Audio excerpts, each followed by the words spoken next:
Hello everyone, it's me, Delete, and welcome back to another Kerbal Space Program Faster Than Light live stream. Today we are re-attacking Eve with our Eve plane. I've whipped this up in a live stream we did last night, and the goal for this plane is to go into Eve atmosphere, and not only go into Eve atmosphere, but explore Eve more thoroughly than just a regular probe or lander could. So we're going to fly around, visit multiple different biomes, conduct science, and ultimately, in order to complete this contract, we will splash down in the ocean. We'll figure out how to do that once we get there, but right now, our first goal is to try and get into Eve's atmosphere, which is proving to be very difficult. Eve has an incredibly thick atmosphere, and orbital velocity is very high, 3,000 meters per second. So I need to bleed off speed extremely slowly and extremely carefully. And the way we're accomplishing that is I got captured in Eve orbit, and now we are using the upper atmosphere of Eve to bring our apoapsis slowly down. Now this is going to take time, a significant amount of time. So we're going to just time warp around. And every time we hit the atmosphere, we're going to slow down just a little bit, just a few more meters per second. So right now we're traveling 3,660 meters per second every time we hit the upper atmosphere. And we're slowing down slightly each time we do so. I'm keeping the plane pitched up, keeping it pointed on the radial out vector. This is presenting the largest surface area possible to my direction of travel, which in turn is giving me the most drag while I'm in this thin upper atmosphere. And so the goal is to slow down as much as we can in the thinner upper atmosphere, and then as we come down, we can tackle denser and denser atmospheres, and we'll be going slower when we do. So my point that I'm entering the atmosphere is only changing by 1 or 2 meters each time, but my apoapsis is coming down substantially, which brings my total kinetic energy down by about, looks like 10 meters per second every pass is what we're achieving. So while this is time intensive and slow, it is efficient because we are not using any fuel for this. This may still not work. We may still have to try this mission again using a different design or a different concept. I'm prepared to do that, but I really did want to try and give this a go first, and see if we couldn't get our plane down this way. So right now I've not really done anything to the controls of the plane. I'm just speeding up and slowing down time as we come around.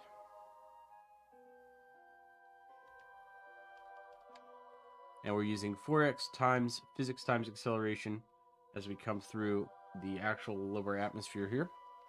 Seems our max speed that we got up to was 3,647 meters per second on this pass. Apoapsis is now below 700 kilometers.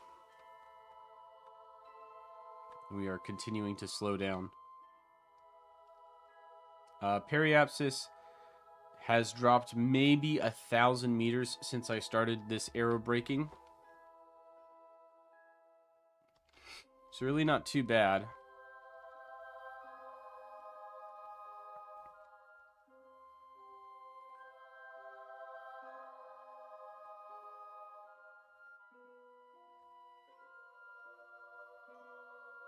We'll see what top speed we get up to here. Looks like it's going to be 36, 38, almost 39. Not bad. So the part taking the most heating right now is this intake. By far.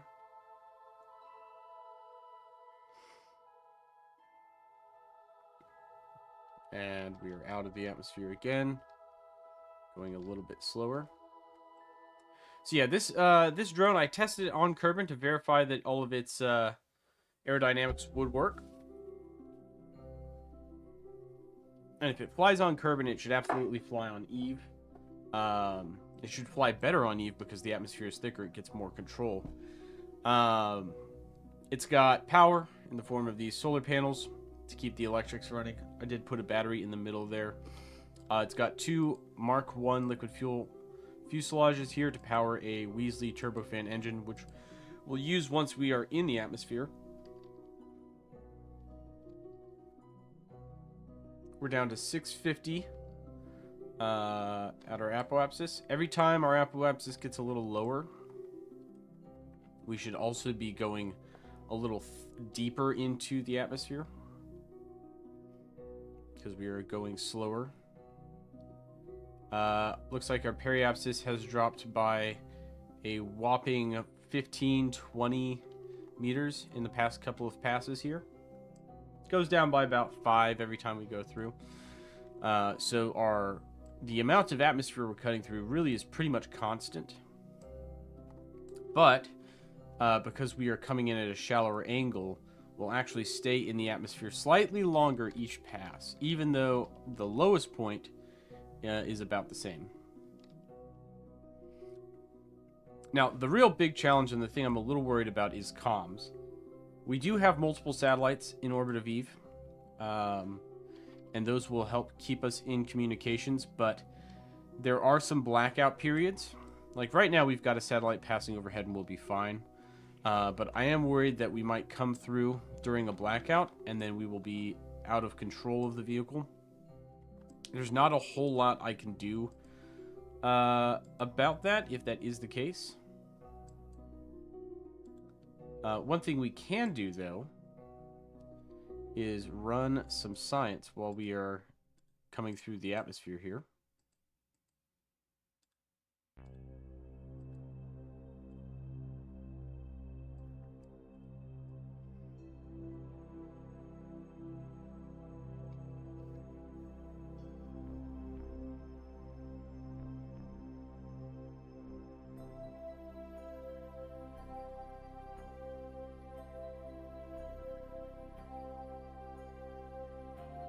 And we're out. We'll recharge the batteries.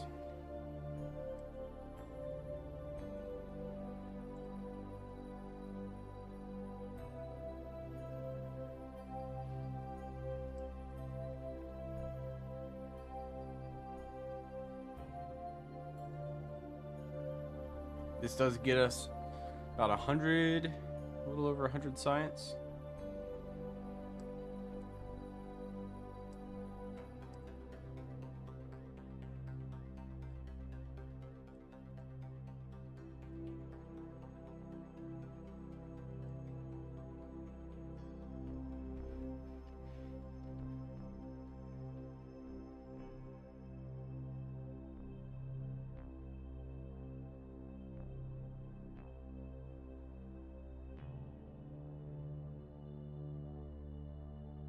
Apoapsis now at 600 kilometers and lowering, which is good.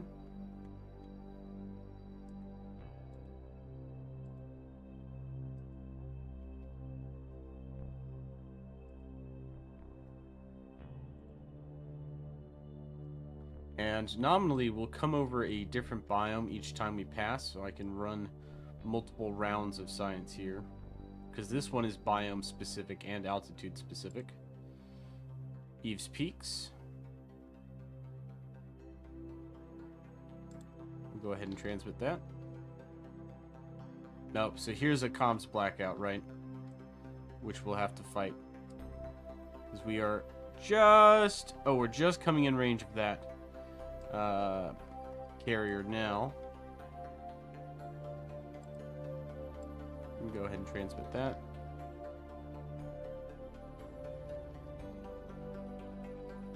Another 60 science added.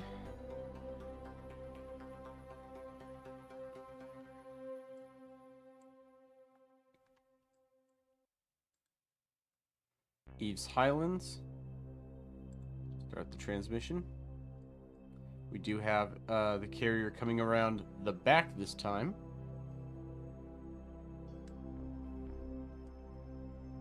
And it's an interesting combat. So the plane is transmitting to the expedition carrier ship, which is transmitting to one of my comm satellites, and that comm satellite is transmitting it back to Kerbal. So it's 3 steps on the legs.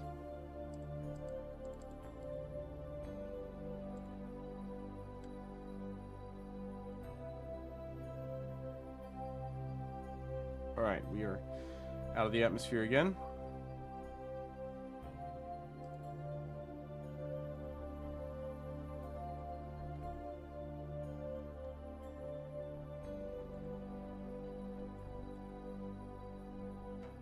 Up to 842 science, not bad. Let's reorient the plane. There we go.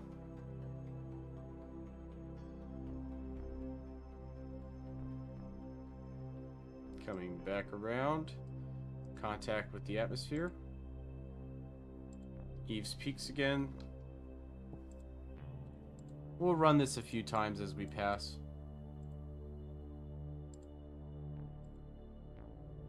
Eve's Foothills. There we go. Transmit that one. Apoapsis down to 542 kilometers. Taking a slightly thicker slice each time we go by.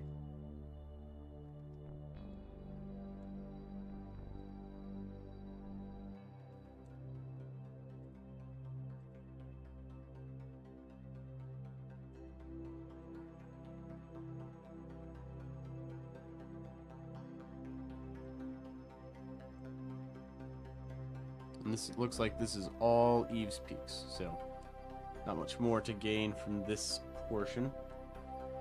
We'll still run it periodically. Ah, lowlands, there we go. We do have a good signal. Now that we have both of these comsats up above us.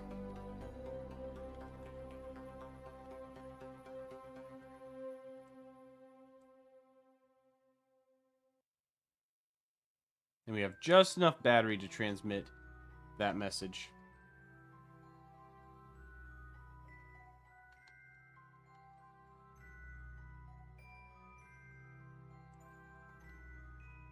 .522 apoapsis, still coming down slowly.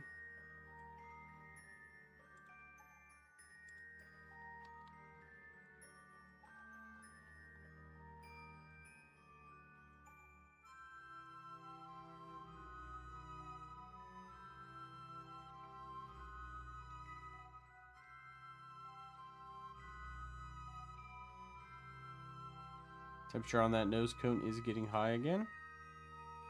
We got Midlands. Alrighty. Transmit that one.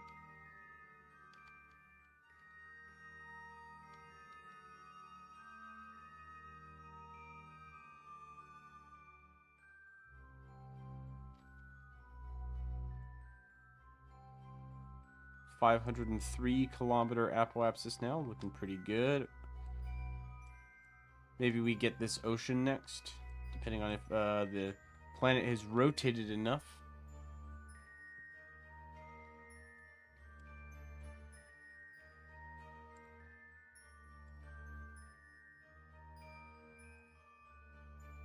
I think we may just get it.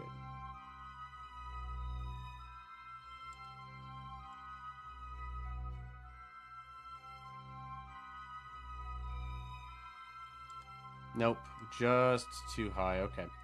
Well, we'll come around for one more pass, and then that ocean should be below us.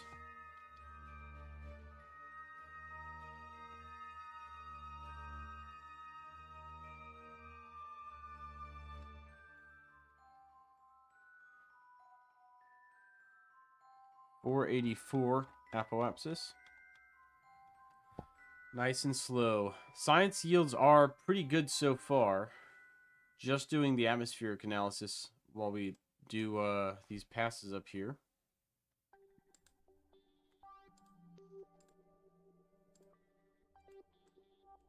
Eve's Western Sea for 60.5. There we go. We hit it that time.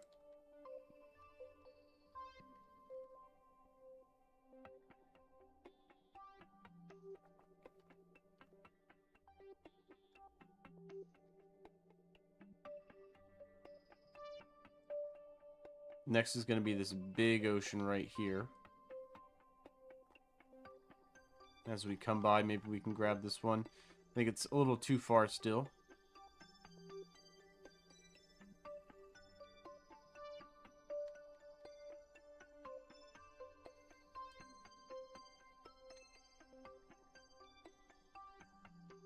Periapsis is sitting at 86 kilometers.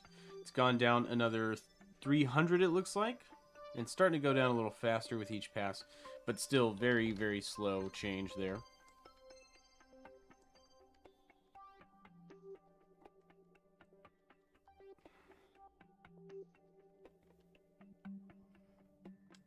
All right.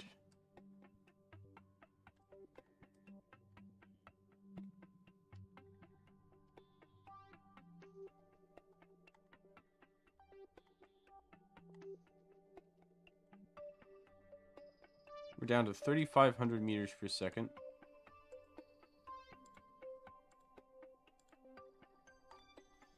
Really no new science to be gained there.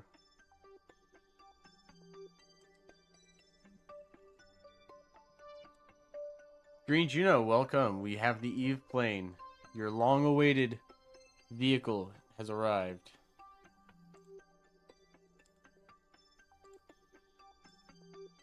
Let's see if we can't get a shallows transmit.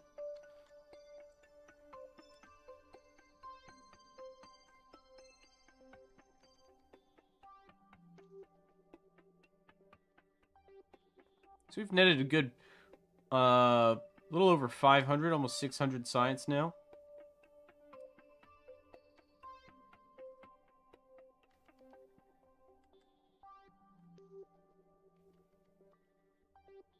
And it looks like we may catch this ocean on the next pass.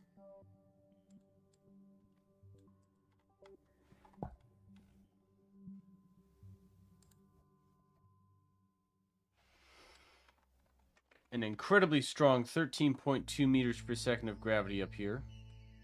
Some slight variations as we pass over different portions of terrain, but it does have a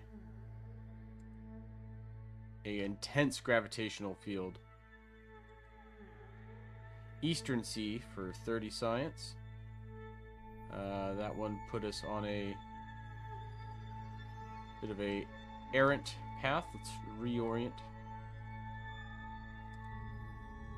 Transmit that. Gravity from the peaks.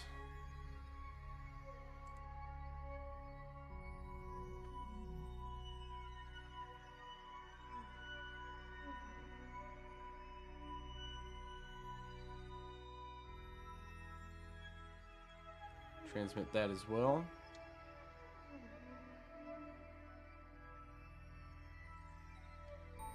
Try and get the plane reoriented here.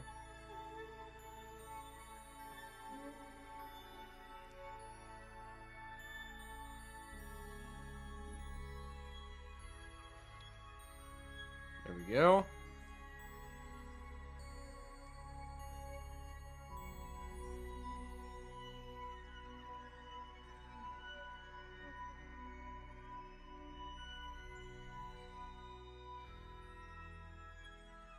All right. Let's hit this ocean now.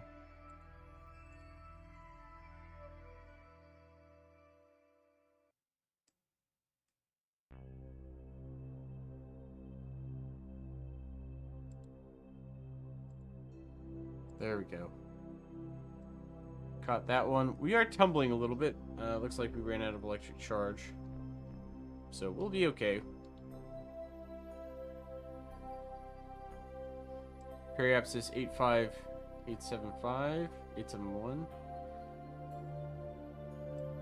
We have a full battery here. Let's try again.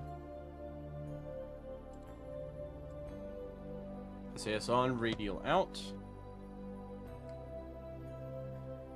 Sun is working kind of against us now.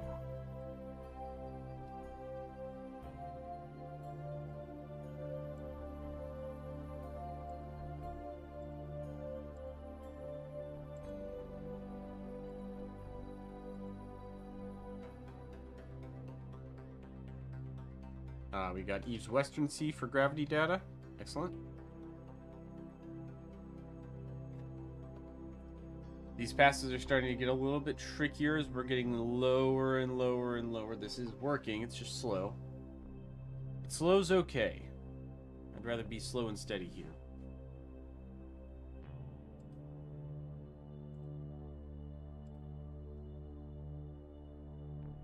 We'll wait to transmit this until we're on the far side.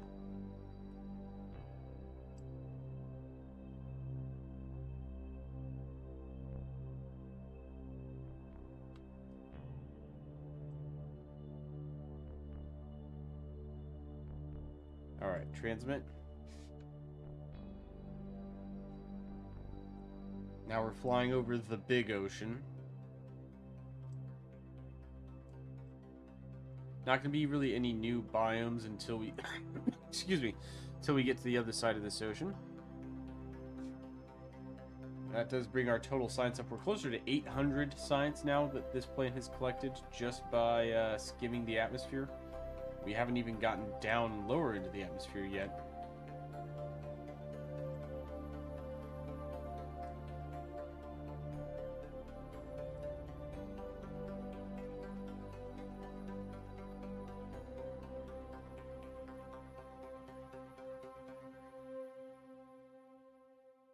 Apoapsis is now 368 and dropping.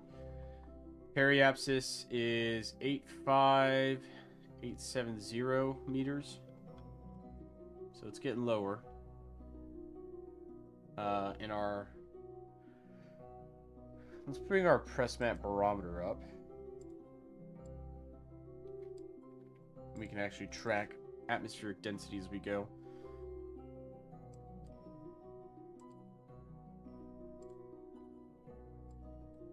I'm actually going to have each of these experiments set up over here.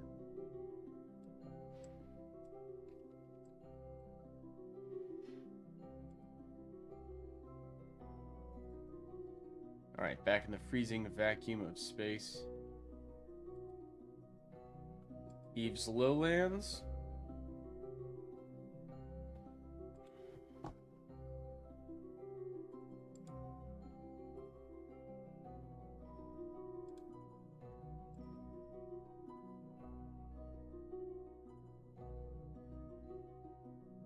Eve's impact ejecta. Okay.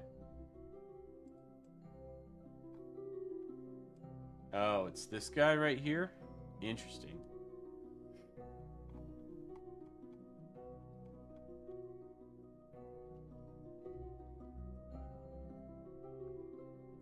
Brings us up to 14,000 science. Excellent.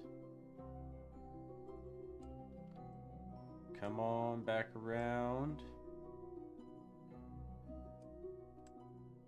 Alright, that's atmospheric impact.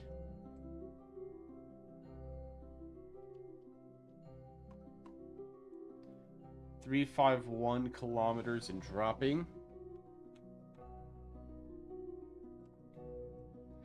So far, we've been able to do quite a bit.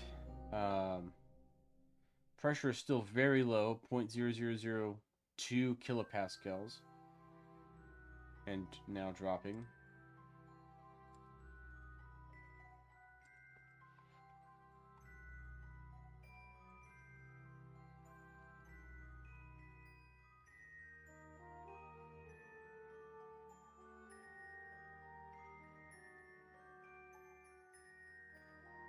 As the planet turns, we'll be able to get that other site. And then I would like to, if we can get down to the atmosphere successfully, I would like to fly up here. All this like rocky, or not rocky, but like marshy areas almost. Where it's very low land with lots of water and different channels and stuff.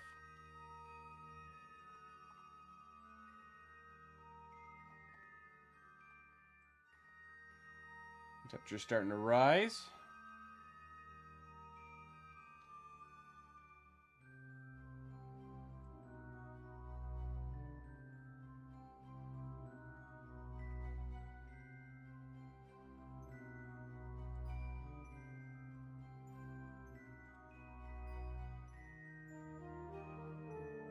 Still just lowlands in Eastern Sea.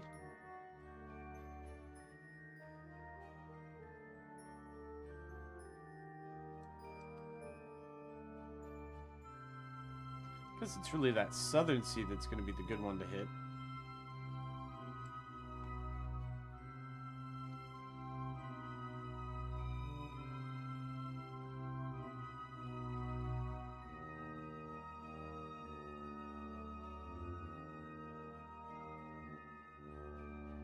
Explodium C.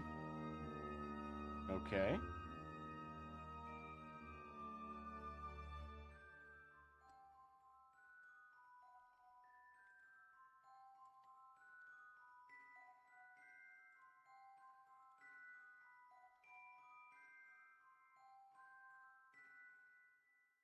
Oh, so the Explodium C is all this stuff?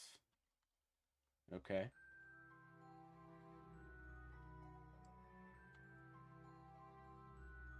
Still a little bit more science for the program, never hurt. Absolutely take it.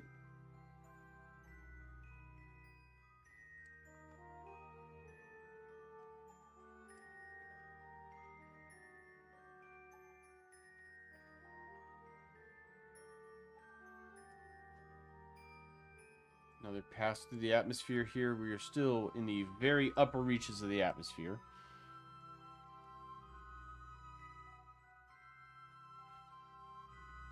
And by angling the ship the way I have it, by angling this plane up, I'm helping keep my periapsis from getting driven too far down into the atmosphere to where I would overheat and explode.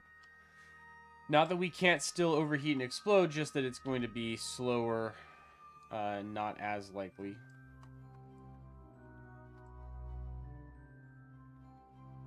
Back over the Midlands now.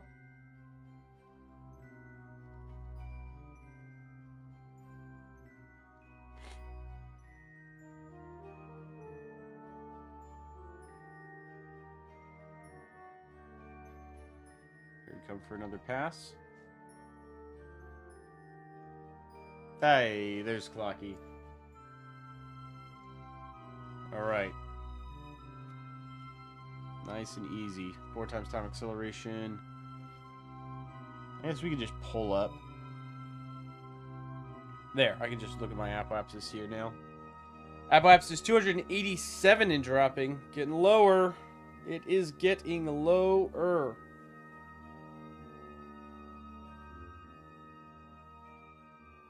And as we drop, these last couple of passes, once we get to them, will kind of be the fastest ones. We're really trying to do this. So I got back on and did another stream last night where I built and launched this mission, and we ran into some issues. Because this is actually supposed to be one of 3 different vehicles that I launched to Eve, with 2 basic, like, little probes that would come down on parachutes. And the probe is just like Science Junior, Octo Probe Core, and a couple other things attached on top, some batteries and a parachute, all on a 1.25 meter stack. And the idea would be, you know, lower my periapsis into the atmosphere, detach one, raise it back up, switch to the probe, fly the probe down into the water, lower my apoapsis again, drop it again, and kind of rinse and repeat for the other probe. But apparently the 1.25 meter heat shield was not enough to provide adequate coverage for the probes, and so they kept exploding. Even though they had a heat shield, they just kept exploding. So those didn't work, and we've ditched those. Instead, we're just trying to fly it with this plane, using a much shallower, graduated approach here, where we just fall through the atmosphere 1 increment at a time. And then theoretically, I can complete the mission with just the plane, right? Because the mission, in total, is to enter the atmosphere, make ground contact, and splash down. So I can do those things, theoretically, with just one vehicle. I can land, take off again, and splash down, and, you know, do all those things. And I could even, if I land on the coast, roll into the water, quote-unquote, splash down, reverse thrust out of the water. I could finish this mission and still have some juice to fly around whenever I want after the fact. But I have to get the plane into the atmosphere safely first, which is proving to be difficult.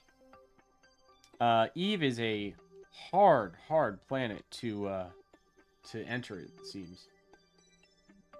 You don't think you can use jets on Eve? I should be able to use jets on Eve. I think I can. I might be wrong, but I'm pretty sure I can use jets on Eve.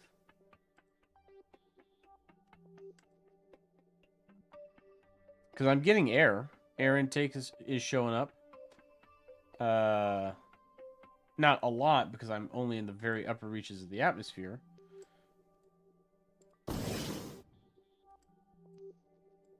I can turn the engine on, keep the throttle off, and turn it on. Yeah, it still says flame out, because I'm still so far up here. We'll see. We'll cross that bridge when we get there. If I can't, oh well. Then we'll use a glider. Well, the reason I think most EVE planes use props is because you can use the solar panels to recharge the electric motors on them, which gives them infinite range. Which I get. For the purposes of an EVE plane, I do get the appeal to having that. I didn't want to deal with trying to build propellers, because I think KSP's propeller system is really bad. It's really, really bad. It's very poorly executed and not user-friendly.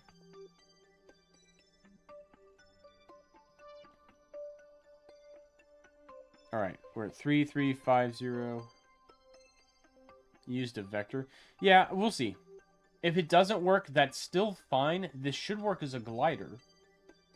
And then, just given how dense EVE's atmosphere is, I should still be able to at least make contact with the ground, and then if I can angle it right, make contact with the ground and roll into the water.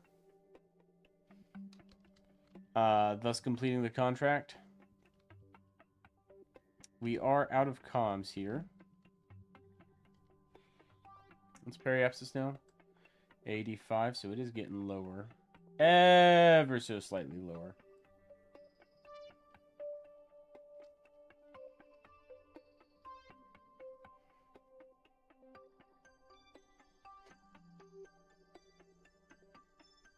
We will have comms on this next pass, which is good.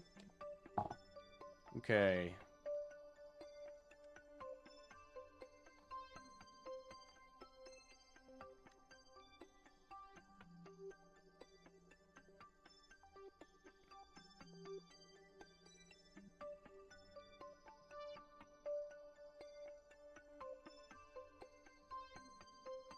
As we pass over this ocean, I want to run another atmospheric survey.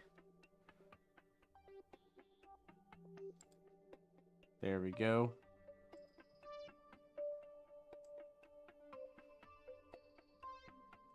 Getting some minor reheating effects on the wings. Nothing major here.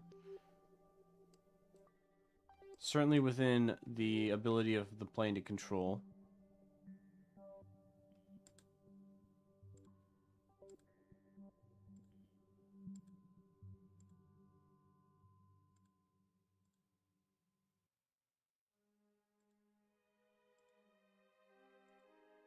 There we go. Eve's Explodium C. That gives me another 60. Bringing the total science collected on this mission up to 1,000.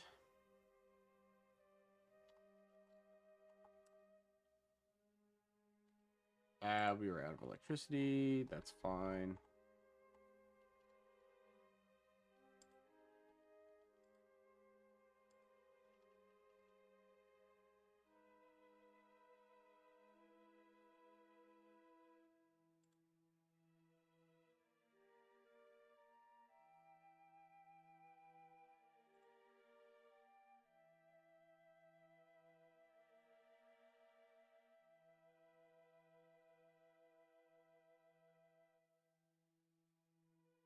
Let's give the plane a second to reorient. There we go.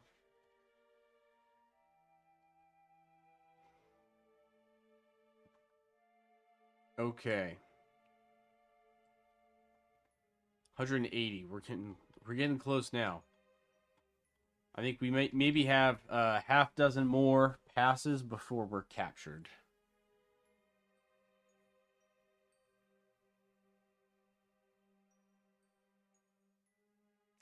You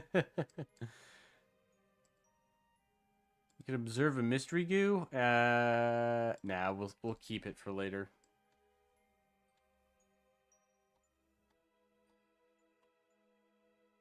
Okay, whole plane's getting a little pinkish. A little warm looking here.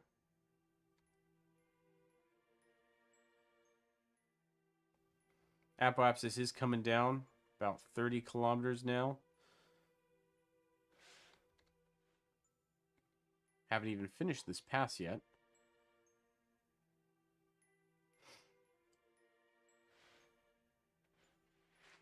All right. Pretty minimal atmospheric effects at this point at 147 kilometers.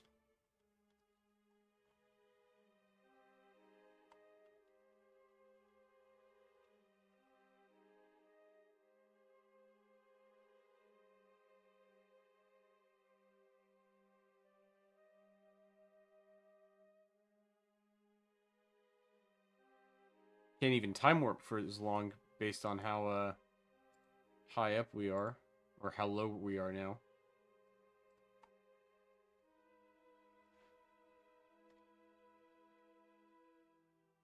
I'm going to start making some manual roll inputs here to keep the plane lined up where I want it.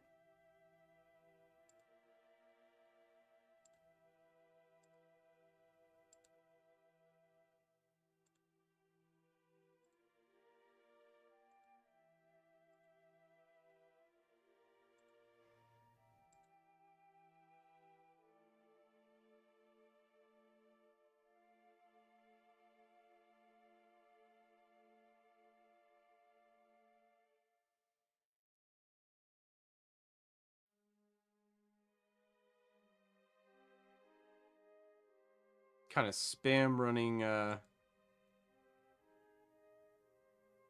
atmosphere analysis to see if I can hit another biome as we pass overhead, but it doesn't look like it. So, atmospheric concentration: carbon dioxide, nitrogen, argon, helium-4, helium-3, xenon. Pretty decent xenon concentration, actually. 30 parts per million.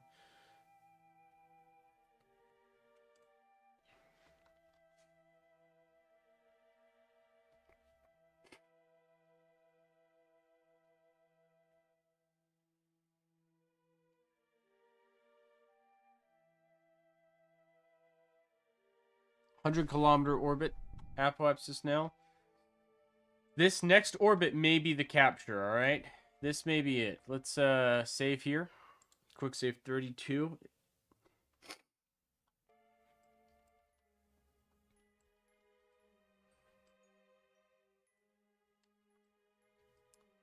Just because of how low we are now.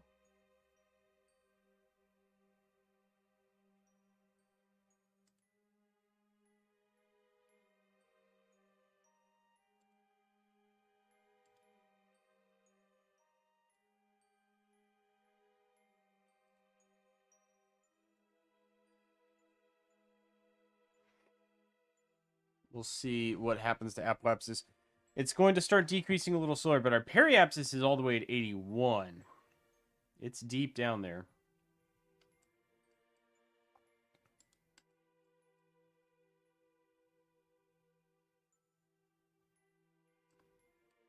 This may be the one.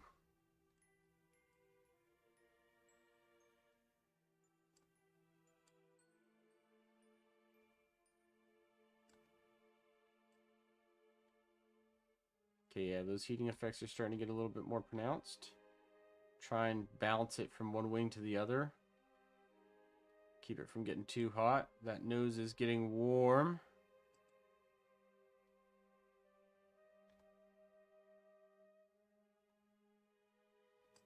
Alright, we're captured. I don't know if we'll survive, but we are captured. Alright, we are in a nearly uncontrolled orientation at this point. That inlet is hanging in like a champ, though. It's getting real hot.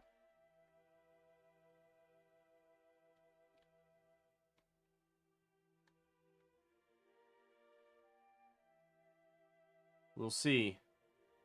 Periapsis is now 50 kilometers. We're descending. We broke off a solar panel.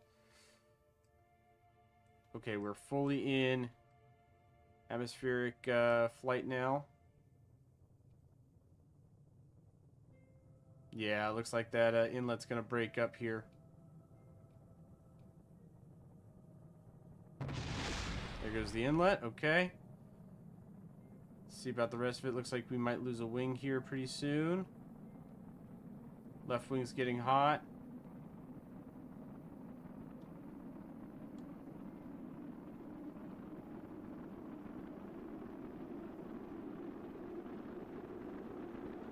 Fuselage is getting hot. Probe core's lost. Alright.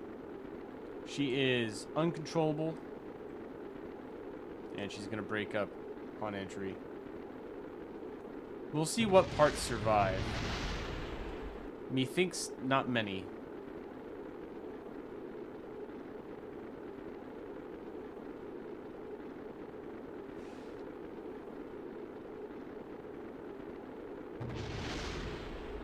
Yeah, there she goes. And that's the rest of it. Looks like the side decoupler survived. That's fun for it. Okay. So this plane's not going to be able to make it.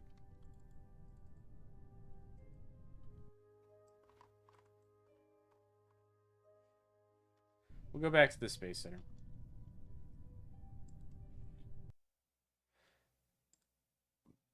Yep. Yep, that's a loss. Not a complete loss, not like a, oh man, we got nothing out of that. We got 1,000 science out of that, which is pretty good.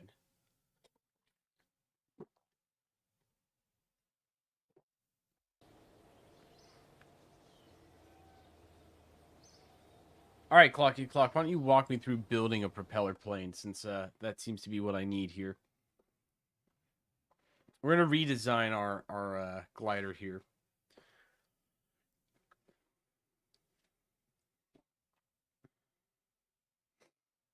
Since atmospheric entry is just not possible. It's just not possible unless you have like a heat shield. Let's do electric. Pop a couple of these on.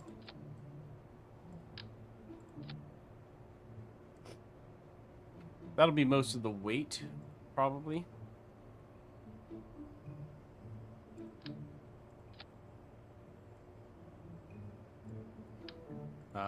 Let's add some science in the form of a science junior.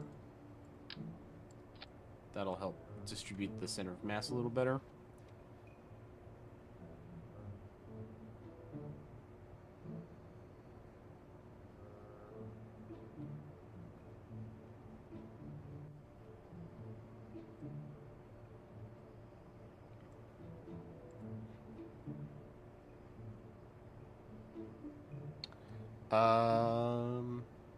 You know what?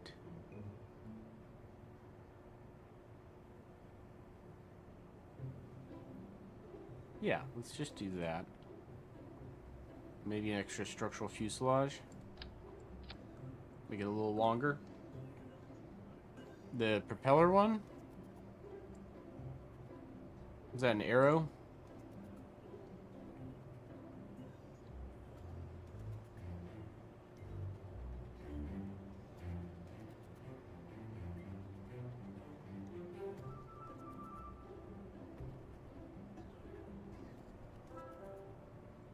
Not seeing it. Is it robotics? Here it is. Turbo shaft engine. This is the one.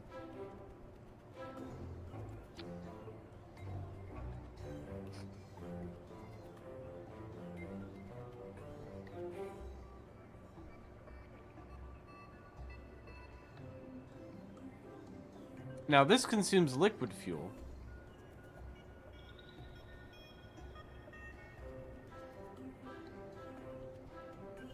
The rotor.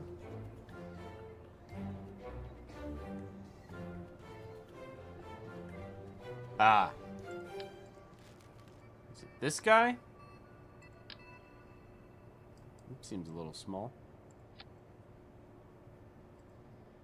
Or is it this guy? No. Bigger one? Yeah. I gathered it would be the bigger one. Standard rotor. Heavy rotor. There we go. This one?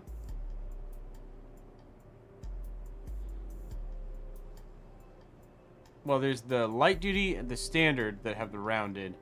This is the only one that's 1.25 meters, so I think I want to go with this one. Yeah, this one. Okay, now arrow, right?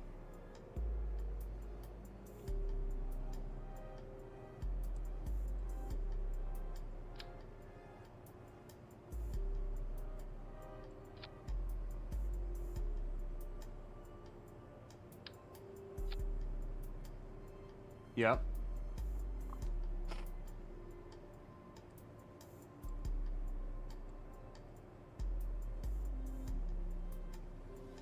I think that's too big, though. Let's try the other blades, see if they're a little smaller.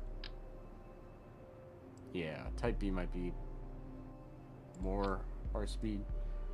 It just didn't give me any ground clearance. I wouldn't be able to land it without blowing the propellers off.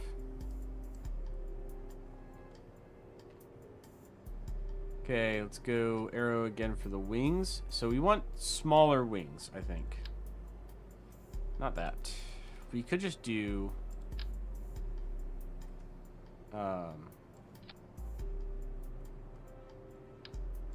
more conventional plane wings.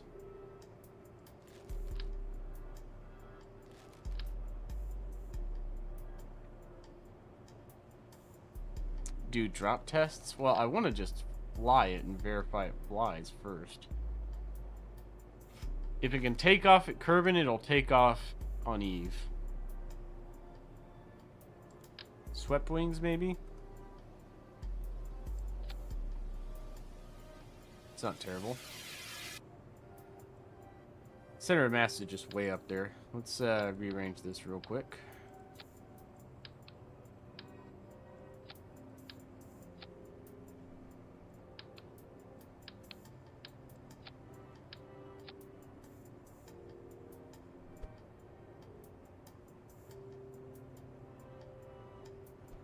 Never mind. We're gonna do biplane style forward wings.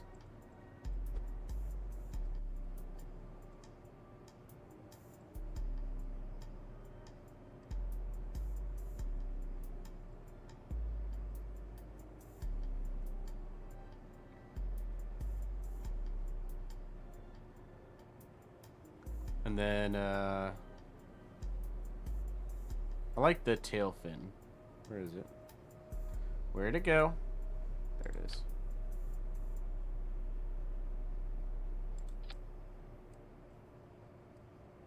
Like that.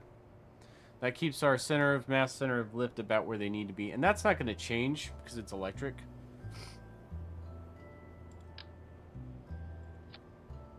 Mystery goose.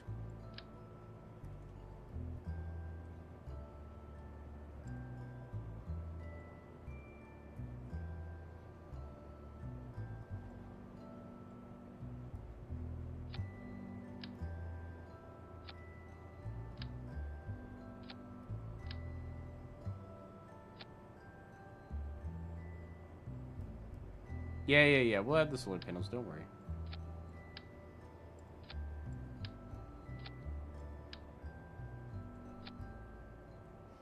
Okay, we got science, we got a comms piece. Let's throw the 16S antenna on.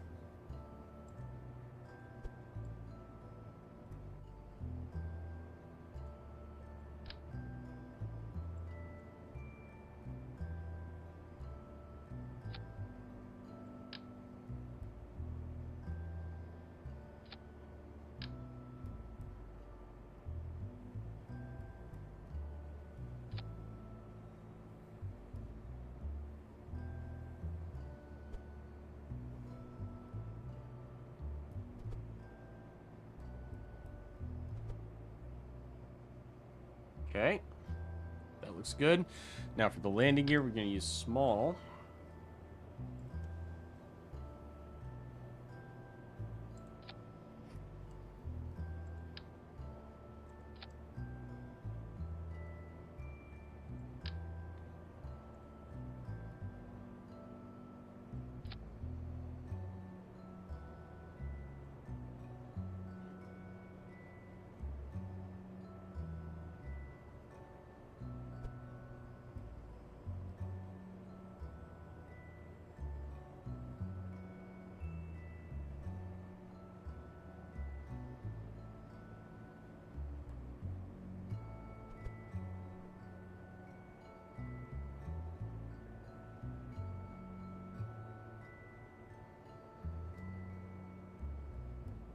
Okay, how does that look?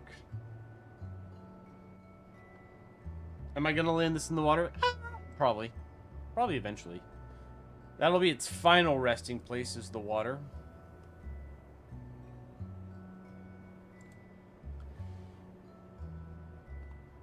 Some drogue chutes.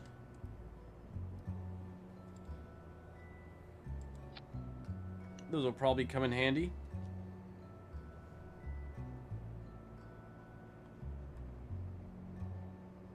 I don't think there's anything else really in the utility department I want. Wingtip navigation lights, maybe.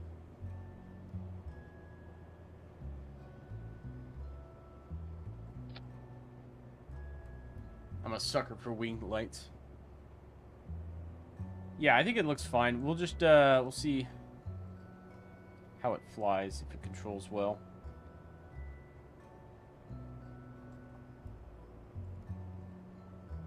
And then, because I have this set up here, I can stack it. Like, I can put a heat shield back here, basically. So if we go thermal. We tried using the inflatable 10-meter heat shield to poor effect, but we do have some other options. So there's this deployable graphene one.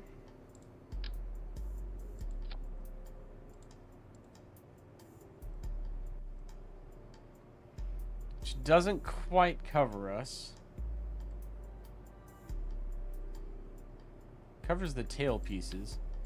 The 10 meters just huge. It's just huge. It'll cover us.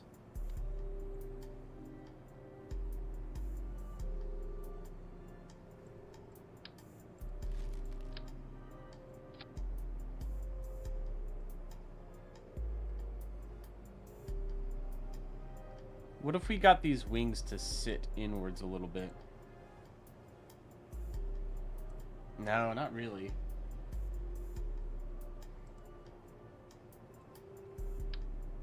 I mean, this, we have to figure this out. We have to get this to get through the atmosphere.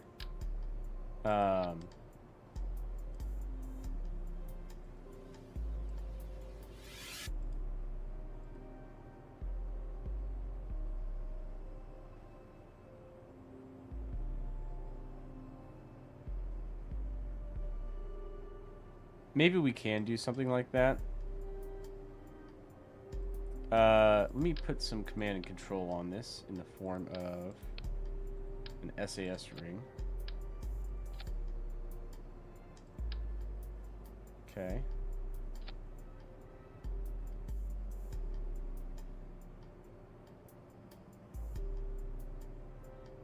Add two SAS rings? I don't know if I need two. That's a lot.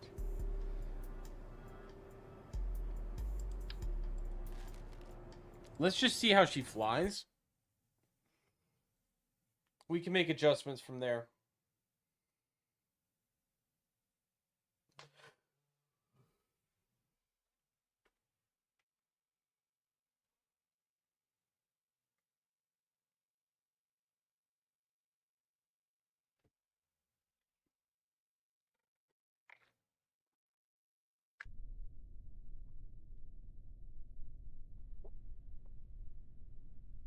No heat shields and then two? Nah, I don't know if I want to do that.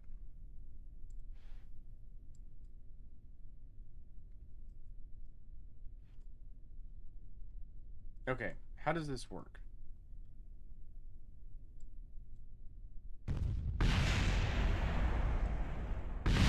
See, Clocky Clock, this is why I don't mess with propellers.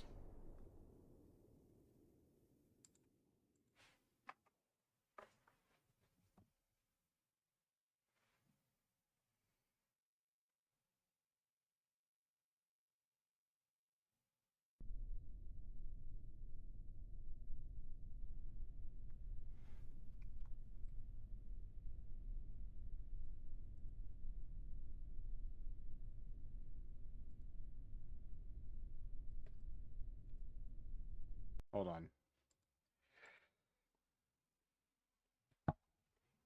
Maybe we need to upgrade to medium landing gear or just scale the landing gear up slightly to keep the propellers off the ground. Oh, what the heck? What the heck, game? You're just like, dead. Game deaded itself. Hold on. Stand by. Restarting Kerbal Space Program once again. We'll go to the technical difficulties slide here.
All right, we are back.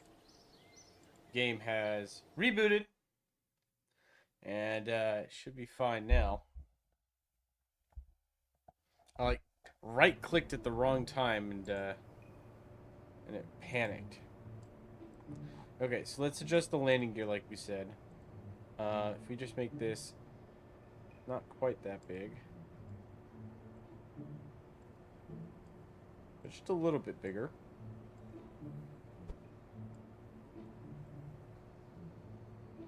And then also move these back and made them slightly bigger. That's 100, 136. Let's go like 118. Hello again, Clocky. Welcome back. All right. Let's try now.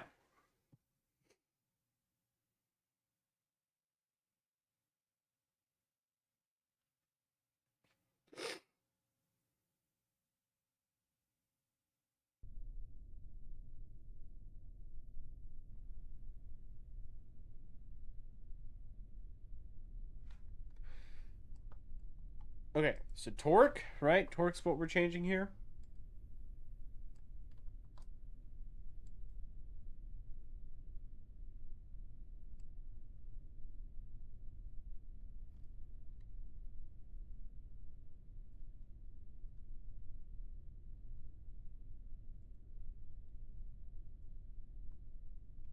I hate it. I hate it. I hate it. Let's try the smaller rotor. Yeah. Because we're using the heavy duty. Maybe we need not the heavy duty rotor. Maybe we need the light duty rotor. Let's ditch that. Let's try standard.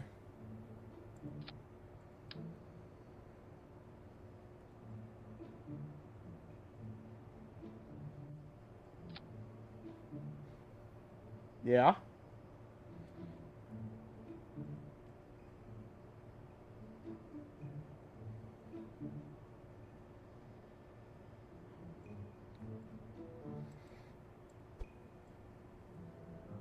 Push the wheels back a little farther.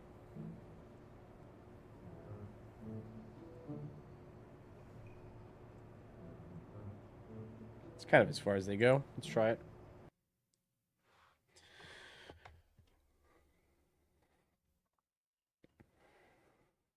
So that heavy duty rotor, way too much torque. Way too much torque. And I acknowledge that that's probably what the issue was. Let's try bringing that down quite a bit.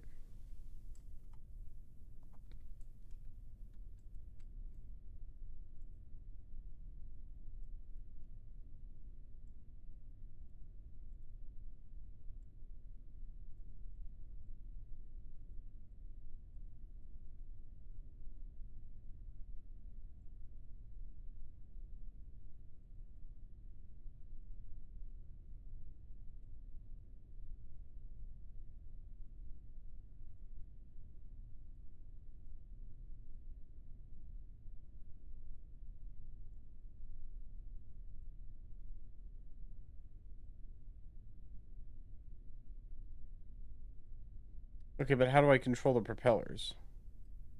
Because I think these are just spinning flat, right?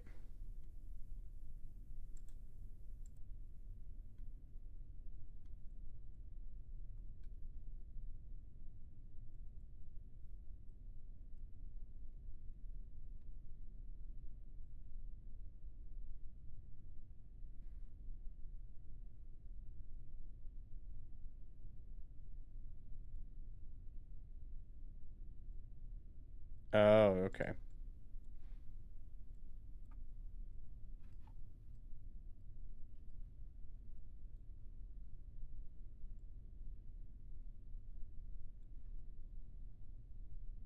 Okay.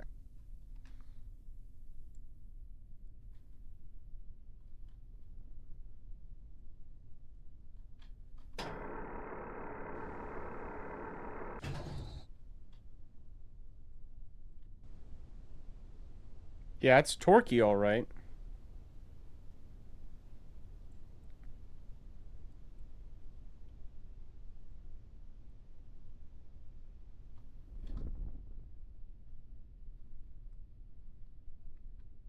Oops. Flipped out of control.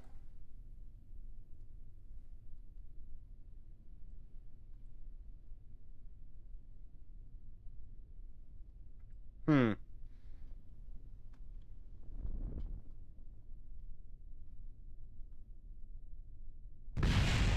Okay. Let's make some changes. I'm starting to figure it out. I think I'm starting to see it. See the utility here now that I've gotten this far. So, too much. Oh, well, there's your problem right there. Why is my center of mass all the way back there now?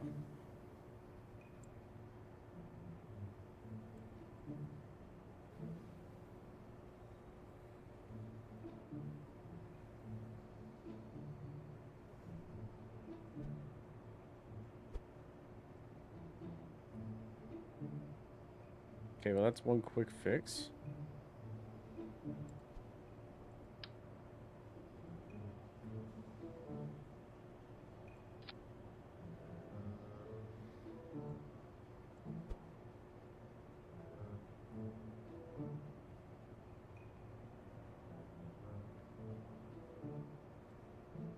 Now let's look at the propellers.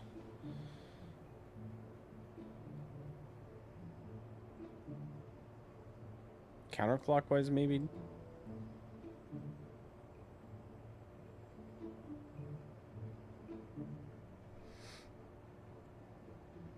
Now, is there a way I can set... ooh, yes, okay. So I want throttle to be the deploy angle. We might have to fine-tune that, but let's attach the throttle to the deploy angle.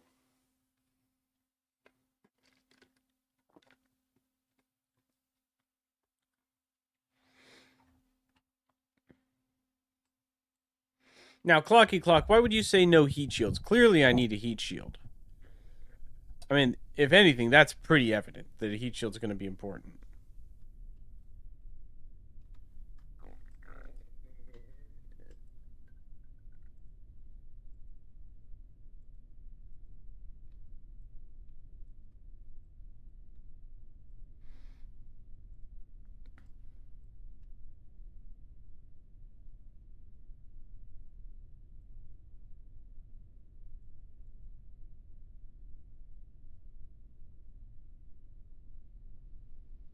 There we go. All right.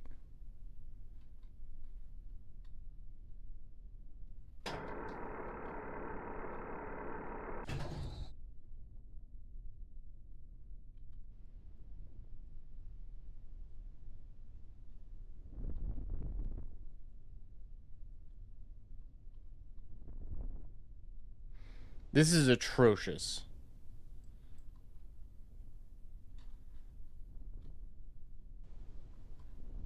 This is terrible. It should not be creating that much counter torque. Yes, counter torque is a thing, but that is so much counter torque. So much counter torque. That's a silly amount of counter torque. Why would it be that much? Let's change our control surface configuration here. We're gonna do one.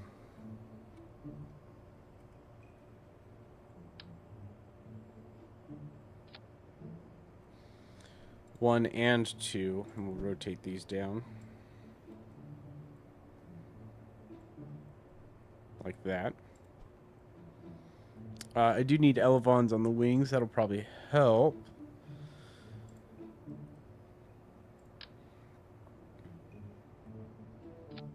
Do those. Okay.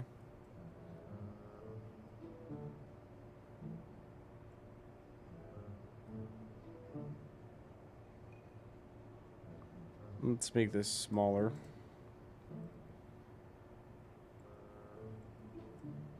Let's also scale up the blades on these propellers a little bit, so I can get a little bit more lift for a little less torque. That's the idea. Let's try this.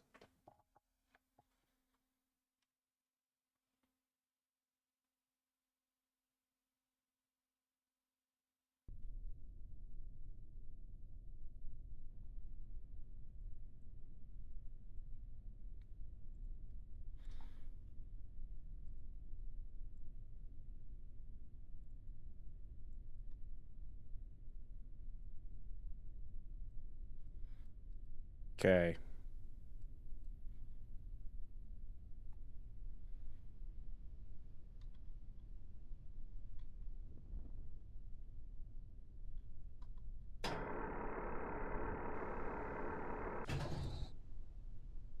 Little better, but still pretty atrocious, actually.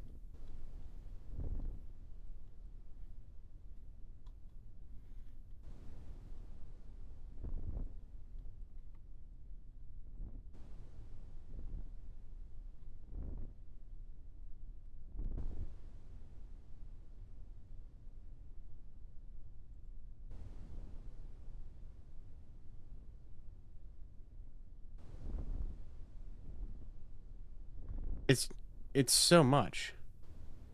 Why is it so much? Will SAS compensate for it? A little bit. It'll help.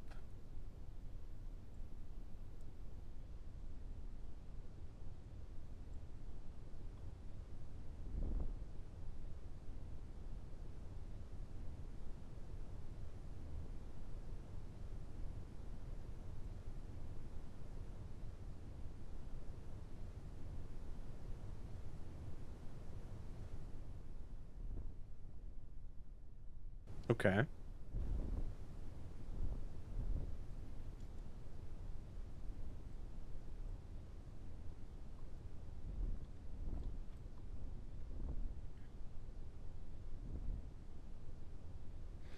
Could I do contra-rotating propellers, or would that absolutely jack it up? That's my other thought.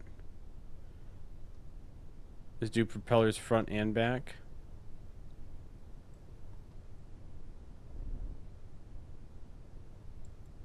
Okay, torque down. Gear out. Lights on.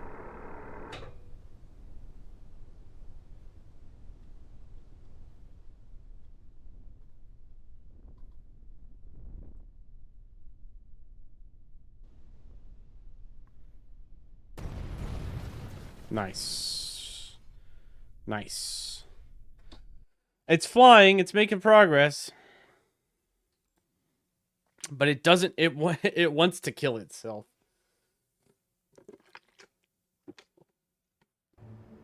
I can see this working with a two engine. Being a little bit more reasonable. But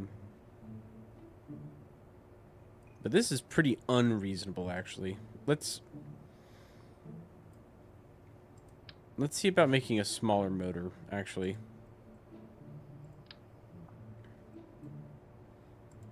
So we skipped over it, but that light-duty rotor might be the right option for us. And, throw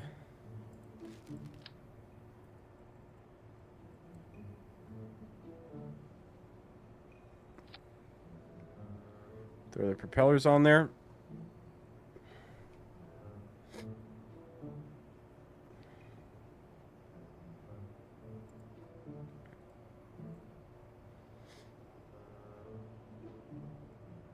Let's set up these to main throttle.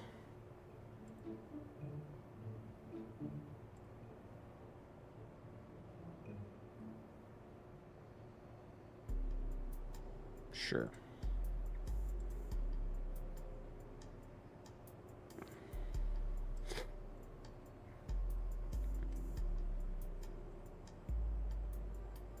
That's too big.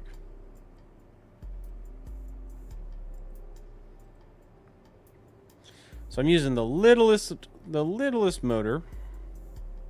We're going down to the light duty. 11 kilonewtons. Very small. Very, very, very small.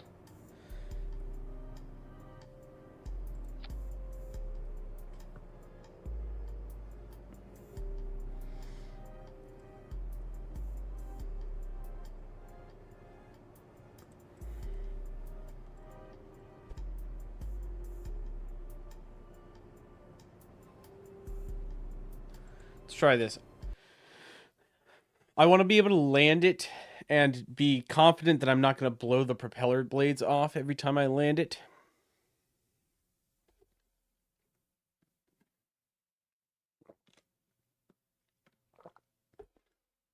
Otherwise, it'll be like, oh man, first landing and make the smallest mistake, and the mission's a bust.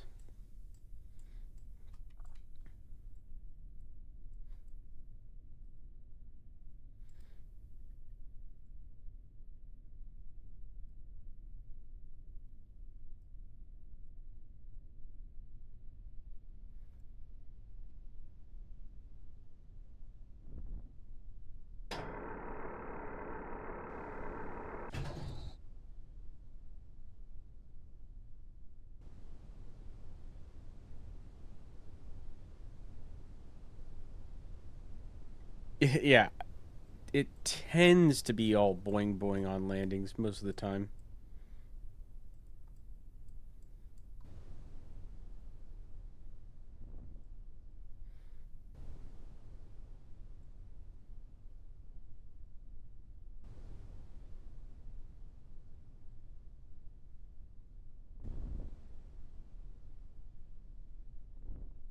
Okay. Torque down.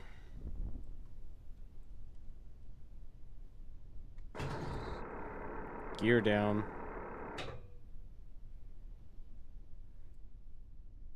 Lights on.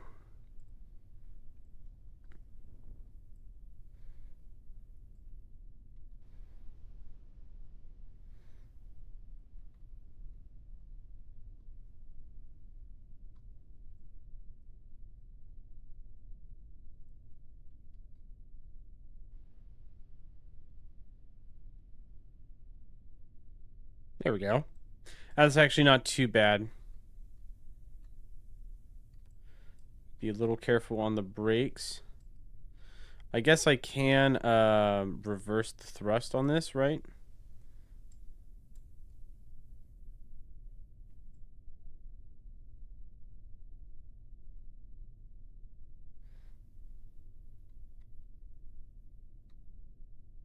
Like that.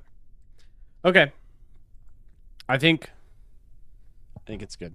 I think it's as good as it's reasonably going to be. Have we logged gravity data over here before? Oh, we haven't. That's fun. What about seismic? I don't think we've actually done all the new science that we have available. Let's recover the vessel.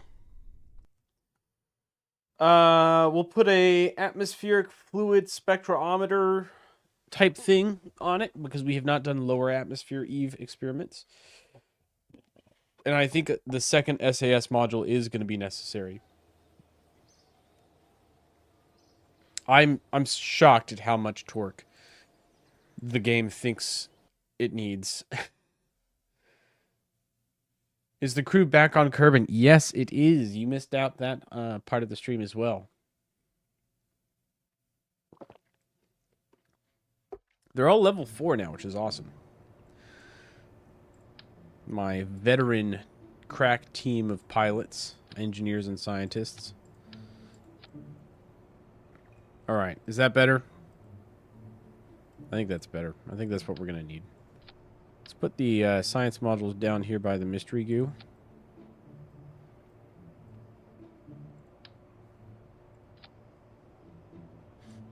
Like that. Let's save that for now. Yeah, I mean, I think that's kind of it. We'll add some coupling here. TS12 stack separator sounds about right. And then structural. The octagonal strut. Sized up.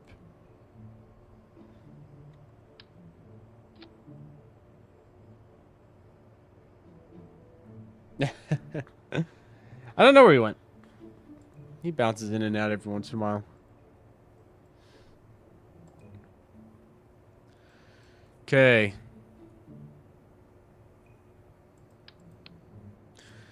Where's my center mass? Right there. So my other thought, right, is in the event of a catastrophic failure of some kind, slap a parachute right over the center of mass.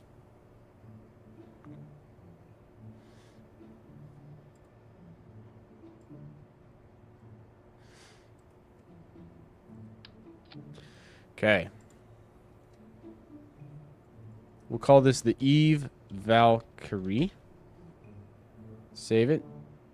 I'm going to take it over to the rocket editor. Let's put this on a stack. Start all of these retracted. Payload. It's probably going to have to be 3.75. Yeah.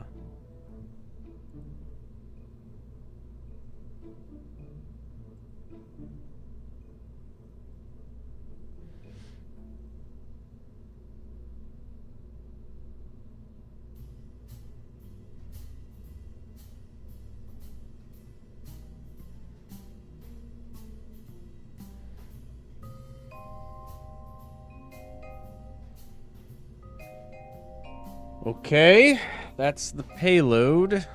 It's already ridiculous. Let's zoom in here. I'm gonna throw some batteries down on this at the base.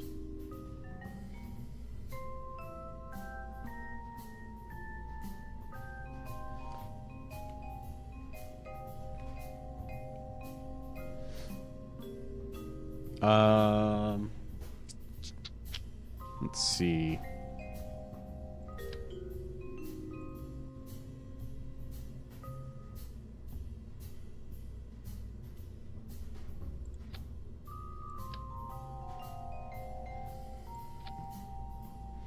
Some solar panels up there.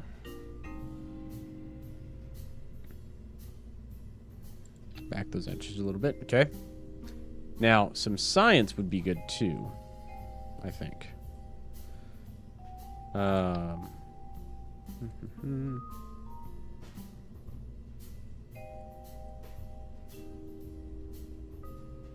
No, we are going to use a heat shield. I'm putting this together on the stack, but this will have a heat shield on it. Basically... and that's the other thing is we're going to have to figure out how we want to attach to this. So, for the heat shields, right? We have the deployable graphene. We have the heat shield inflatable. I think we need the inflatable. Because that will cover... That covers the wings.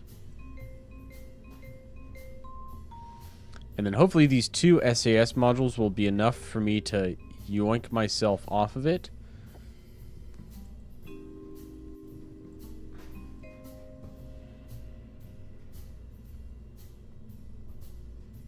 We will need a 2.5 meter decoupler for that to make that work.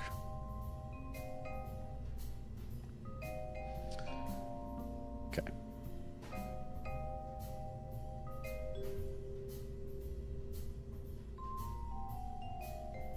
Yeah, that'll work. Okay. Let's go fuel tanks. I'm thinking big. I'm thinking Kerbidyne. And then since we're going big on the Kerbidyne, let's go big on the engine. Not the Wolfhound, but the Rhino. Where is it? Where is it? Up here? There it is. The Rhino. Big ol' engine there. Gilly landing? No, not on this mission. Let's keep the main thing, alright? Sides. Ooh. Sides to ejection force max clamshell deploy. Let's also, while we're here, some struts would probably be well advised.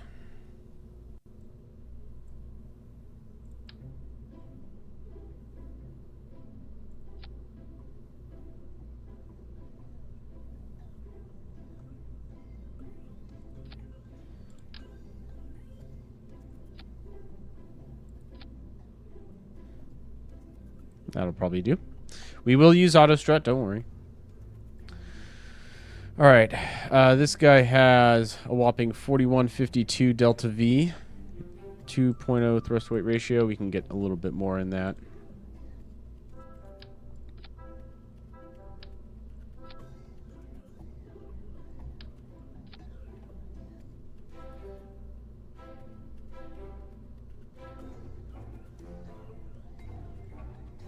coupling.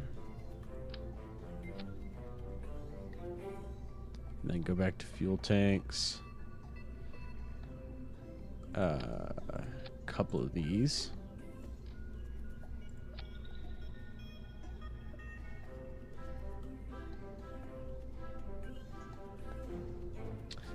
And then the mammoth. The mammoth to lift it.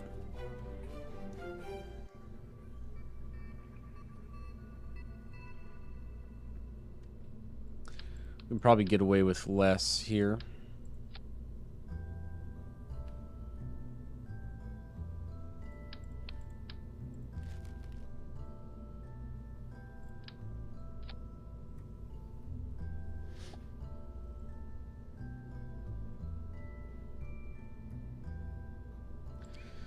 Yeah, let's try the smaller one. Oh, wait. Already got it there.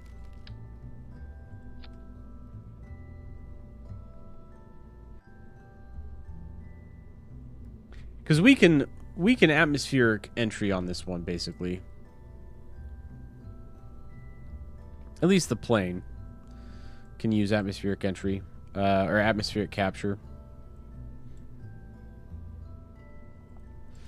Maybe when we want a little bit of science, though.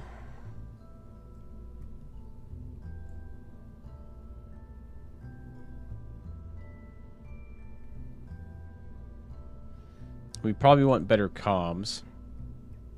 At least slightly better comms available to us. I could swap out, so I do have this guy, right? But we could swap it out for something better. Or have something better available.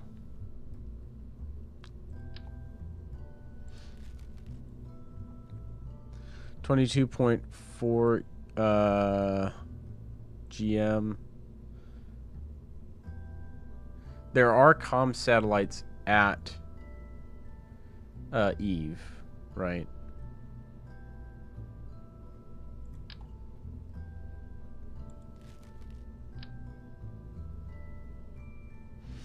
So really, I just need to get close enough.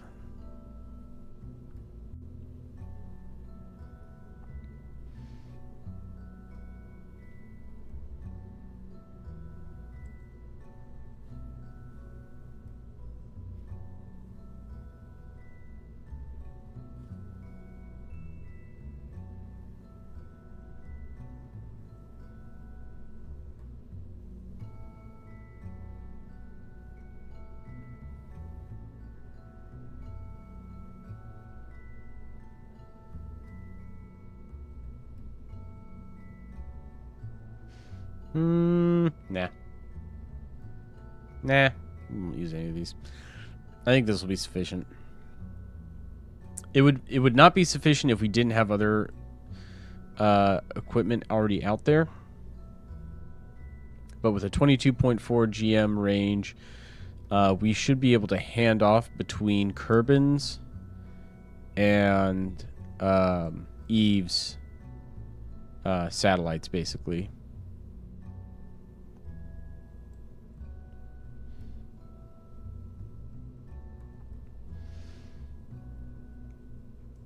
Without too much issue. And as long as we plan all of our burns before we get anywhere, it'll be fine. It'll be fine. It'll be fine.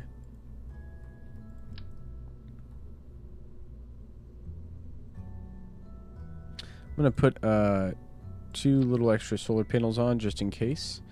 And then let's throw the magnetometer and the magnetometer boom.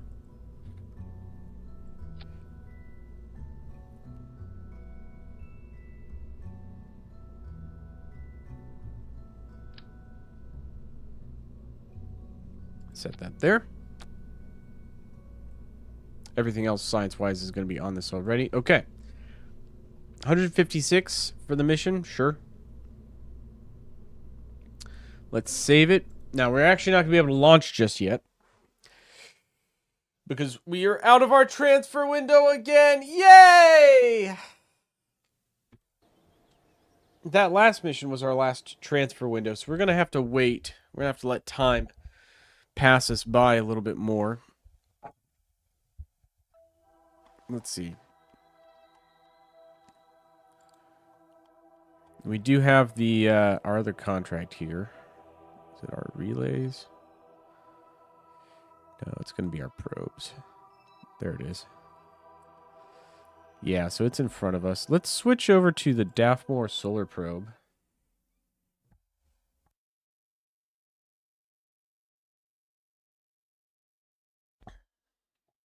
We'll finish this mission. We can do this mission at least.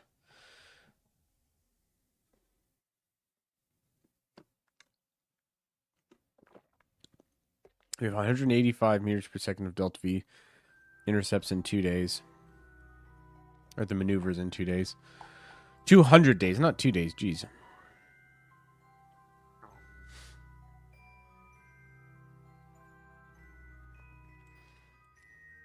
Well, good. That'll give us time for Eve to start making its way around.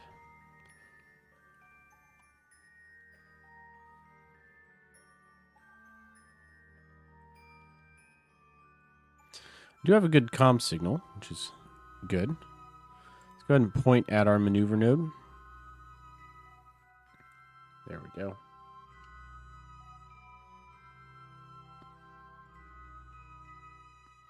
Warp the other 94 days.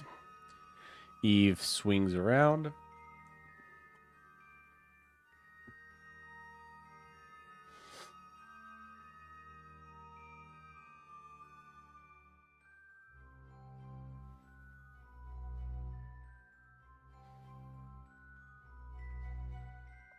Okay. So we are going to be short on this burn, but that's okay. We have a solar sail here. I'm going to start this part now. And are we close enough? Oh, we already are close enough. Okay. So that's good. We will get it. But what we can do to actually get the rest of the burn complete, if I point here at a 45-degree angle away,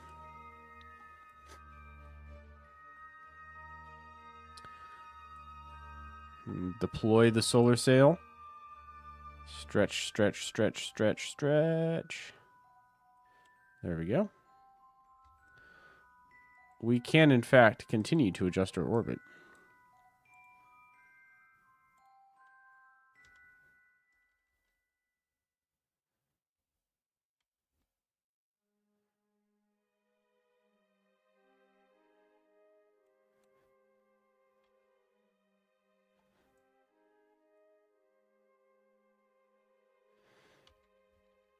So that's fun. But we're not going to really do that right now. Instead, we're going to bring this back in. We have completed the contract, which is excellent.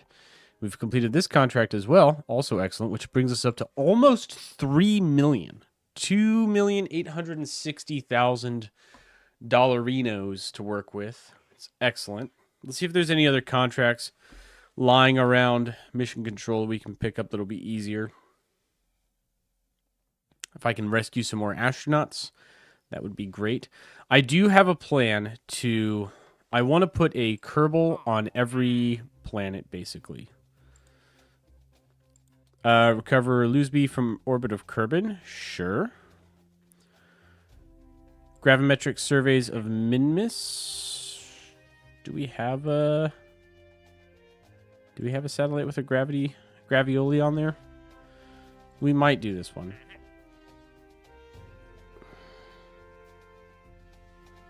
Plant a flag on Ike. Plant a flag on Duna. I'm going to reject these for now. Cryovolcano on Val. Why are you giving me these contracts? Some of these are ridiculous. They'd be great, but we just finished being in Duna. We were just at Duna. Why couldn't you have given me these contracts while we were at Duna? We also have 1600 science, so we can unlock some new stuff. Artificial intelligence. That's cool. And then the Kerbals can generate crazy fake images and stuff.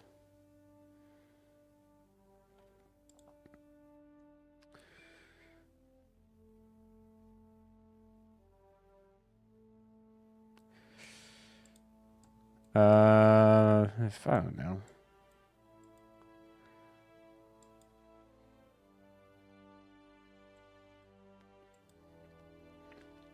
Let's do experimental electrics, because that gives me RTGs. It gives me some other stuff, too, that I don't care as much about, but it gives me RTGs. And then that will unlock plasma propulsion, which gives me the Vasimir engine. And then that gives us advances into, like, magnetic nozzles and other crazy stuff like that, which is pretty cool. So we have a Kerbal in Kerbin orbit that's stranded. And I think we need to send a rescue ship up to get him. And depending on where he is, if he's in some weird, stupid orbit, then we're going to have to, like, figure something out. But if he's somewhere relatively easy to get to, like, yeah, low Kerbin orbit, equatorial, easy. We're sending the dagger after him. Yay, I get to fly the dagger. Yay! I love flying the dagger. Makes me happy. Makes me happy to fly the dagger. All right, runway, KSP dagger. We'll bring Jebediah along with his co-pilot, Debris, and flight engineer, Bill Kerman. Let's change our mission flag to our normal mission flag. Launch the vessel.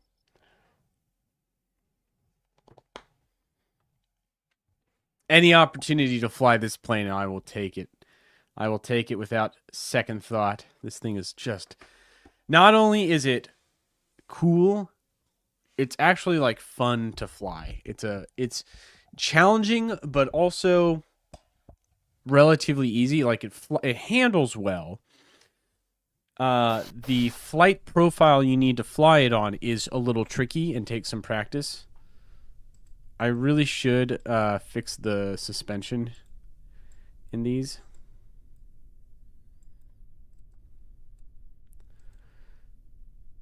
That's fine. Lights on, brakes on.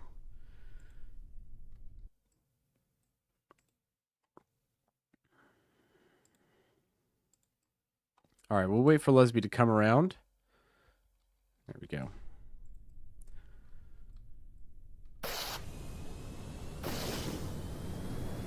All right, so both our rapiers and our Tory engine are on.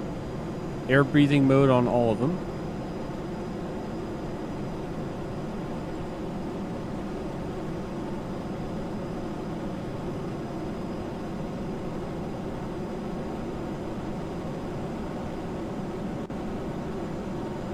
Remind me to turn these radiators off while in atmosphere. These are the vacuum radiators. Alright, gear up. She is airborne.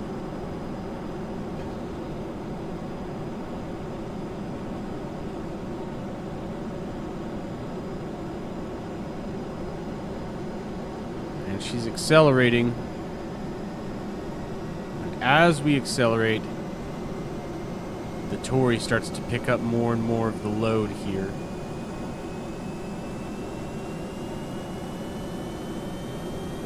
Alright, shut down the rapiers. Just Tory now.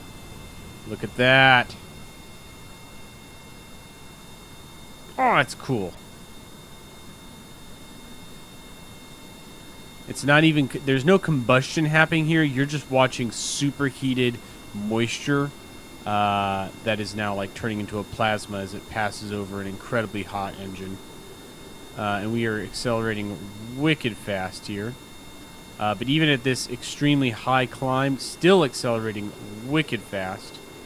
I'm going to switch my rapiers over to liquid. And light the rapiers. Continue our acceleration. Shut down the Tory.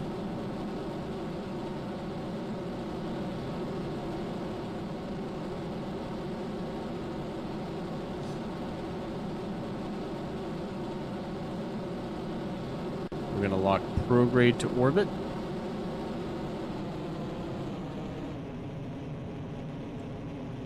Actually, use some stability assist to push us down a little bit. We're in the very upper reaches of the atmosphere. Plenty of delta V to get to orbit. I could probably... I'm still learning how to fly this a little bit. It is kind of new.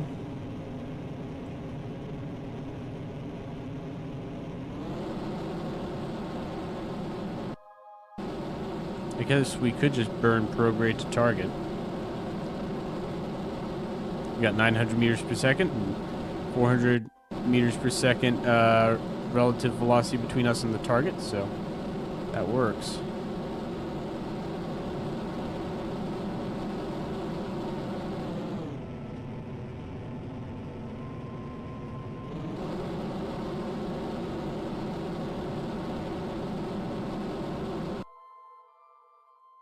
Okay, let's go stability assist instead of retrograde. We got a 14.8 kilometer intercept. Let's make that a little narrower, shall we?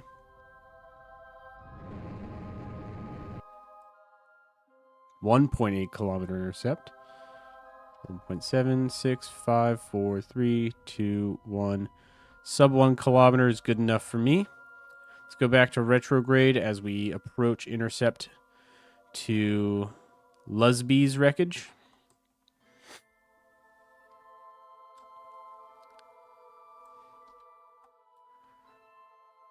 That's our orbit, 157 and 77, 400 meters per second to go. Haven't used any monoprop yet, so we'll switch over to monopropellant as our primary propulsion here. Let's go docking mode and start drifting.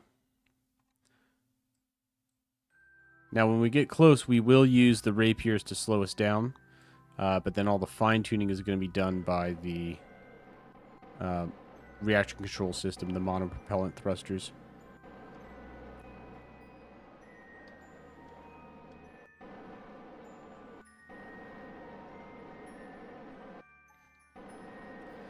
All right. 2.9 kilometers and closing.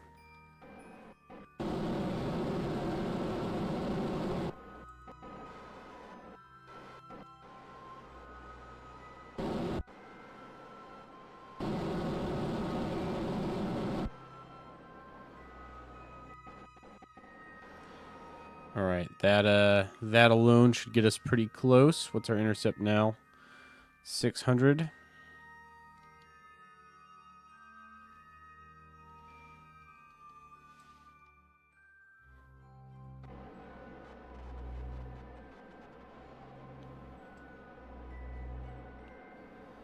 Let's cancel out all relative velocity.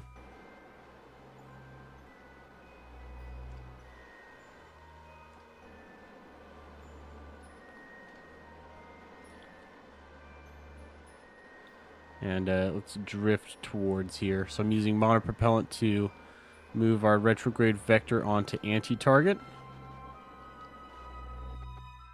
Just a nice subtle adjustment. That brings our intercept down to 200 meters.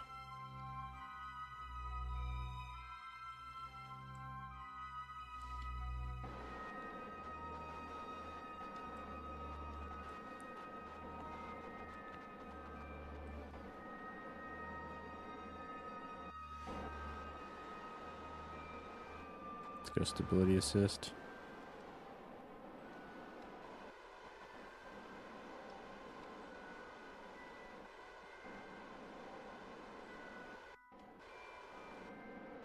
There we go. Closing him at 2.6 meters per second. He's 200 meters away now.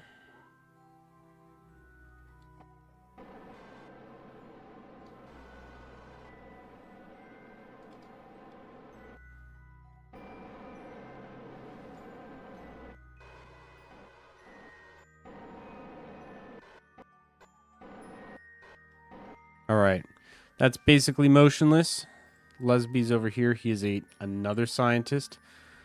So we got lots of scientists. We're going to be putting a lot of scientists on a lot of scientific outposts and leaving them there, I feel. Look at our dagger. Look at that thing. It's sick. It's so sick. I love it. All right. Come into the crew cabin right here. He is on board. We've recovered Lusby. We don't need to bring his wreckage down, do we? No. All right, let's get ready for re-entry.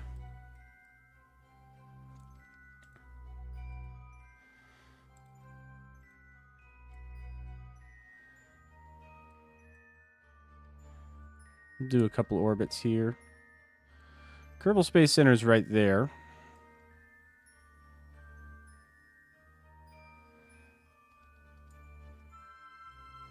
Let's go retrograde, RCS off. 350 meters per second with the rapiers. Should be plenty.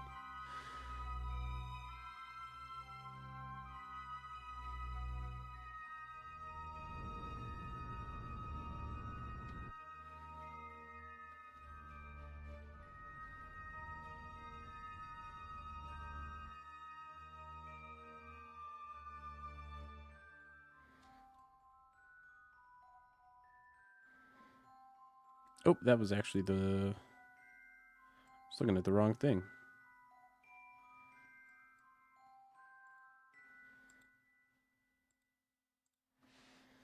Hold on. Switch around.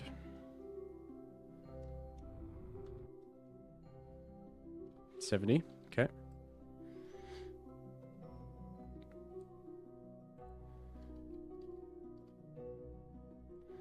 Now, right about here... We'll actually go a little farther. We're going to go here. We're going to try a slightly more aggressive, just slightly more aggressive re-entry profile. This vehicle seems to be able to handle it a lot better. So I'm willing to try it out. Waste heat's fine. I'm not going to use my radiators. No need to at this point.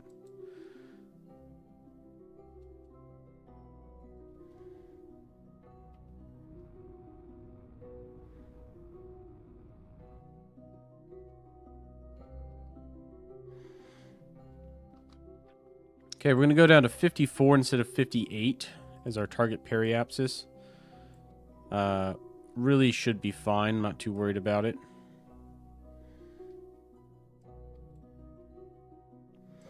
Let's flip around for our belly flop orientation.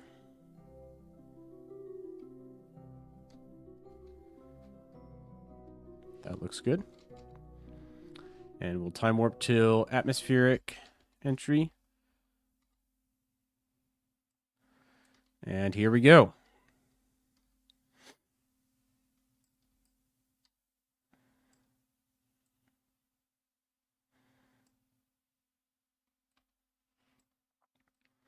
So we're coming down now. We've entered the atmosphere a little earlier than before. We may have to fly for a little bit to get to the Kerbal Space Center. That's okay. This thing does have infinite range in atmosphere, so I'm not too worried about that. Really, the goal right now is just to test a more aggressive re-entry.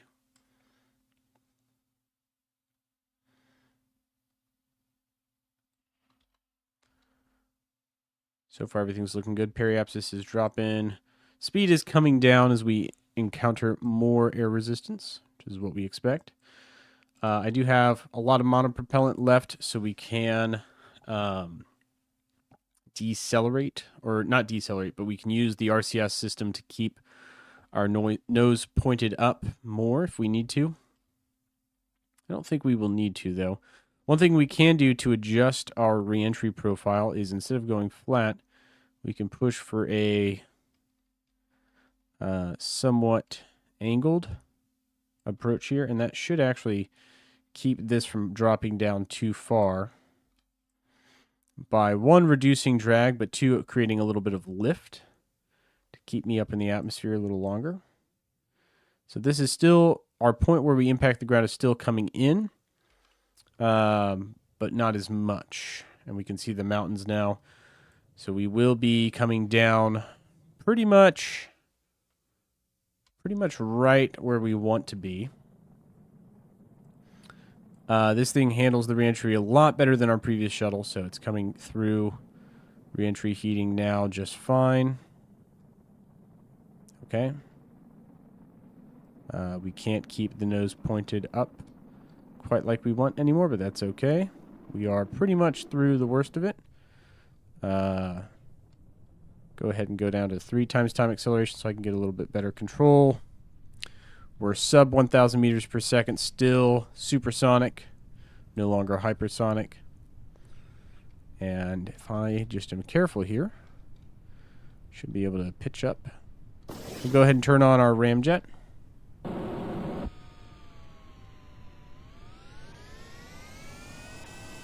We do not need full throttle on it, but just a low throttle setting to keep us at altitude above the mountains.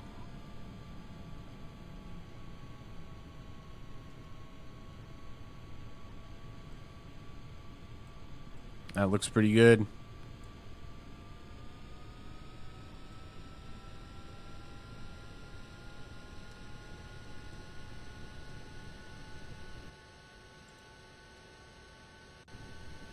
We're close to being correctly lined up. I'm going to go to no time acceleration here for this portion because I just need to adjust.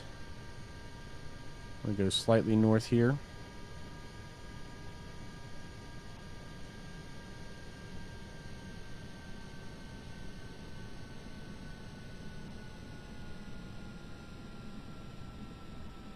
Bring the throttle on this way down. I'm going to shut down the nuclear engine, and we're going to fly in on jets.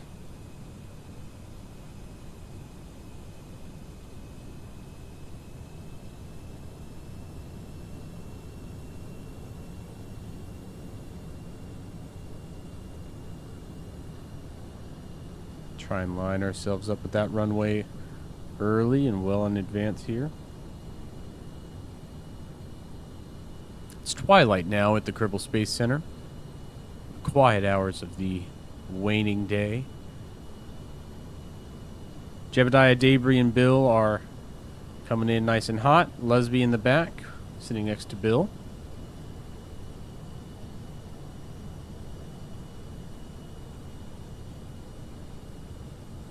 We're a little right of the runway. Throttle down a little bit more.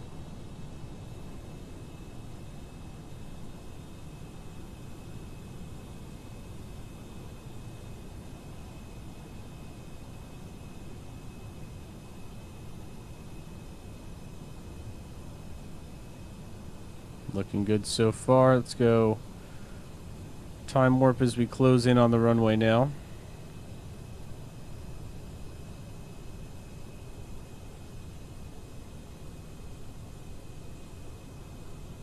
Still a little right of the runway.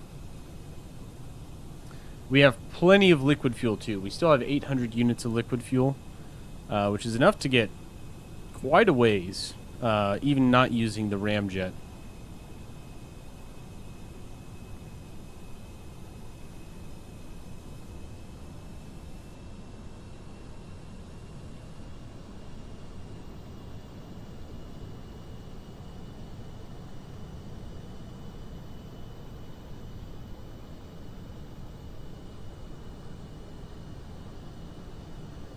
Come on, just get me into level flight.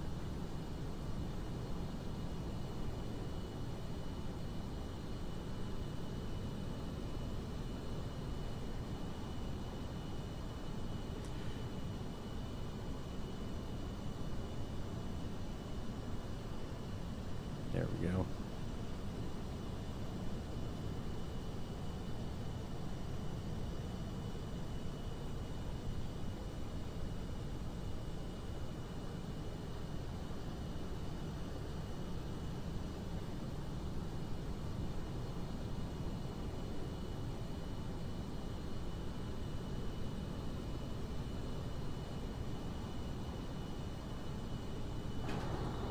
Go ahead and get the gear down.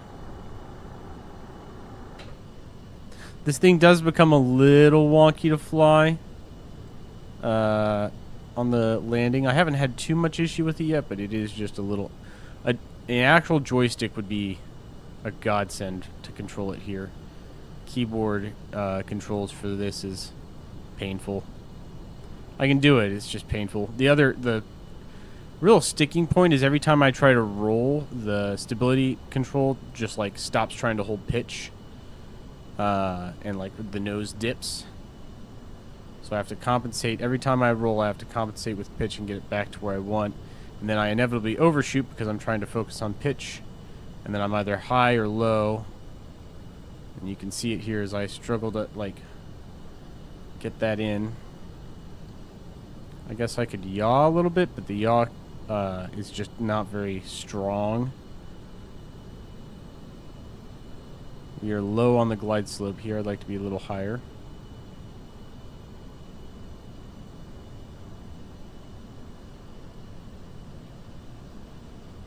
Its stall speed is actually much lower, which is the funny thing. Like, it can go slower. It just, once you get below 300, it starts being all goofy. Okay, almost to the runway. Keep up. Keep your nose up.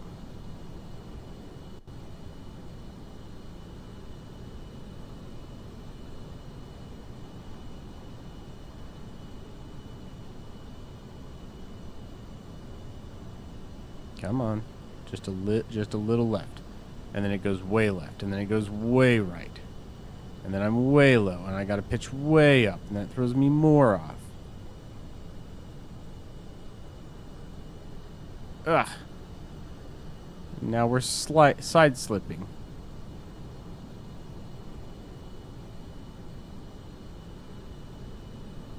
Okay. Well, we touched down. Oh, no. Oh, I broke the engine. Ooh, that's going to cost.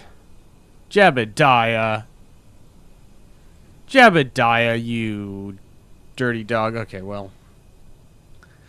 Aside from the loss of that Tory engine and the Rapier, we're actually not going to make money on that. We should still get most of the cost of the craft back.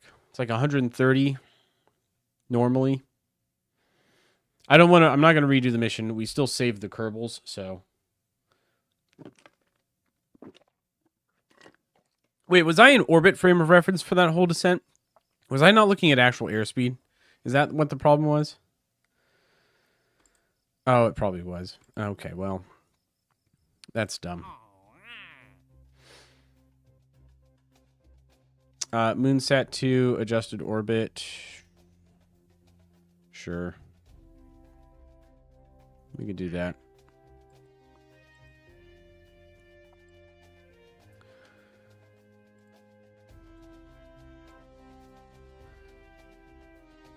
And then we'll go look at our current lineup with Eve for the Eve mission.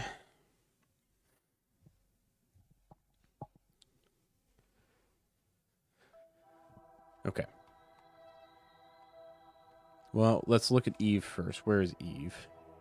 Across from us? Okay. We can time warp the rest of the way there. Let's go Moonsat.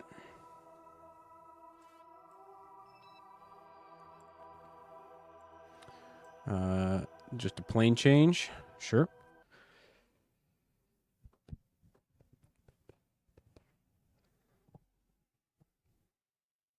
We have, in the last stream I did, I put Kerbals on the moon and Minmus.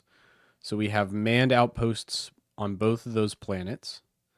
The moon outpost has a pretty sick little rover that I built using the Mark II landing pod in its rover configuration. It looks sick. All right.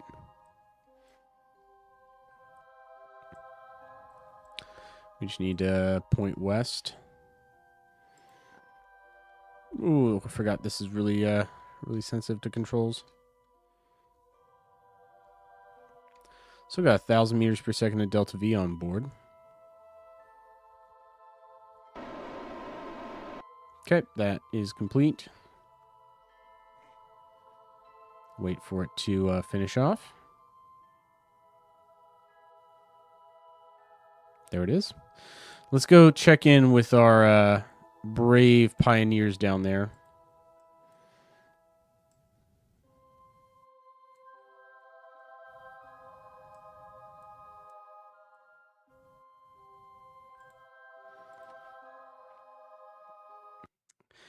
Who did I put on the moon? I think I put a pilot down on the moon, which maybe was a mistake. Yeah, it's fine. I think I'm gonna put scientists on all of our outposts, because we don't need them for as much stuff. For as many as we have, at least. Here she is. Eileen. Eileen in her lovely lunar rover. This thing's a beast. I got the upgraded wheels, so they're the ruggedized wheels. And now she can rove around on the lunar surface. And it just looks cool.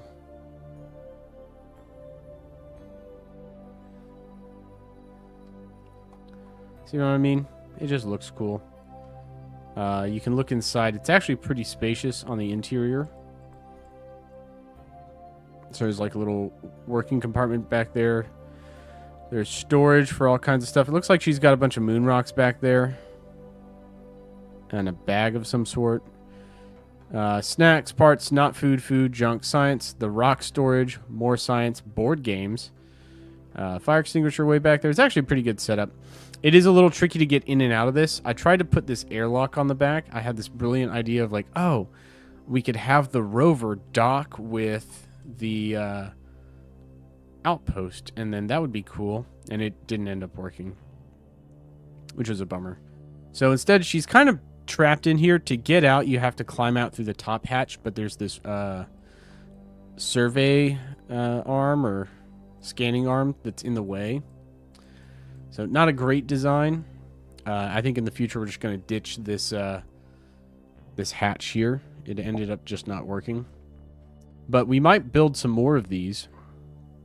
It is very practical. I've got storage on it as well. So you can carry up to 180, 360, 460 liters of cargo in a total of 8 slots, which is enough to build, like a science outpost if you have the right person on it. I also added the winch, so I have the Kerbal attachment system mod. So this thing could drag or carry or move other equipment with this little winch, or be dragged and moved by other rovers with this little cable hook right here. Whoops, that's my webcam. Go back. I swapped to the wrong scene there accidentally. So anyway, this thing's pretty sick. I like it. We'll drive it back to the outpost.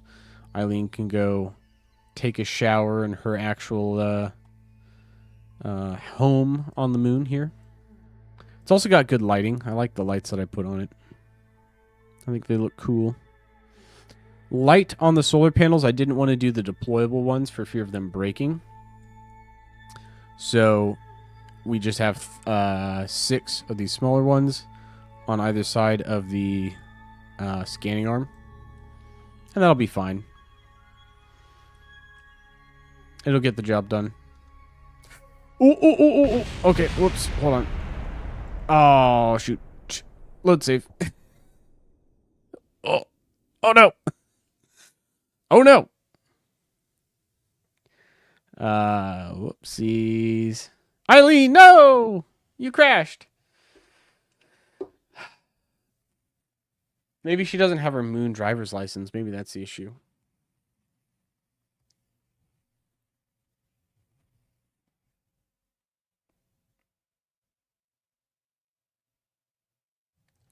Oopsies.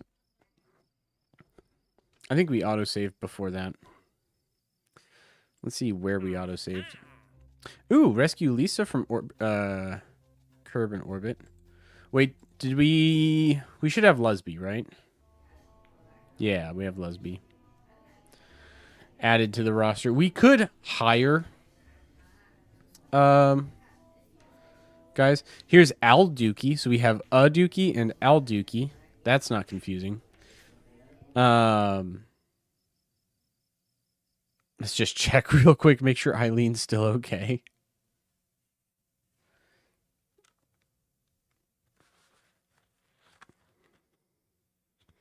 I may need to crank up the drive limiter or reduce the drive limiter on those things.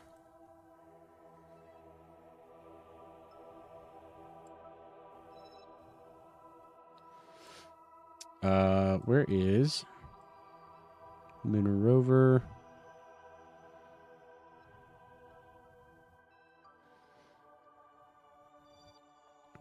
Okay, this can go away. We'll terminate this. Lusby's out of that. Eve Expedition 2 probe, we can terminate. We'll leave that. I guess that's the plane, isn't it? Yeah.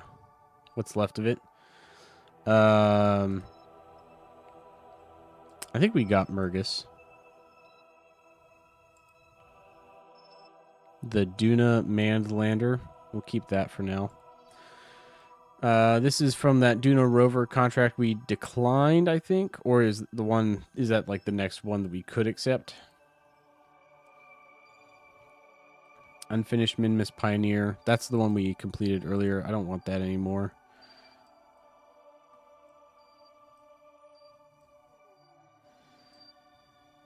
This is our Minmus outpost. I don't know if the Ranger 3 has a Gravioli on it. Let's check. Does the Ranger 3 have a gravity detector? If it does, the negative Gravioli detector, its orbit is kind of perfect to do that contract. We could pick that up easy. I can't remember how old this probe is, though.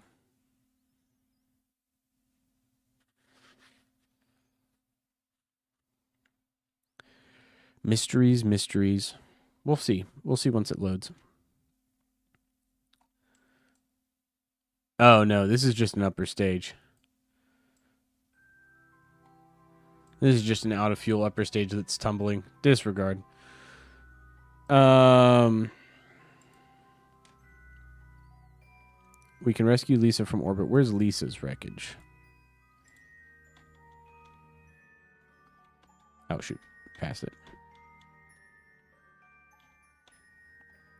Shoot, passed it again.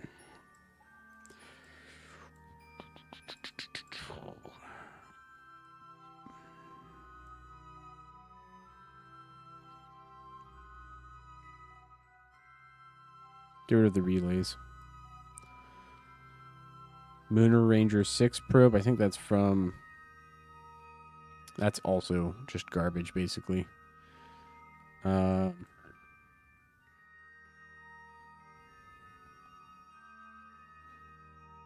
Murgus's wreckage.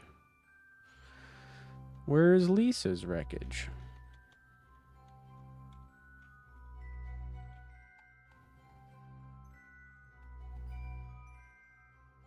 Is this Lisa? That's Hermes. There's Lisa. Also equatorial. Okay. We have an opportunity to redeem ourselves with the KSP Dagger. Not crash it on the runway by making sure that our... we're looking at surface velocity instead of orbital velocity. I was just going too slow, is the problem. Let's take it to the spaceplane hangar before we launch it, and we're going to adjust... we'll adjust the springs in the back, make them a little stiffer so that it doesn't do that bouncy thing. That's starting to get annoying. And then we'll also add some parachutes. Some drogue chutes to help decelerate it once it's on the ground. And then I think that'll be fine.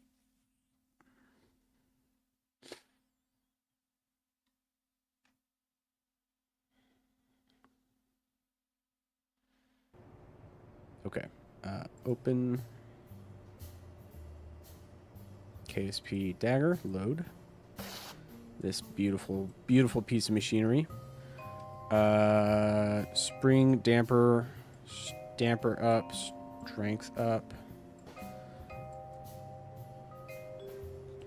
We'll do 1.6 and 2.4 for all of them.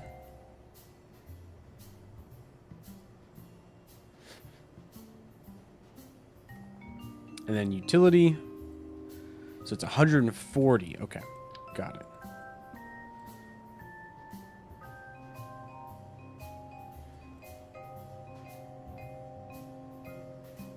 Don't really want to attach them to the rocket. We could attach them to the inside here.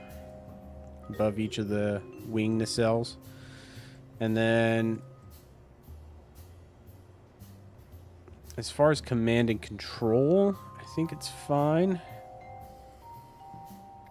We do have a nice little ladder we can use that gets us down.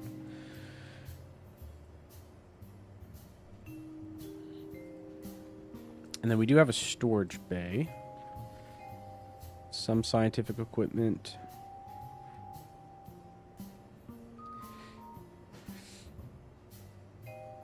We could put a little bit more scientific equipment on it, honestly. I'll leave off the mystery goo, but a dual technique magnetometer.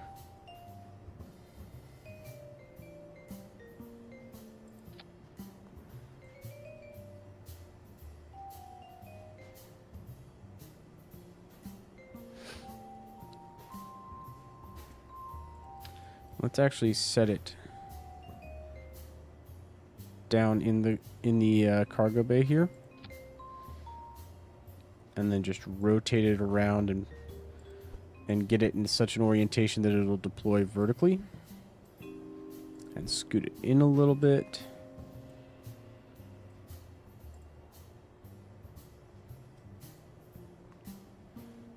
There we go. So it's nestled down there like that. You can also throw the magnetometer boom in there.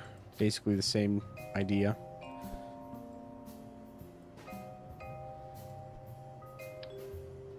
Let's try that again.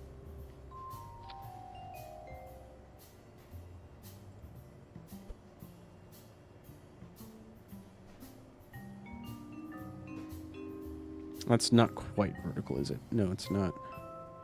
There we go. Does that poke out just slightly? Still just slightly. Scooch you in. There we go. Now these will extend out. We could take some readings with those. And then gravioli. That can go up here, though. Behind the other sensors. And then we'll just scoot these in.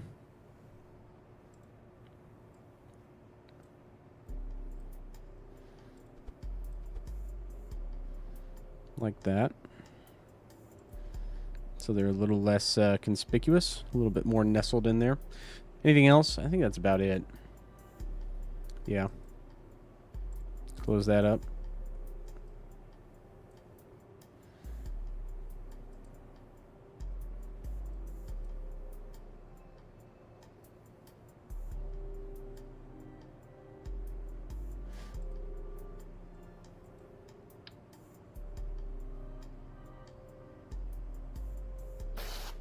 No. You're attaching to the wrong thing. Still attaching to the wrong thing. There we go. Alright. When we fix that part clipping issue, let's save this. Crew, Jebediah, and Aduki will go up this time. Actually, we'll take Jeb off. Aduki and Debris. Debris was the original pilot for the Dagger. And launch it. Some slight improvements to the Dagger. This is like the Dagger, like the F-15A. This is the F-15B. This is the Dagger 1.1. Not quite a 2.0 variation. Just a slight tweak, a slight improvement. Excuse me while I adjust a cable. There we go.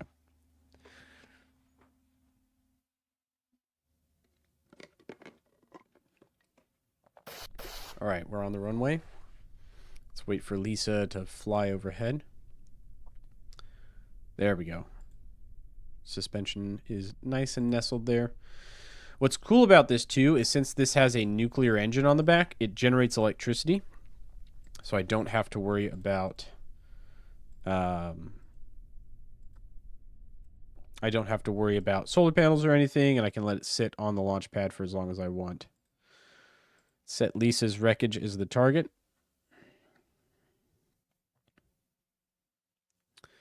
Wait for it to start passing overhead. Right about there. SAS on. Throttle all the way up. Brakes off. Rapiers and our ramjet.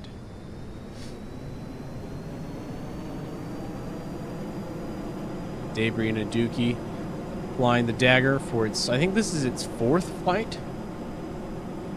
Yeah, 4th official flight, because we flew it once for the test flight and to recover the crew on the research station Omega. That was its 1st flight. 2nd flight was to the KSP Hermes to recover their crew.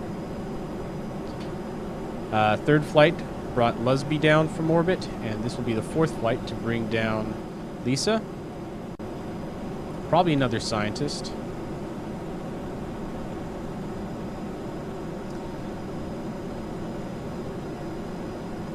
We are short engineers. We have lots of scientists. We have lots of pilots. We don't have lots of engineers, which is fine.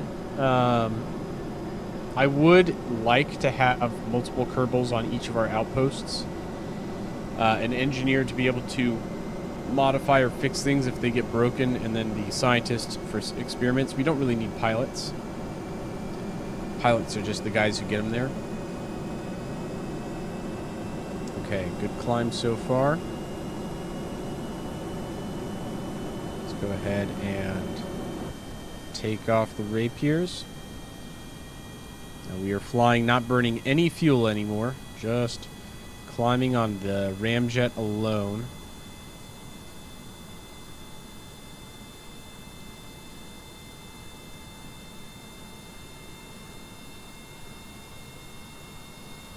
And still accelerating rapidly. Look at that.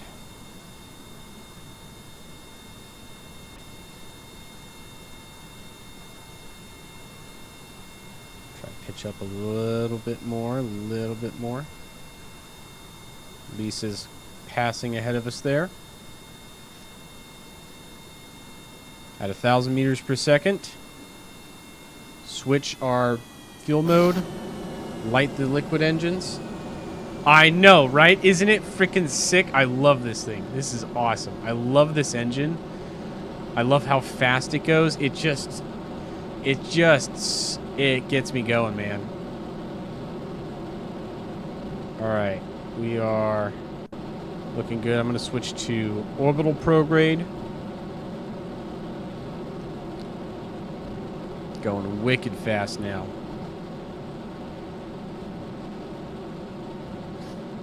That's an intercept right there. It's throttled down, actually. Shut down the nuclear engine. Just on liquid engines now. Entering Kerbin's upper atmosphere. My guy, that was hyper... What are you talking about? That was hypersonic. We were hypersonic back there.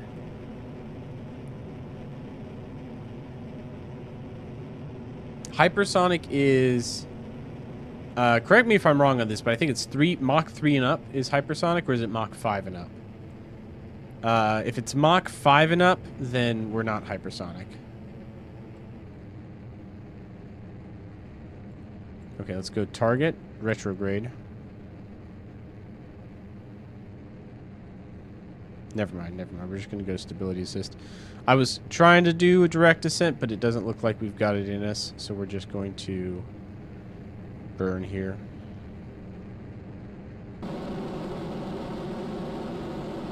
Lower our apoapsis a little bit. Mach 5 plus? Okay. So it wasn't hypersonic. It doesn't need to be hypersonic, my guy. It gets into orbit.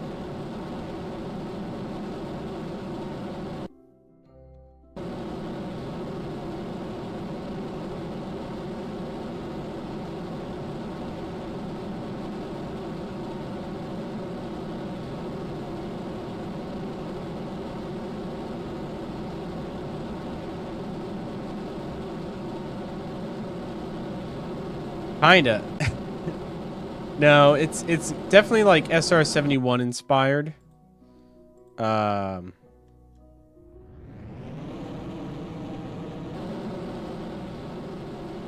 we're just gonna do a normal rendezvous, not a direct rendezvous. Let's just get into orbit.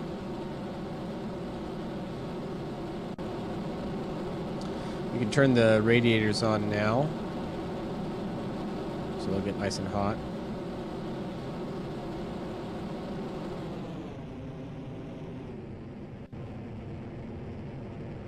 Start to bleed off some waste heat.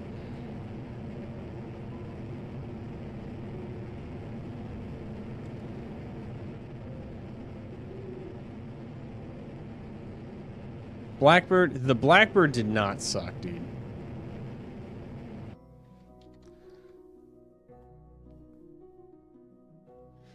You know what's crazy? That plane was 50 years ago we built the Blackbird.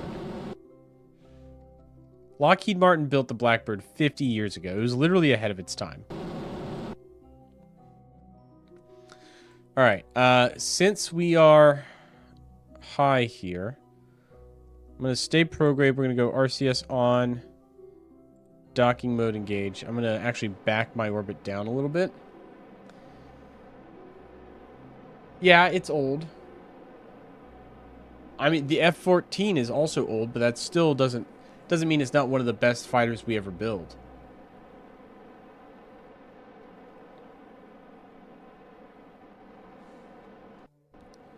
Okay, we're using monopropellant now to get us the rest of the way. I'm going to go ahead and shut down all engines.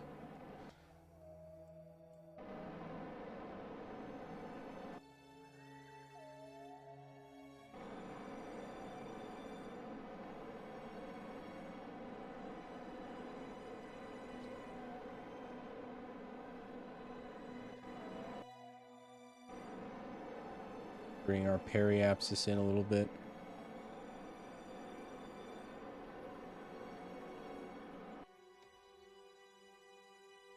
Okay. And then nominally we catch up to Lisa's capsule here. So we're still behind on both these next passes. We are just behind on this next one, and then we should be very close.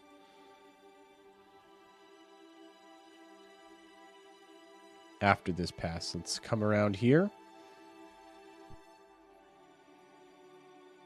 Okay, so we're now just ahead.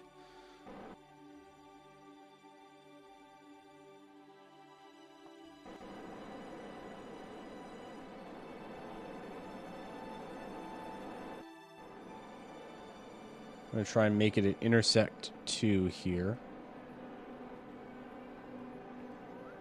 16, 15, 14, 13, 12, 11, 10, 9, 8, 7, 6, 5, 4, 3, 2,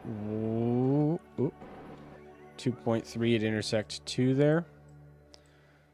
Looks like we could probably afford a plane change, so we're about to ascend. So as we come around to the ascending node here.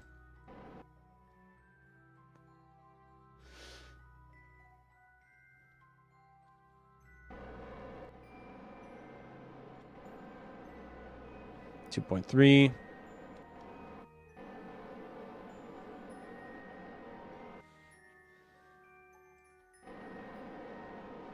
2.2.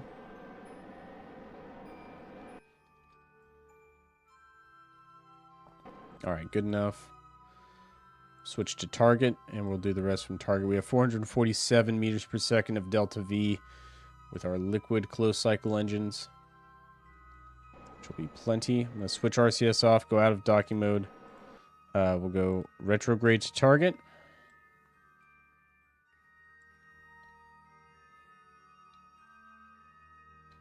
Actually, we'll use RCS. Gives me more command authority here. I'm going to burn this way.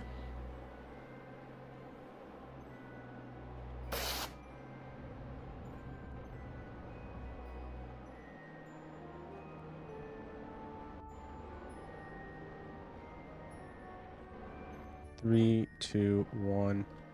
Okay. Retrograde, RCS off. It's going to get us nice and close. 200 meters away from Lisa's wreckage. Should be as good as I need it to be realistically.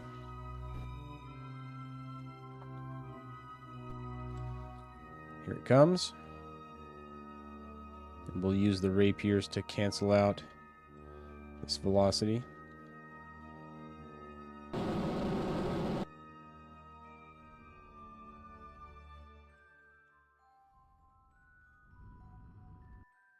Okay, good enough. Lisa in a pomegranate. Another scientist. Yay! Game loves giving me scientists. Let's turn our lamps on. And have her make her way over to the dagger. Its engine's still a little orange from the burn. Still a little warm.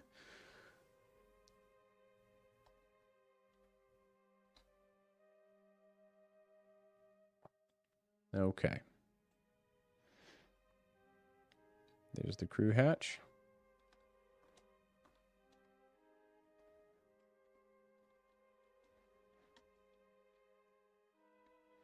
Grab on. Board the ship. Switch to orbit frame of reference. Lock retrograde.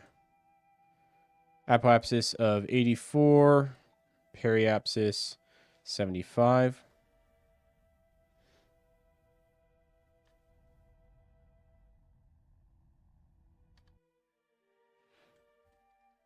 Periapsis is now 70. It's too dark. It's because we're on the dark side of the planet. It's fine. Coming around to the light side now.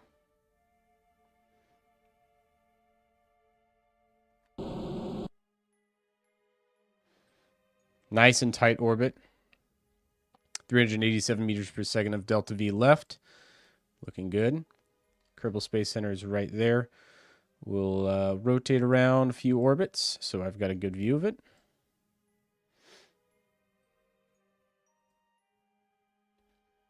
And then we'll retrograde here. We'll come a little bit farther. My plan is I want to do a shorter reentry, basically. So we'll come down to 50. Let's lock radial out.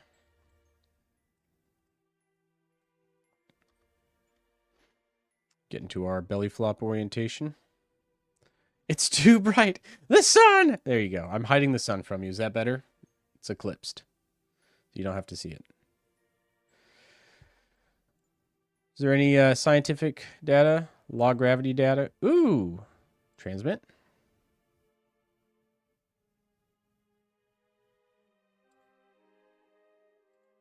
Get a little bit more science from our equipment around Kerbin. I'll take that. Take that any day.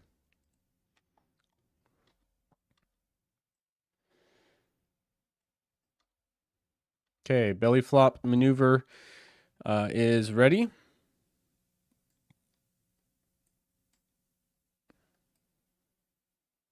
Crew's going crazy. Yeah, they are super excited. They love this plane, man. That's what it is. They're not like scared or anything. They're just really, really happy to be flying in the Dagger.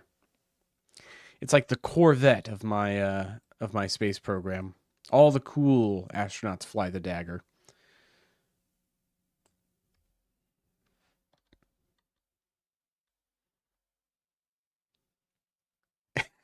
Lisa is like losing her mind over here. Debris and Aduki, they're like excited, but Lisa is like absolutely out of it. Look at these guys. All right. Looks like we're going to overshoot slightly. It's fine. We're not going to overshoot by much, and we can turn around, but we are going to fly over the Kerbal Space Center. So we'll be flying over the ocean. I'm going to turn these to air breathing and shut them down. We'll start with our ramjet for the initial flight. As we get closer, we'll shift over to the Rapiers. Here we go. Here's the major re-entry.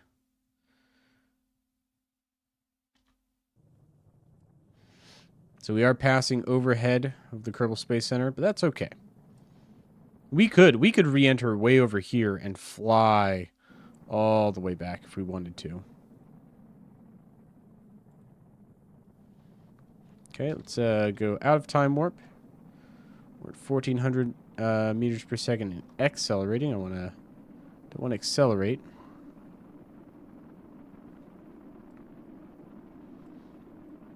I just want to turn around. 1300 meters per second.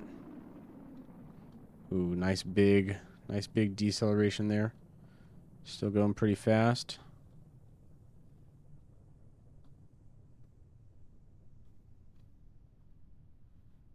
Pulling some pretty serious G's there. All right, we are slow enough now, and in a controlled orientation, we can bring the ramjet back on. Keep it on low thrust, really just to keep us from losing out all of our airspeed. The goal is to turn. Oop. Hit a big G turn right there. Let's try and keep that a little bit more gentle.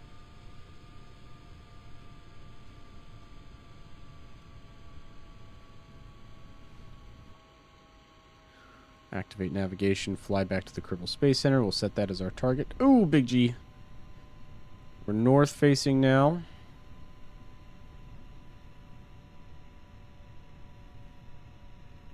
Let's go surface frame of reference, 290 meters per second. Let's go ahead and throttle up.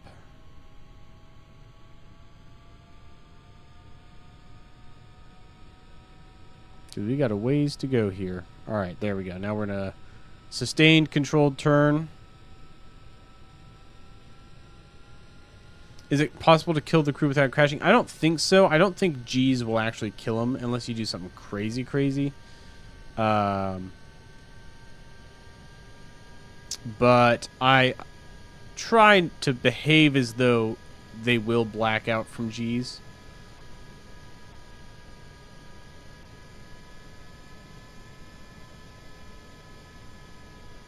And, you know, treat them... I try to treat them as though they are real living things that will die from external forces.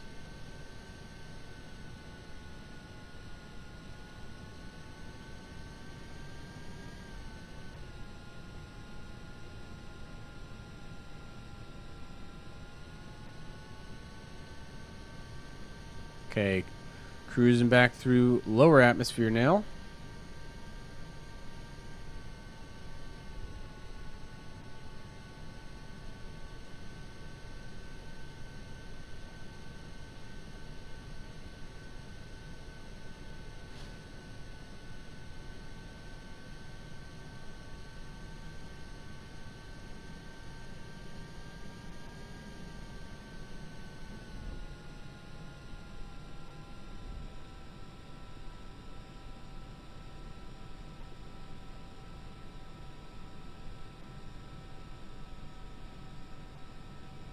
Okay, Rapier's on.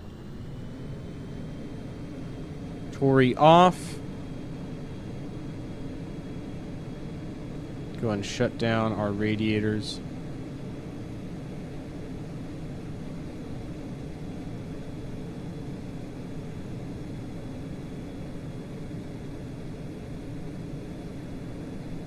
There's the moon. Look at that. Beautiful view of the moon up there during the day.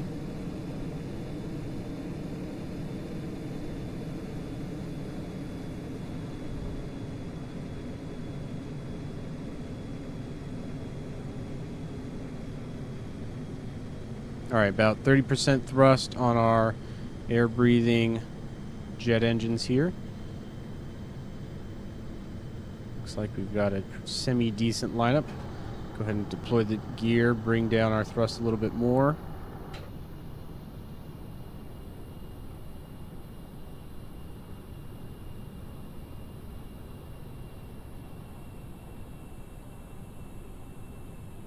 A little bit left of runway.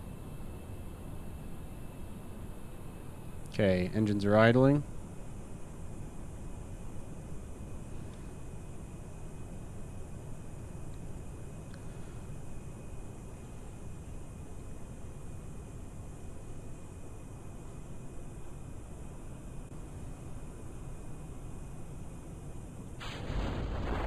Okay, on the ground, much better landing than our last one. Drogue shoots to help us, brakes engaged. Easy day. Engines are fully shut down. Turn the SAS off, don't need that anymore. Look at that. Look at that. Let's turn the vehicle. And we can extend this ladder down.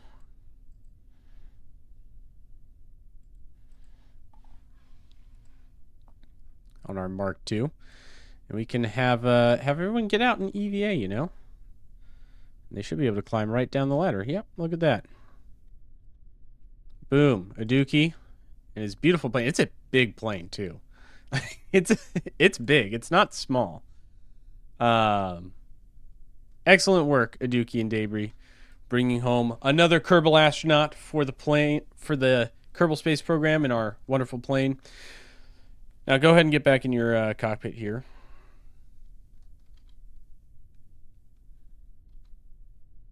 There we go. Can we do yeah, we'll keep that. Recover vessel. Somewhat. Yeah, the Mark II does have a very futuristic look to it, which is why it's so popular. And you know, the Mark III is the shuttle, like the American space shuttle. And it's good. It's technically better, but it's just so big that you can't do like single stage to orbit, hypersonics, stuff like that with it.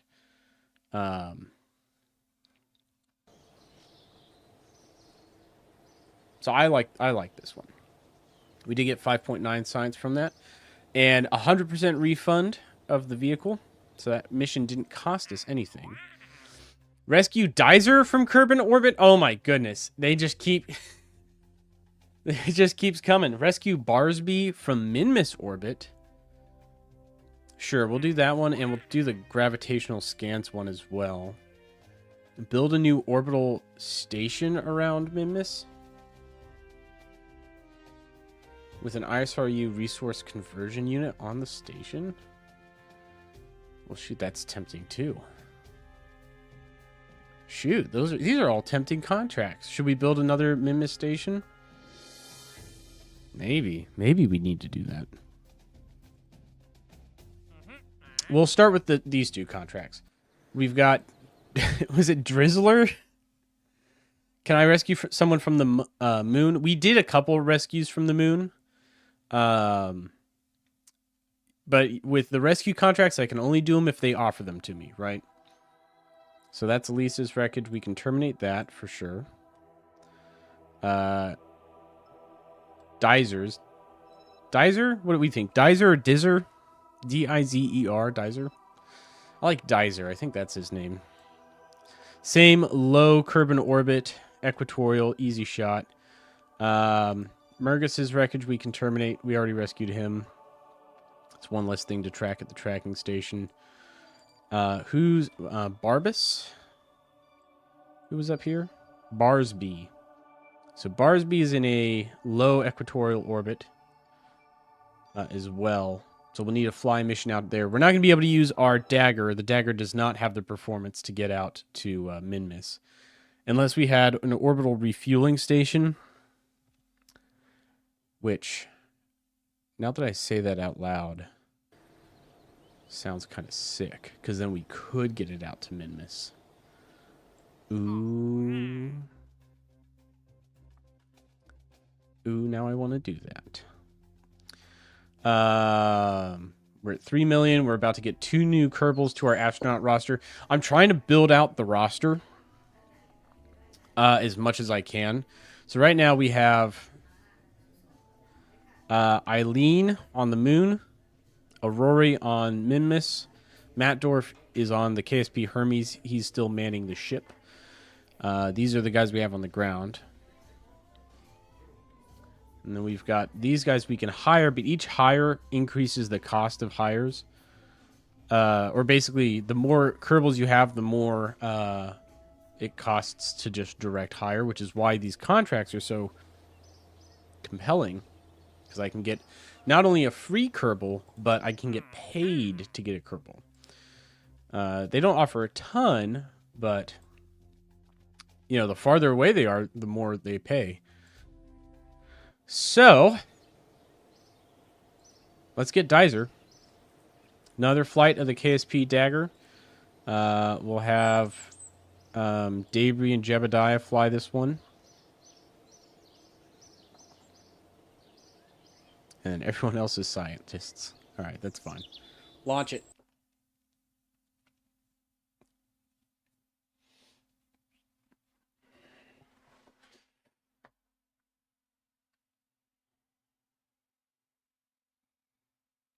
So with that last launch, we waited too long and Lisa's wreckage was too far overhead of us. So we're going to launch a little earlier and try to do that direct rendezvous. It's trickier with an airplane. There's a little bit more variables that come into play, but I still want to try and get that direct descent nailed down.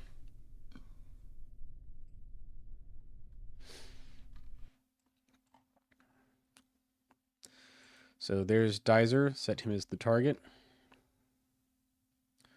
And we'll launch when he's right about here, basically.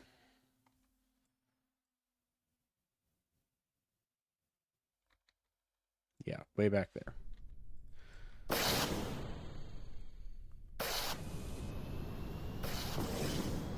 Okay.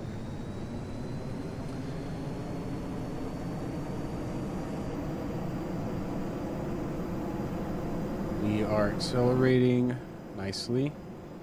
Dizer's coming up behind us. He's going to overtake us unless we can get up quick.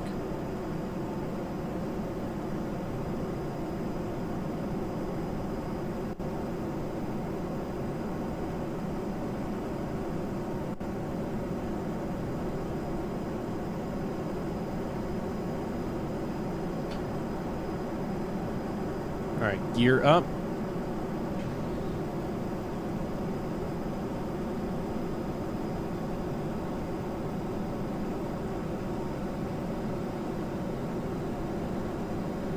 Try to get to a 20-degree climb here.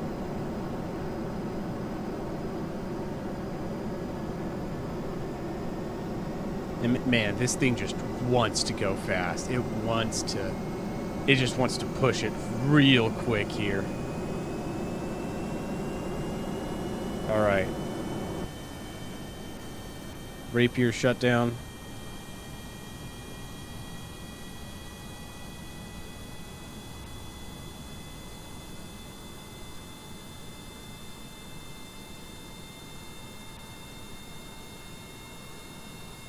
Nice and steady.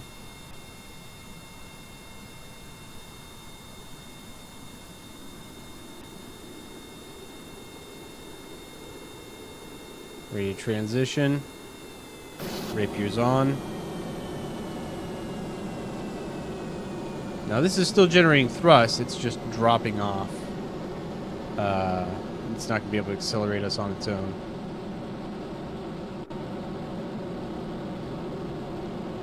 As the air goes down. Alright, we'll shut down that ramjet.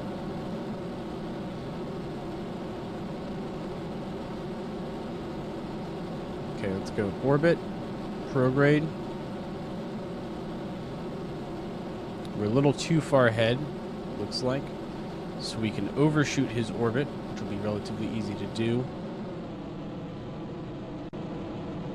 Coming up into the uppermost portions of the atmosphere where the heat effects, the resistance aren't as high.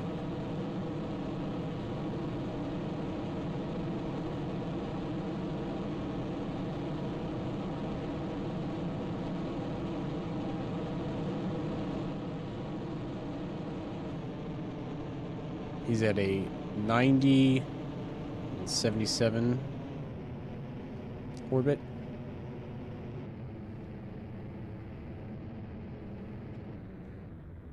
We'll throttle way down here.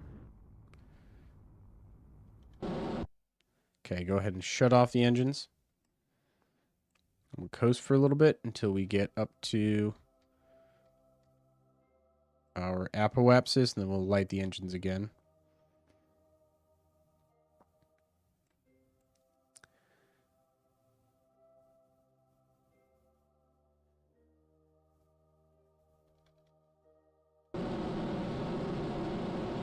Point slightly downwards.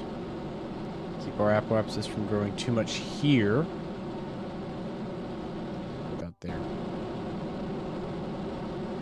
Got 1,000 meters per second of delta V. Only need a couple hundred more to get the rest of the way into our orbit here.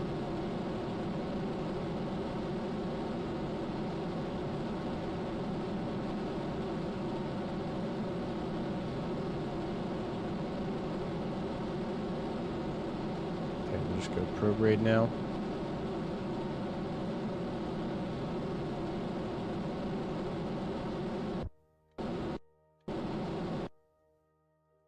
That's 67. Let's go radial out to correct that.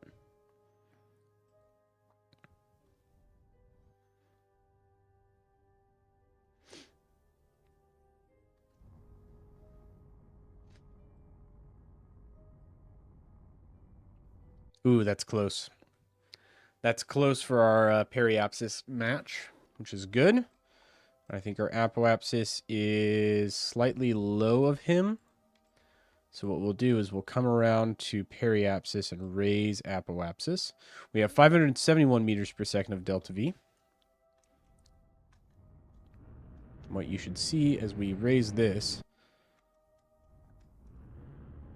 is that our intersect starts getting closer.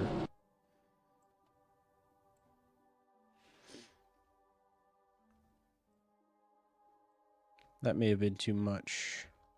Yep, too much. Okay, so we'll come back, go retrograde here.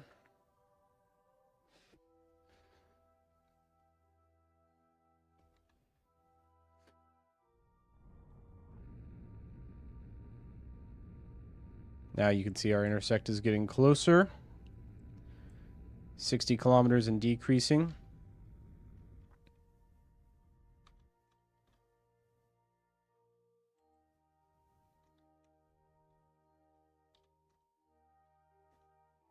All right, that's nearly sub 1 kilometer. 0.9 kilometers. A little tweak with the RCS thrusters to get the rest of the way there. Let's go target retrograde.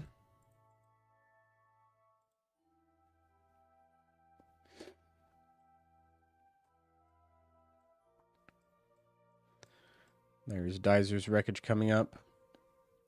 We'll have a decent amount of relative velocity to cancel out here.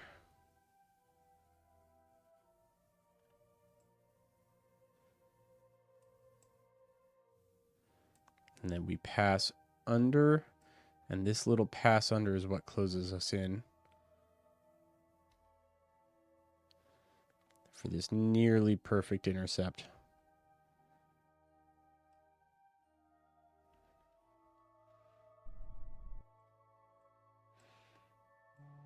All right, let's go retrograde now. There's Dyser's pod up there.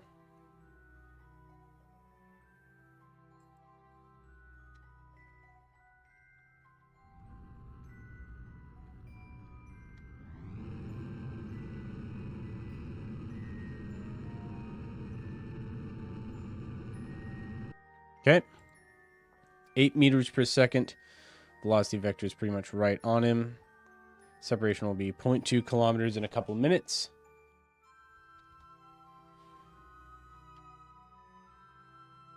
We can do the rest of this rendezvous pretty easily here. 2 minutes to rendezvous. 9, 8, 7, 6, 5, 4.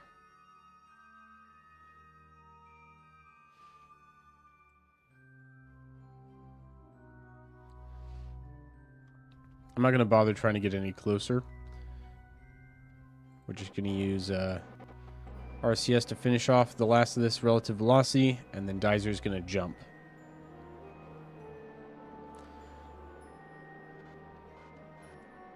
It's the leap of faith spacewalk, you know? Oh, look at that. And Dyser's a scientist. Lots of scientists for all of our scientific outposts we're going to build.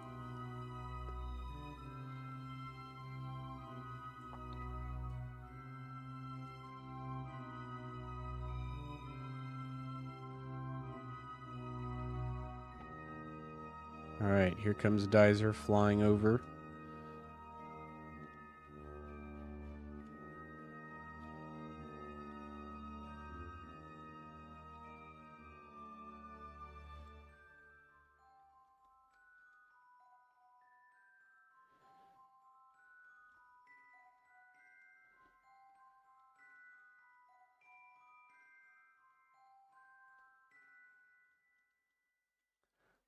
Nice and easy.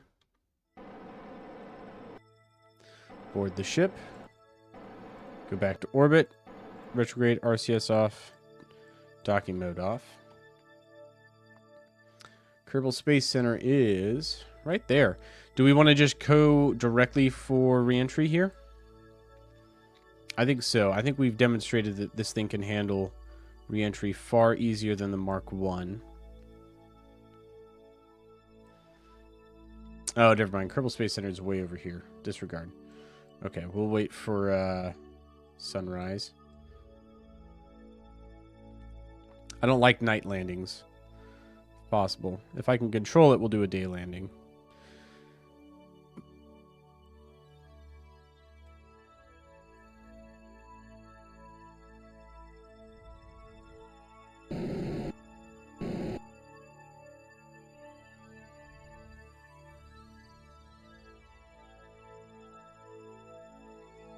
Okay. I'm going to take the periapsis way down.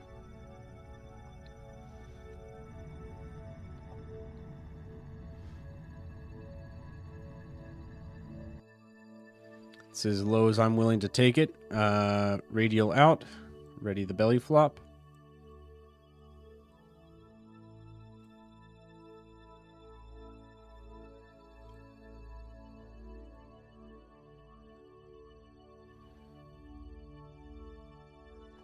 Let's orient it the right way.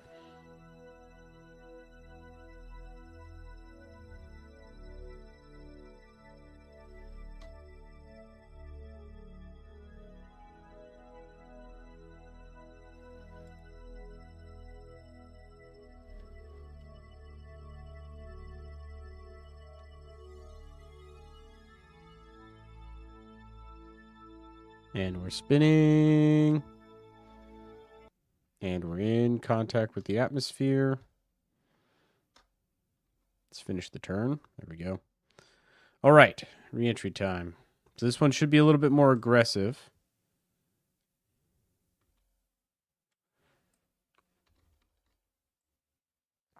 Because we're coming down lower and earlier.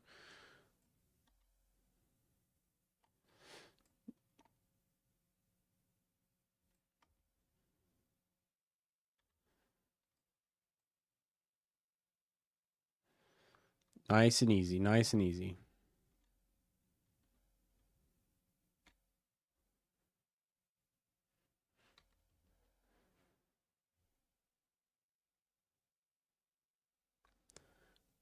Just a slow, gentle descent is what I want to have. Nothing too crazy. This is good. This is what we want to see. That tells us we're probably right about the right angle, too.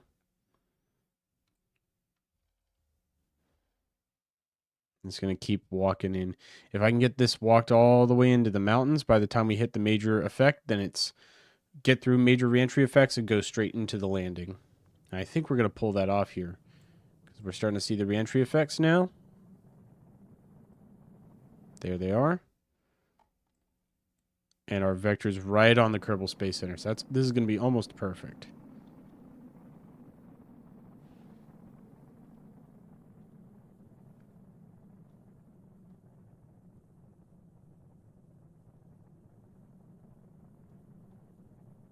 All right, we're going to do kind of S turns similar to the space shuttle here.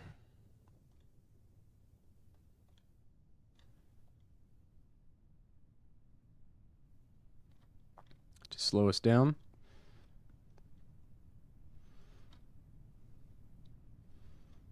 All right, we're nice and slow now. Let's go ahead and bring up our rapiers. Turn the radiators off.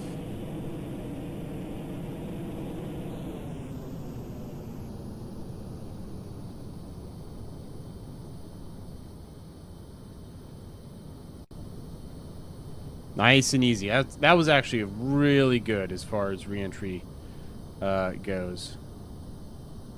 Pretty much exactly on target.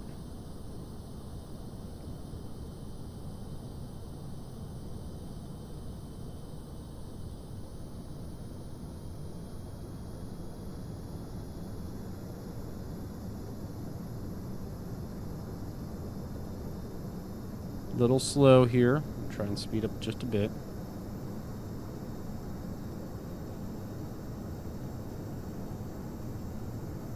Yeah, it does. Even when I pitch, it wants to roll as I pitch here. That's what I'm trying to fight right now.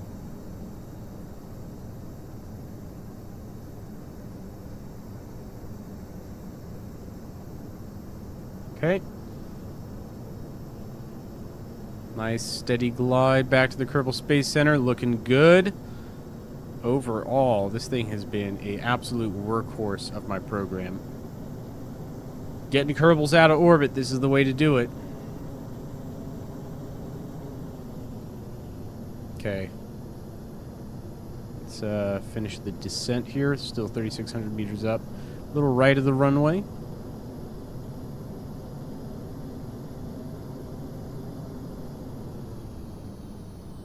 Bring the engine thrust way down here.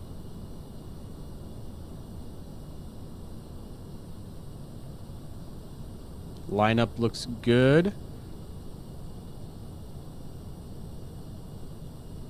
Jebediah, after crashing the last one and being taken off the flight roster, this is his moment to redeem himself. Can he bring this one in? Go ahead and lower the gear. Glide slope looks good. We're still trying to fight for the lineup there, but that'll just have to be corrected as we approach. We're pretty close. We're pretty close to the lineup we want. Okay, idle. Nearly idle the engines, just a little bit of power. Okay, go to idle on the engines.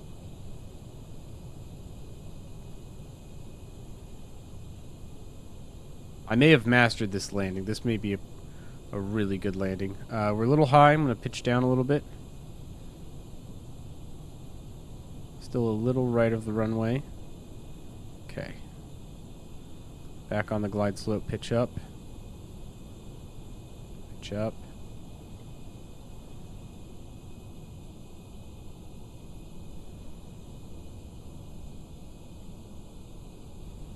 Bouncy.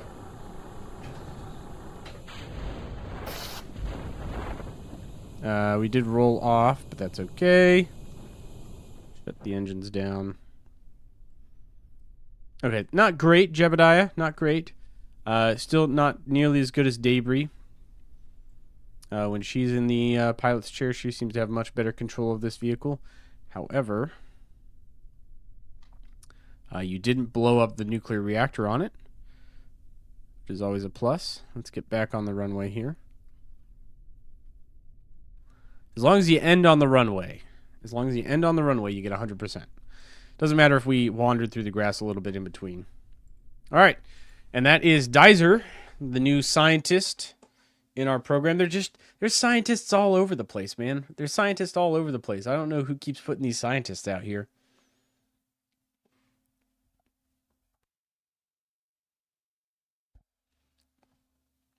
Now, Darsby in Minmus, and we'll do the Minmus mission next. I'm very, very tempted to put an orbital refueling station around Kerbin, and then we get to fly the Dagger up to the refueling station, refuel, and then go for Minmus. A part of me is very tempted to do that. 148,000 refunded, which is the full value. Anyone else stranded in orbit? No, looks like everyone's down this time. All right, so we just have Darsby now.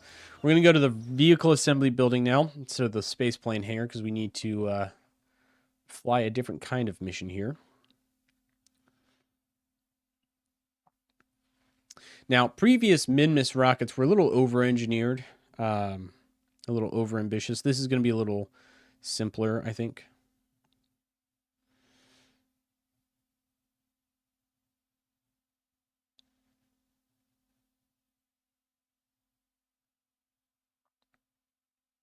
All right, so gravimetric surveys, rescue Darsby.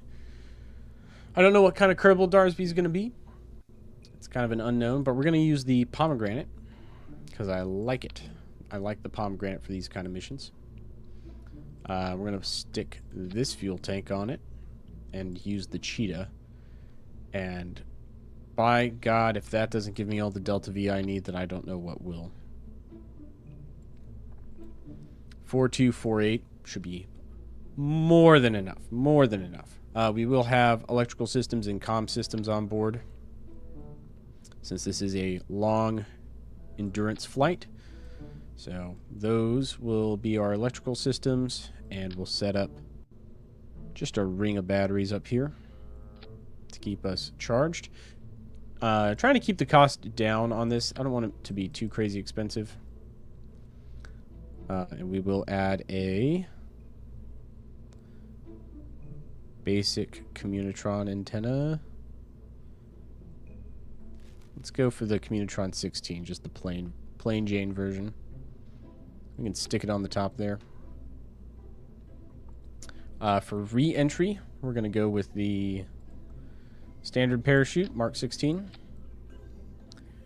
And that's kind of it. I guess we need some stability and control. An SAS module will do that for us. 1.875 meter decoupler. Slap a couple more fuel tanks on this bad boy. And a pair of Bobcats at the bottom. 0.84 thrust weight ratio. Okay.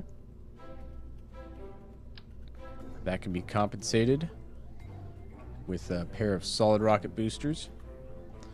So let's go kickback. My preferred SRB for most missions now. If we're going to use SRBs, it's probably going to be the kickback.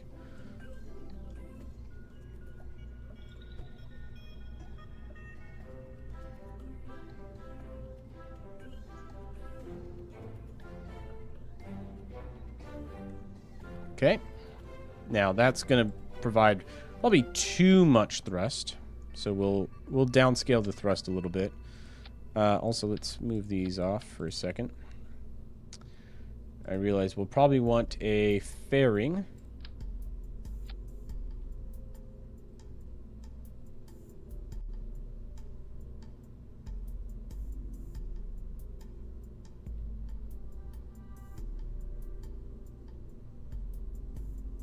You just come slightly out.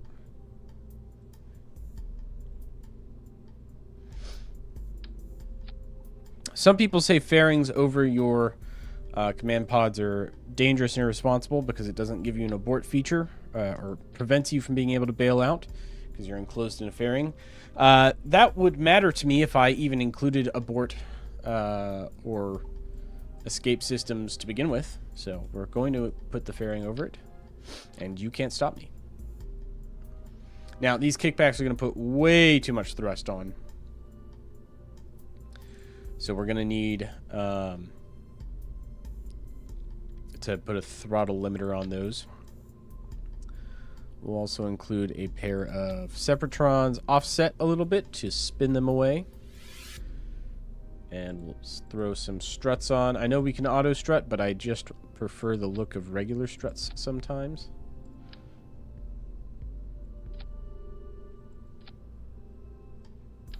Even if they're a little off.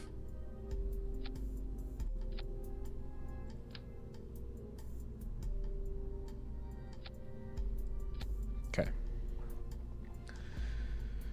Yeah, it's fine.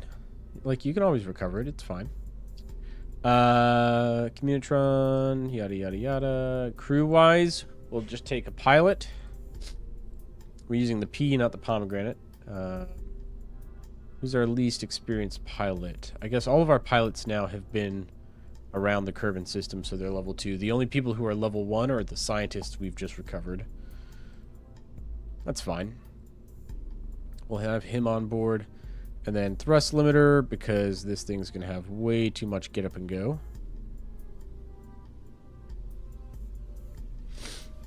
These go up here. This goes down here. 1.68. 1.5. 1.34 should be fine. This thing costs $25,000. It's kind of as bare bones as a module gets here, but But it should do the trick for us quite nicely. Is there anything else we want to add? Not really. I really do think this is it. KSP Rescue... What do we call this? KSP Rescue 3.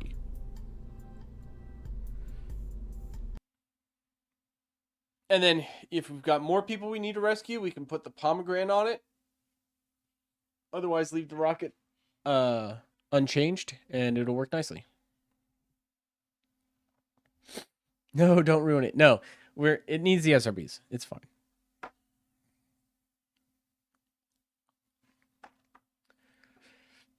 Clocky Clock, I think I've pegged you as a Titan enjoyer over here.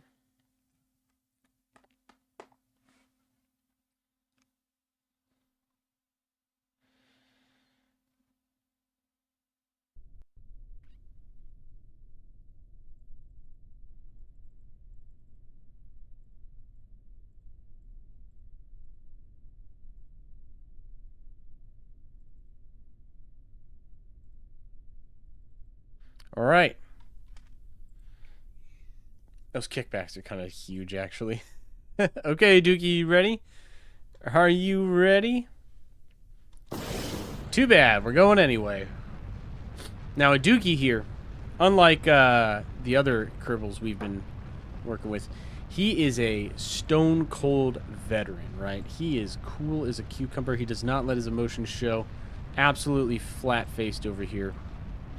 A consummate professional, a man of his craft.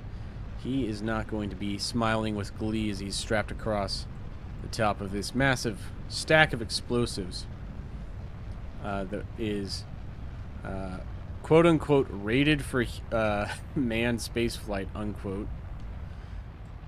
Alright, let's see. Get him going.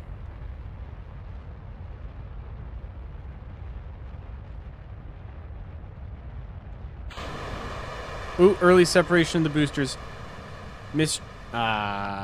Okay, well, that's not what I wanted. I hit space instead of M, and the boosters have flown up ahead of us. But it looks like they're going their own separate ways. Where'd the other one go? That one's going that way. There they are. Interesting. Hopefully they don't hit the Kerbal Space Center. I think they're going to run out of fuel and explode in the atmosphere or something.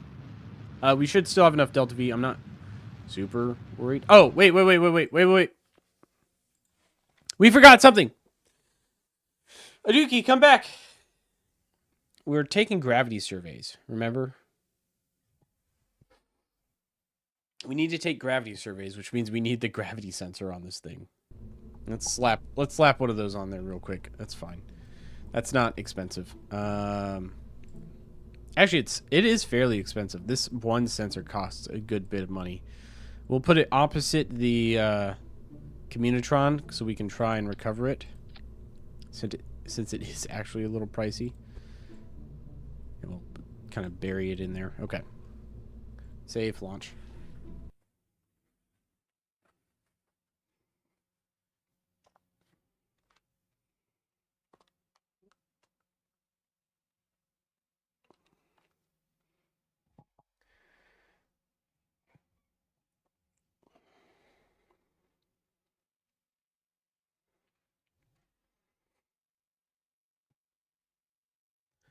Okay.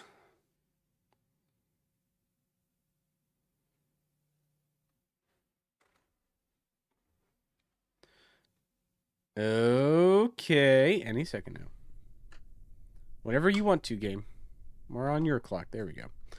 All right, Aduki. Now we go. Yeah, we're going to pitch over a little bit more aggressively here.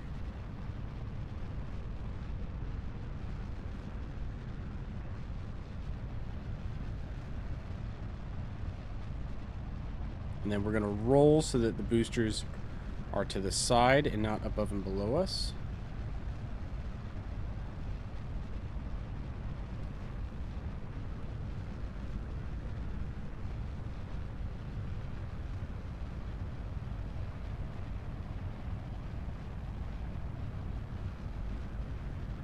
There we go. All right. Prograde from here. Hold this for a second.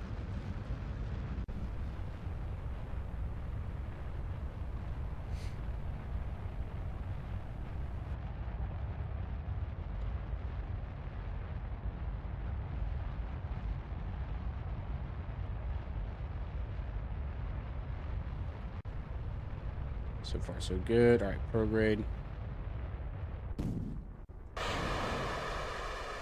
Now the boosters go flying.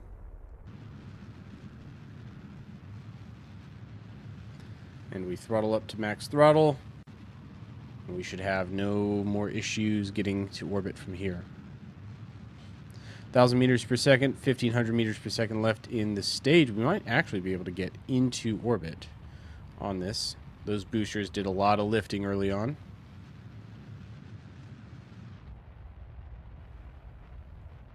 We'll be close. Jeez.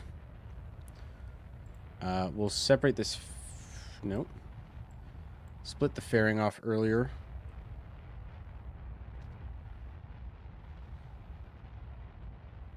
Yeah, I think we will actually get in orbit on this. Good job. Good job, Aduki. That was a good piloting you did right there. Let's go ahead and split the fairing. And raise the Communitron. Now that we're in space. Let's also deploy our solar panels.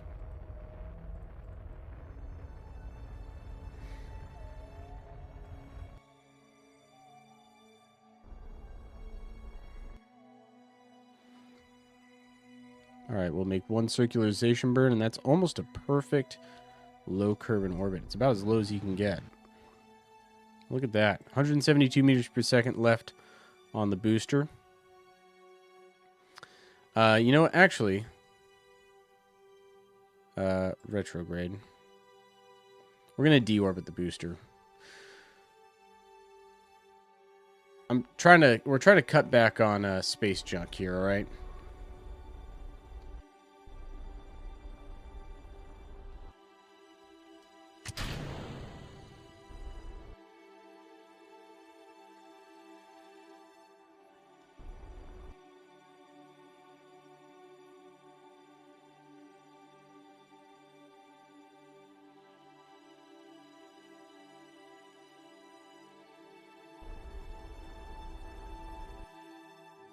There we go. All right, so the booster is going to fall back into the atmosphere. We can get rid of that.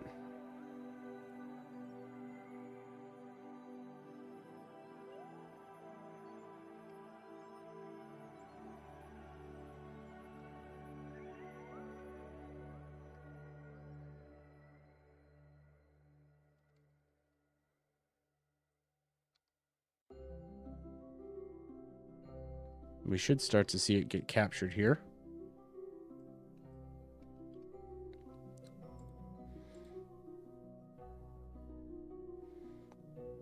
Maybe not. Okay. In the meantime, let's start looking for our min-miss encounter. So min-miss is hopefully approaching, not too far off from its descending node. Right about here, we can plan our burn on the descending node. About 900. There it is. And that looks like it gets us a lunar encounter as well. Min-miss periapsis of 46,000.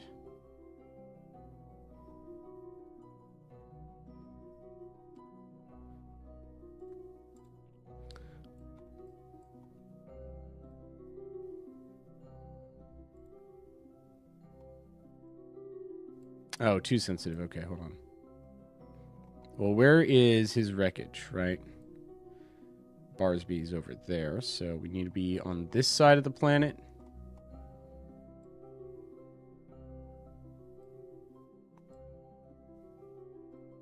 And we'll need to make a plane change. Okay. Easy enough. Let's go for that. So we'll do the rescue first, and then we'll pilot to a we'll fly to a polar orbit to get the science, the gravity data.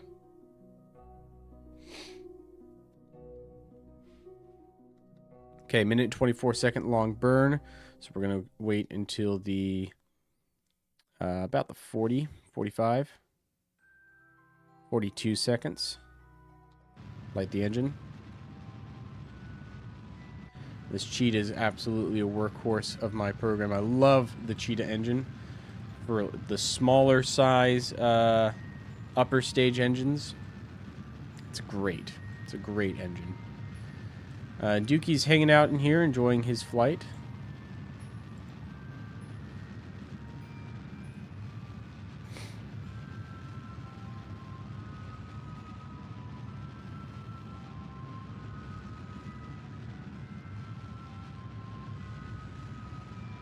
meters per second left on this burn.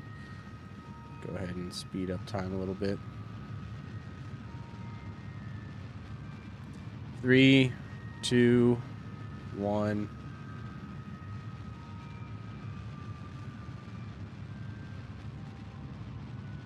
$60, $50, $40, $30, $20, $10. 1.2, so we're a little shy. I'm going to go prograde again. I'm just going to manually adjust this.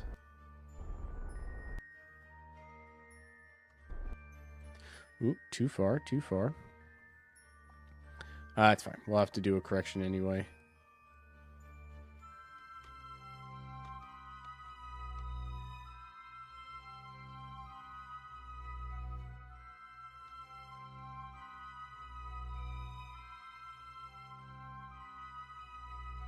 Okay, so we are outward bound. We can do a mid-course correction here.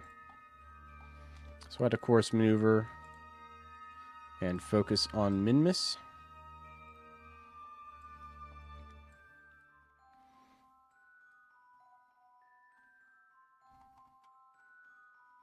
I want to get as close to an equatorial orbit as I can. That's pretty close.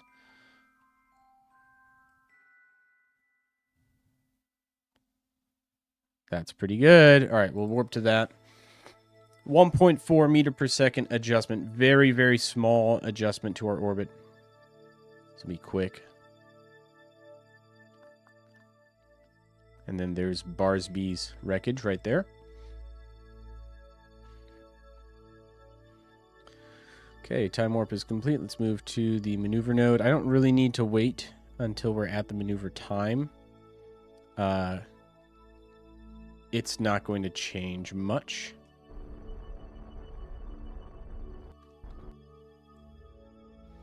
A little past. I'm just going to go normal. Also, I think it's time to put a thrust limiter on this thing.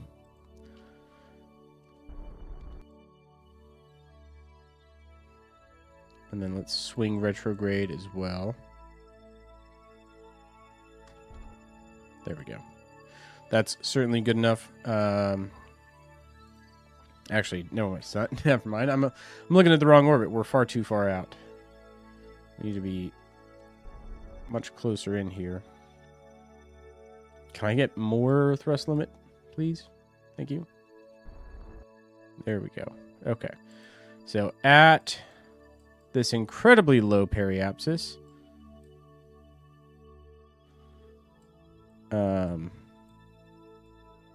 which will move forward in time a little bit.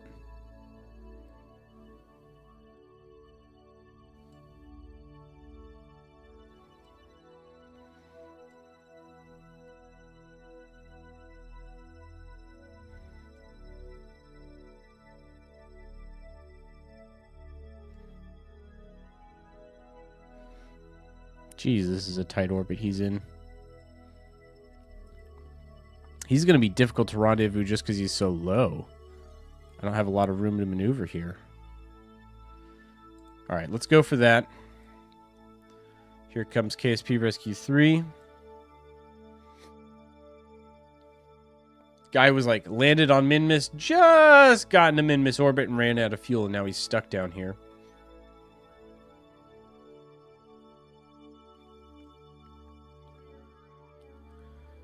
Okay.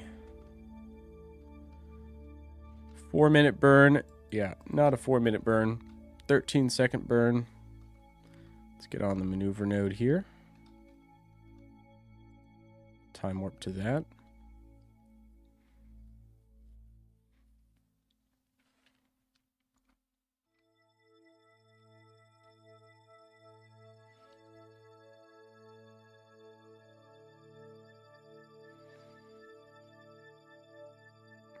All right. Engines are lit.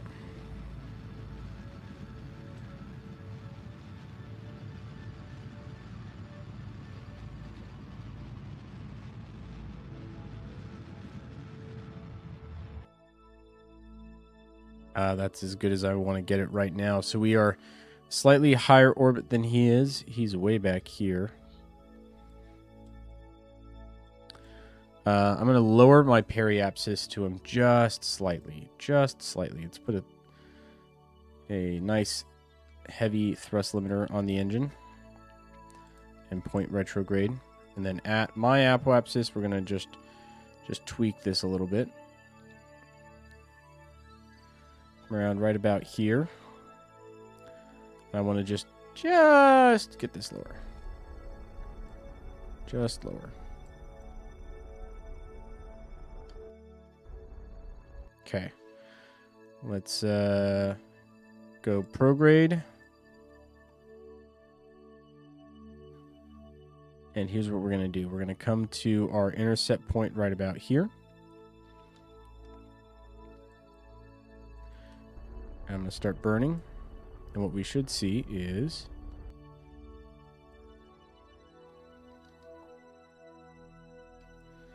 this orbit will take longer. Oh, too long. Too long, too long. Retrograde. If I do a maneuver, will you show me where it'll be? No. Okay. Well, the maneuver node's not showing me what my predicted intercept will be, so that's super useful. We'll just do it manually then. Just slightly less.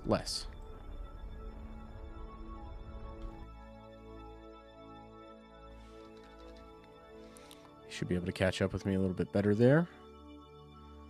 Okay, here we go.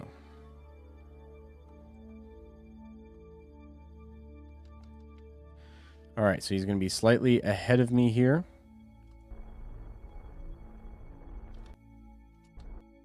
.3 kilometers is a near perfect intercept.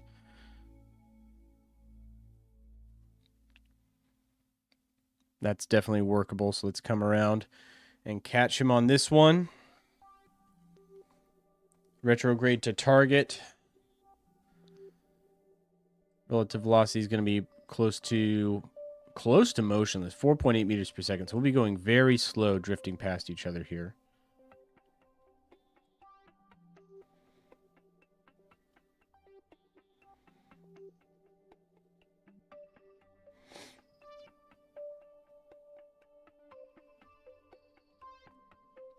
All right, this is about our CPA here.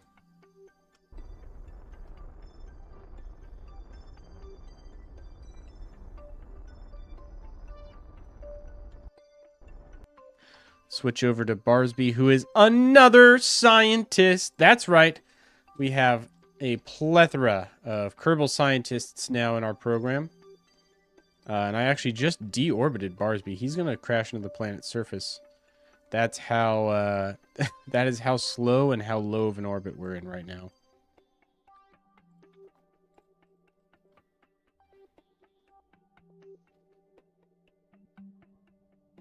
But it's okay because he's also going to get back into orbit just by using his jetpack.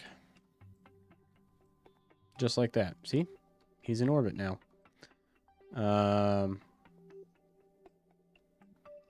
Well, since we've got a scientist on board, he can log gravity data and take that and then get on board. All right, next part of the plan, right? We want to get into a polar orbit, and we want to scan these zones. So I want to go polar about here.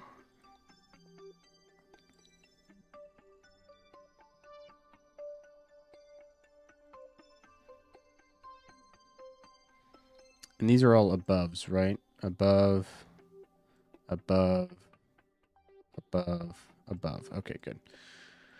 Now we want to be nice and low.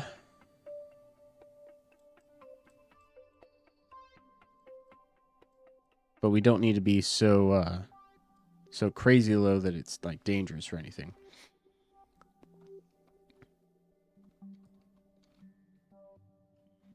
All right, let's set up on the maneuver node. Go ahead and take my thrust limiter off, max thrust on the main throttle. Should give us a 26.27 thrust weight ratio around min-miss. And time warp.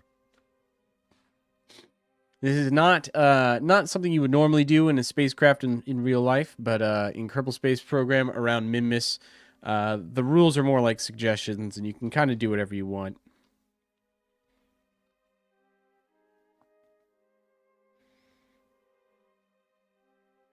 So it's going to be a 16-second long burn. We're going to wait till we're a little closer.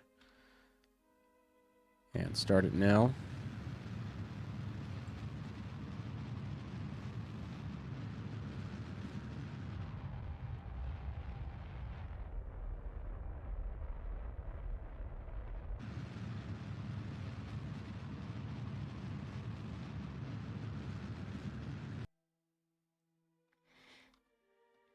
Looks like we're good on alignment, but we're just a little low. So I'm going to go off maneuver and just get us up a little bit. Okay, now we wait. So this is where we have to be patient as we pass over these locations. Periapsis is indeed too low, so I'm going to burn just to raise my periapsis up to 8,000.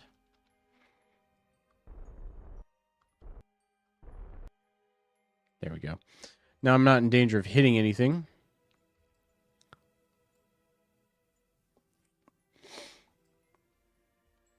Oh.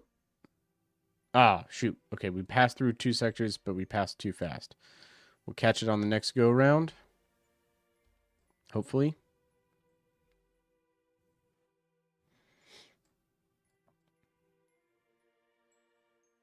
Nope. Too far. Okay. It's going to be a little bit before they come back around, but that's okay.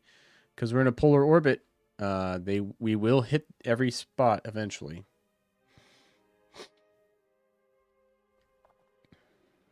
Okay, we just missed another one. That's fine. We'll catch this one as we come up. All right, entering KT3C TAC Z. Log gravity data. Transmit. Log gravity data keep. Take data board. Board anyway. All right, that's one zone we've gotten. The next one is all the way down near the South Pole, which is good. It means we'll get a second stab at it.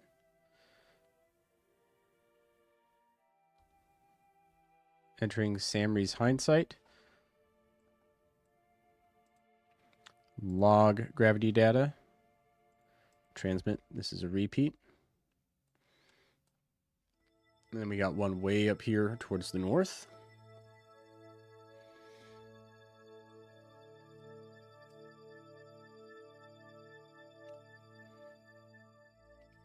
Sector N HPZ. Log gravity data. This is the lowlands. We'll transmit. Log it, keep it. Barsby, you're going to take the data. Also, EVA report and keep board. Great.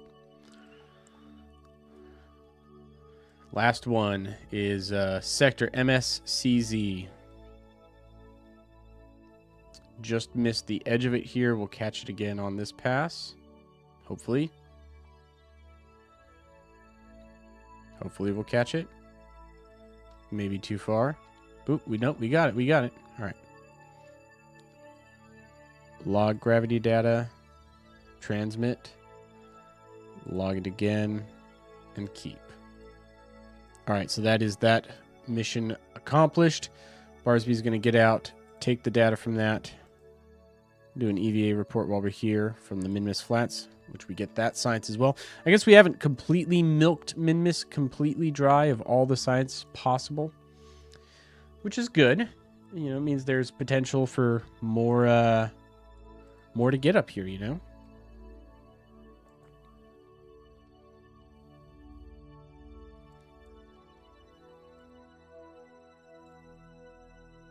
Maybe we'll try a few more.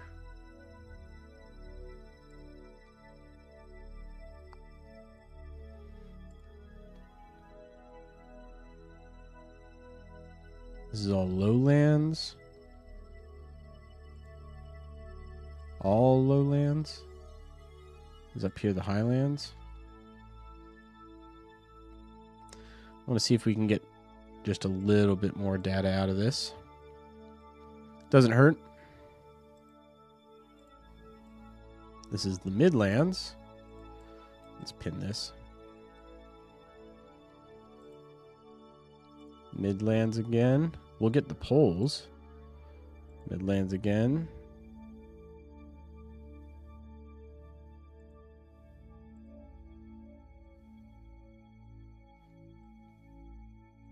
We're not quite polar enough for the poles.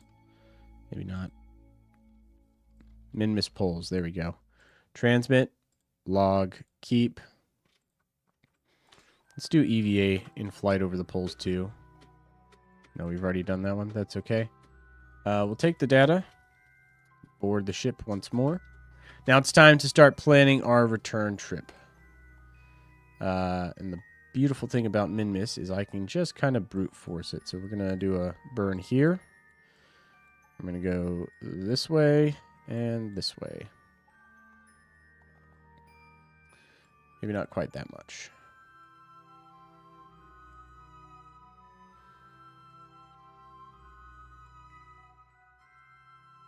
$212 meters per second to get back. Sure, we can do that.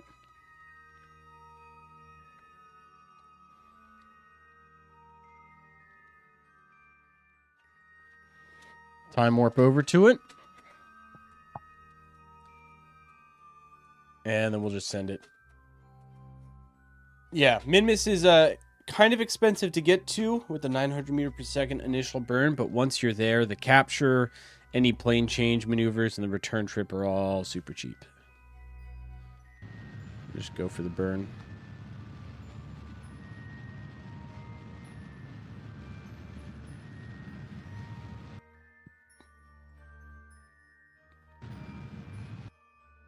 A little too far. Let's go retrograde. I don't want to come in at that steep of an angle here. That's fine. All right, time warp away.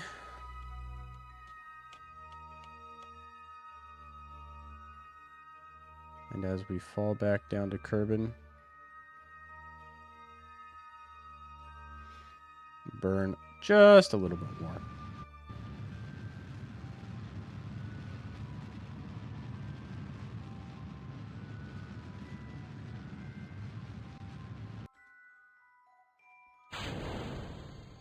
All right, capsules free. Let's retract the antenna. Barsby's on board. We got a decent amount of data as well, which is good. That gravity sensor actually gave us some science, and we completed the contract. We're about to complete the other one. Ooh, please don't explode. Please don't explode. Please don't explode. Oh, you're expensive. Don't explode. Okay. I think it'll survive. Yeah, it'll survive. I was like... It's almost $9,000, this piece of equipment. I'd prefer not to lose it just because of overheating there. All right. On our way down, back to the surface of Kerbin, over the water. This will be a nice, comfortable splashdown for a Dookie and Barsby. 6, 5, 4, 3, 2, shoot deploy, 1, shoot open, and we're down. Excellent work, gentlemen. The Kerbal Space Program thanks you for your patriotism and devotion to the cause. You can take a look at these two guys nestled in there. It's a fairly spacious pod, really. They actually do have quite a bit of room in here. And you've clearly got room for a third seat behind here. We got crayons, science, exclamation point, duct tape, all the essentials. Does that say pets? What does that say? Pets, snacks, games. Interesting. Yep. Anyway, we'll recover the vessel. They've got plenty of items in there to keep them from going crazy during long flights. Like poor Aurori, who's sitting at the South Pole of Minmus in a pomegranate capsule all by herself. And she's not coming back. She's staying there for a long time. It would be funny. Maybe we get the faster than light technology and we build this crazy ship with onboard labs and plenty of housing space. And then we collect all of our Kerbals that we scattered across the system and we bring them back to Kerbin when we have them board this ship and we launch our entire space program on an interstellar spaceship and leave Kerbin behind. That'd be a good conclusion to the series, I feel. But excellent work. We've gotten another man on the roster.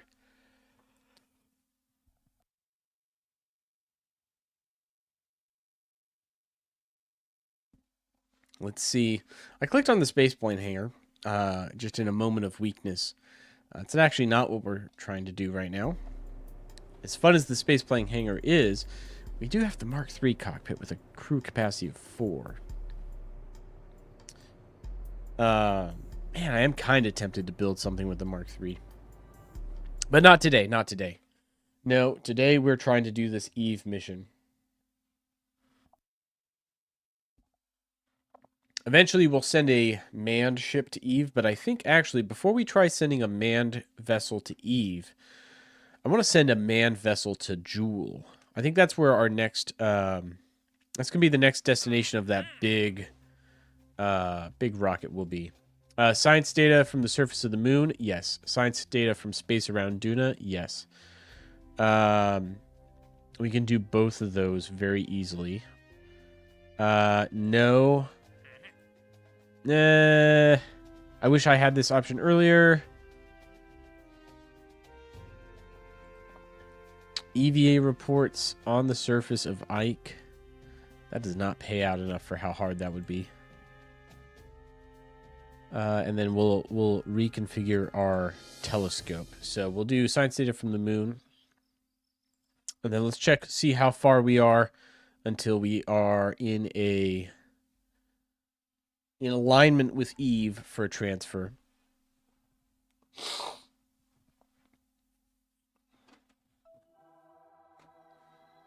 Cat, don't hit the guitar, please. Don't hit that. Okay. Let's get rid of debris and those. So, surface of the moon, right? Surface of the moon. Okay. Well, aren't we lucky that we've got a man on the moon? The moon crawler. So we'll take control of the moon crawler and drive that around. And then we have the Duna Voyager still in space around Duna with scientific equipment on board. So that's a quick and easy snap up. And we have science data from around Duna. We may try to send another ship to Jool. You know, we did. The one thing we didn't do is any atmospheric attempts. It was all orbital, but maybe dropping some probes into Jool would be a good idea. I think realistically, what we'll do is we'll actually have a section of our transmit that. We'll have a section of our manned ship have like probe launchers basically, and maybe we carry like, I don't know, 6, 8, 10 of them. And we drop them down onto the surfaces of planets or into their atmosphere. I think I'm going to try driving this again, and just do it more carefully this time.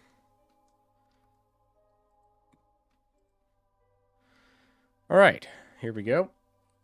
Up to 6 meters per second.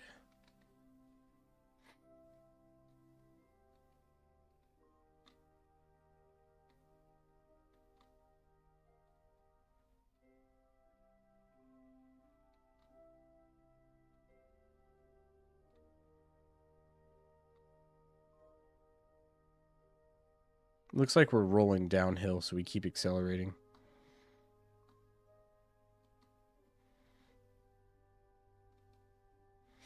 There we go. Now we're going uphill. It is a desolate existence that we have poor Eileen on now. But she likes it. She likes the work. She likes the rover we gave her. Just look at her face. See how happy she looks? No. Look at her. See how happy she looks in there? Maybe not like ecstatic, but she's content. She's enjoying her time for the most part. Oh, that's a weird visual. The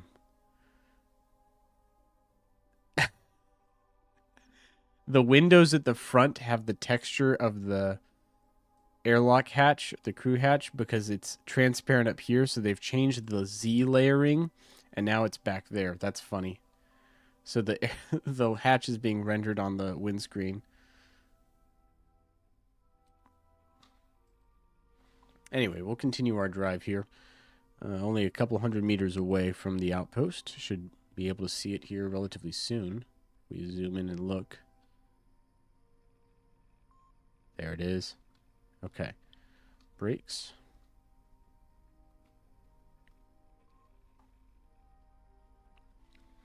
I was really close to getting the hatches on this to work. I really just needed to raise the airlock up just a little bit, and it would have worked perfectly.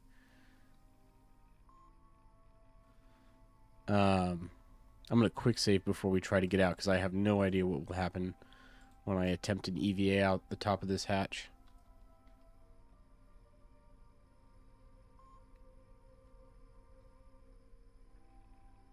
Okay, come to a stop. Oop. Easy there. Easy there. Easy there. All right.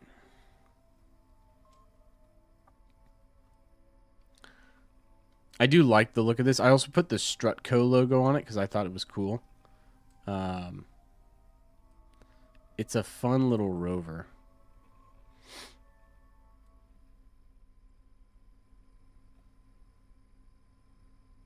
Okay. Brakes. Let's save just in case when I attempt to get out of the rover, the game like kills her or something crazy. Ooh, all hatches are obstructed, aren't they?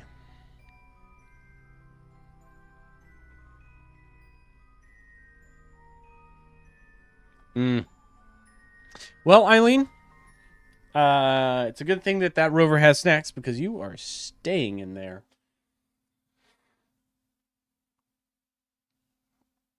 Oh, well.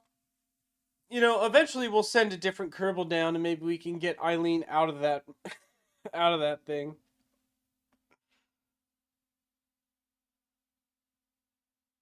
I will have to redesign that rover before we send it anywhere else. That's unfortunate.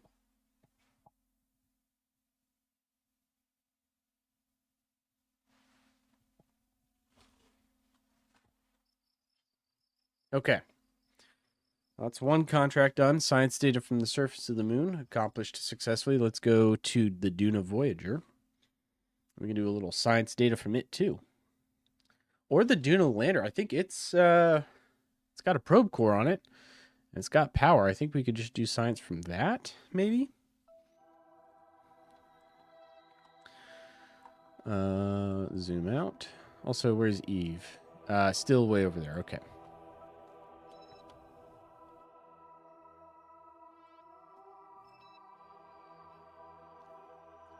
Let's try it.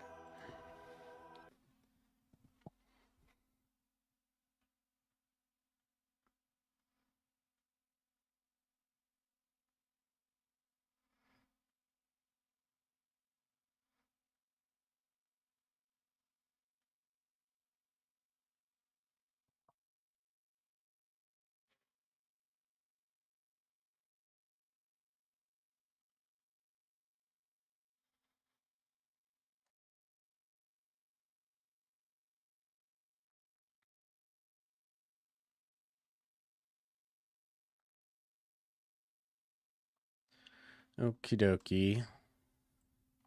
Yeah. It does have comms. Sort of. It's got the ability to have comms. There we go. We may have some gravity data around Duna we actually haven't gotten yet. Yeah, whatever. For the sake of the contract, it's done.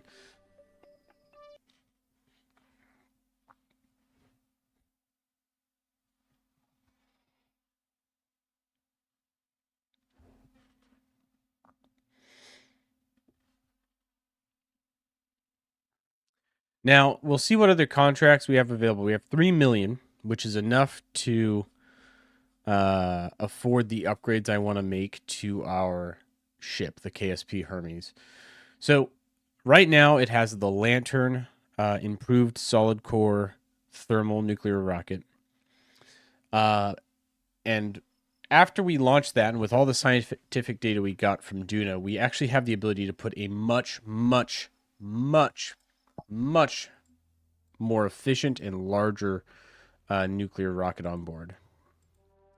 So in the experimental nuclear propulsion zone, we've got the light bulb, and we got the open cycle gas core engine. So the light bulb's a little smaller and produces more thrust. And it does have a good ISP, actually. But this one generates 7,000 ISP. Very low thrust, but very, very, very efficient.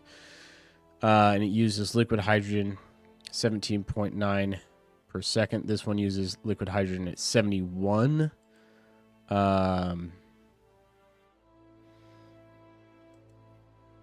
We completely skipped over these. The liquid core one, and then the Timberwind, which the Timberwind generates a lot of thrust at 1,000, whereas this one generates same thrust, more efficient.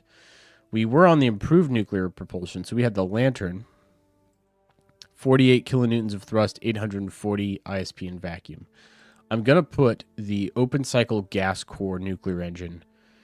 So it's got double the thrust and almost 8 times the efficiency. The downside is it's heavy. It's a big, big engine. So that's the goal. That's the idea.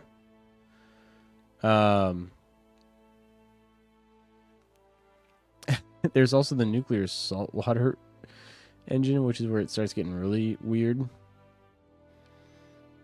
And then obviously we get up to the end here, 8,000 science, a couple tech nodes away. The Damisus Interstellar Nuclear Saltwater Engine with an engine ISP of 500,000 and a thrust of 5,000 kilonewtons. Everyone said it could not be done, but Zub Zubrin Kerman proved everyone wrong. Avoid pointing this engine at anything you care about, as the interstellar nuclear saltwater engine creates a continuous fission chain reaction in a weapons-grade nuclear salt and heavy water solution, emitting extremely radioactive exhaust. Consequently, it is not allowed to operate in Kerbin's atmosphere or low Kerbin orbit at all, and in high Kerbin orbit, its exhaust may not be aimed at Kerbin's atmosphere.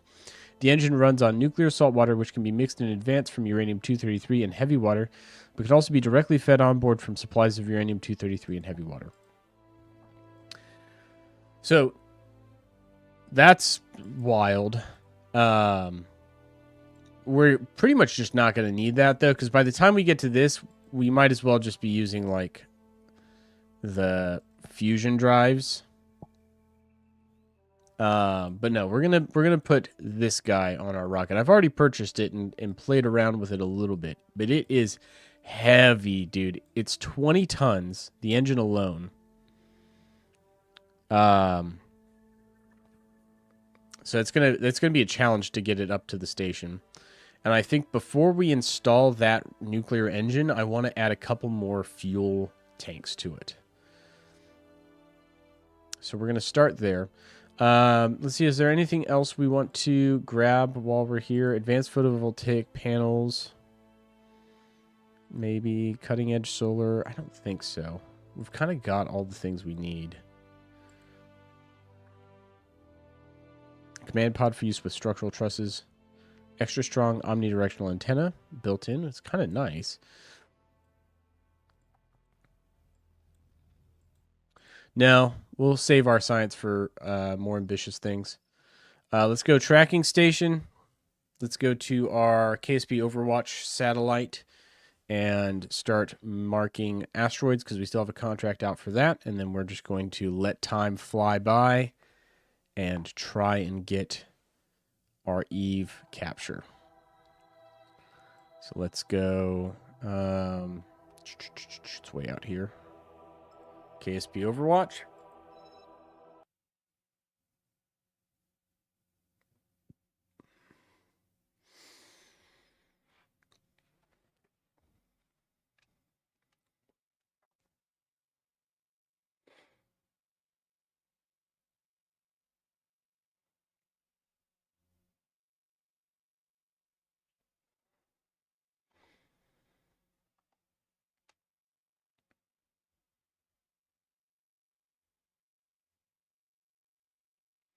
And we may want to redesign. I don't know. I'm torn.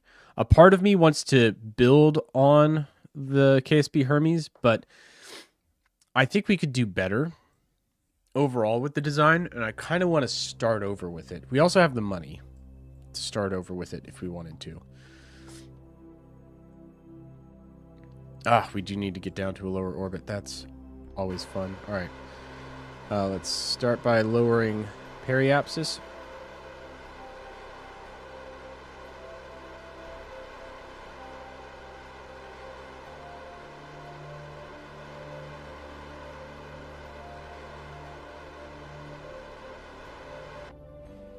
And then we'll time warp.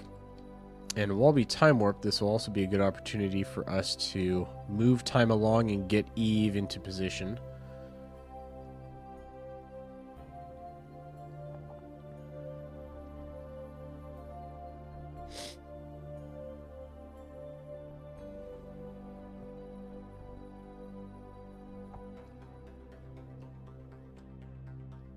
It's pretty close, actually.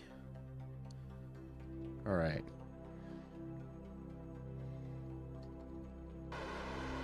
Even though we have limited probe control, I can still throttle up and throttle down with it.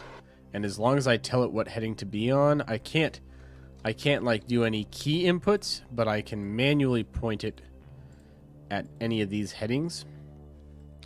Which is good to know for probes. So the more advanced you build your probe, even if you don't have comms, you can still do a lot with it. Now, I can't control anything. I don't think. Can I retract? Oh, I can. That's fun. Let's extend that back out.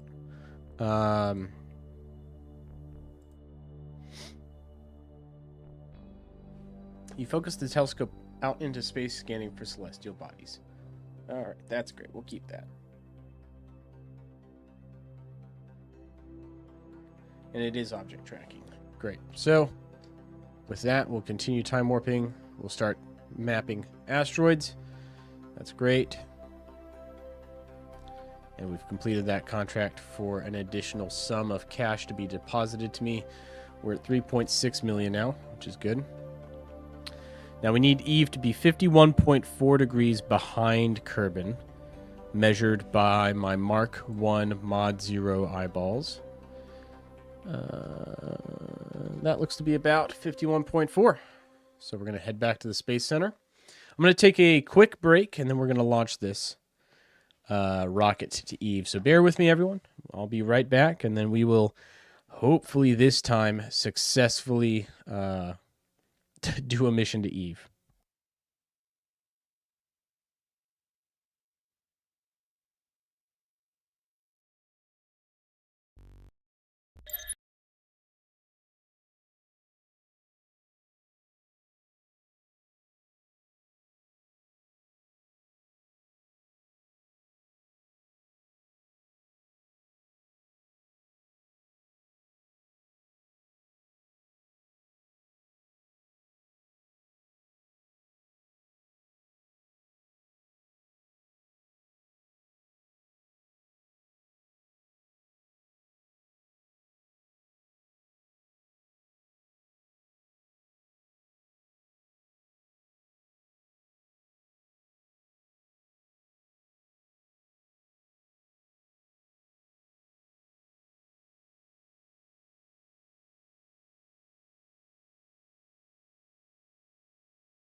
Hello, everyone. We are back, and it is time. It is time to do it. Our third shot, our third attempt at getting something down into the atmosphere on Eve. We're going to do it this time, I swear. We really, really, really are going to do it this time. We've got our transfer window set up. We're in the window. We've got our plane built.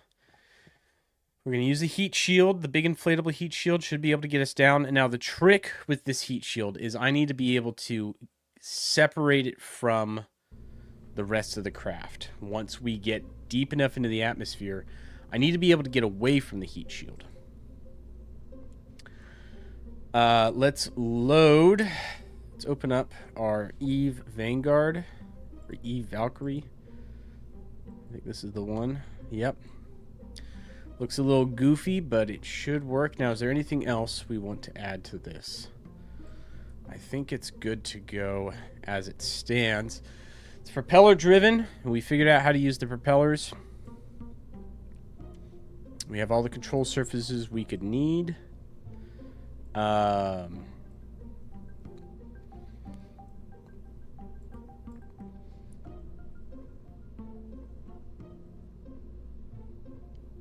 There is one other thing we have, which is the K4 standard explosives.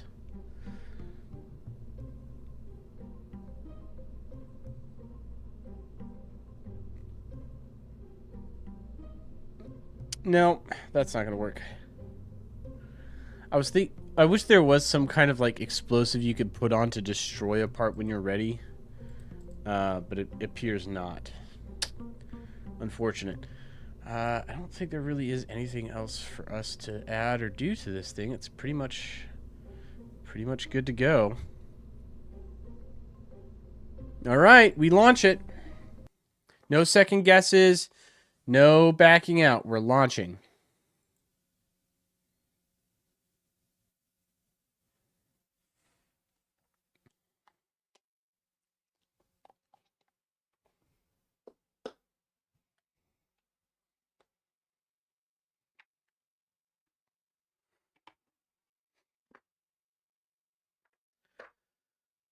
All right.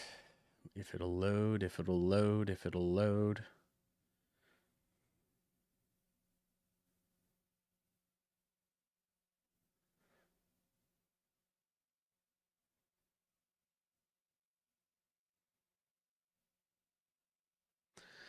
Come on, game. Come on.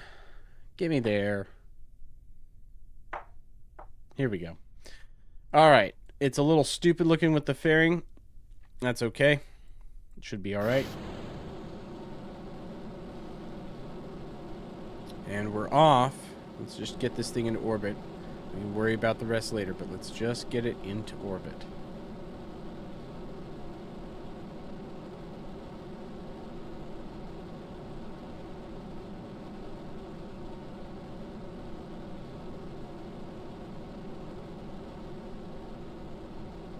Alright, we're on our way up.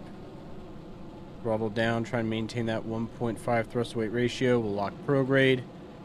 And we'll let time pass here as we increase our altitude.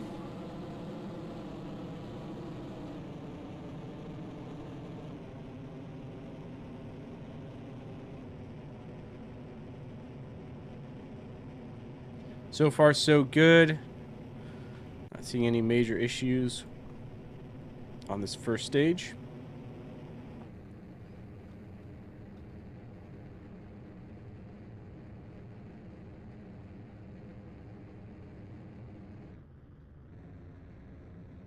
We're way throttled down with our Mammoth engines. I'm going to go ahead and shift to the orbital frame of reference a little early.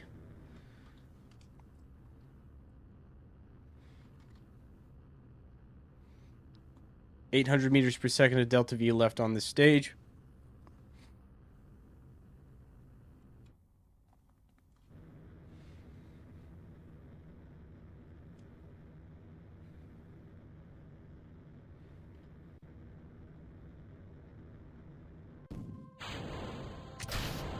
Alright, upper stage is deployed.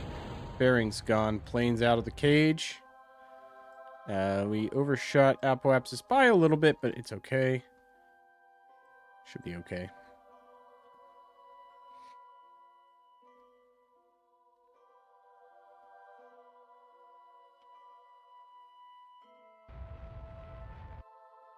Okay, that's orbit with 2,600 meters per second to spare. That'll be enough to get us there.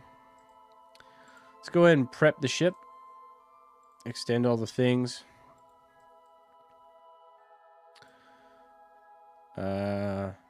Activate the magnetometer. Why not?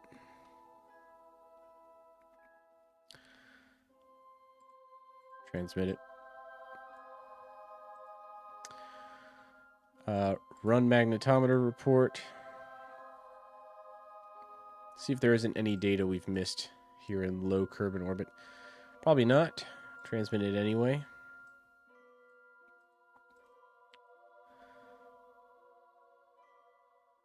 We'll just keep that antenna extended. And there is our plane. You can see its control surfaces trying to work in zero gravity. What's interesting is that the propellers are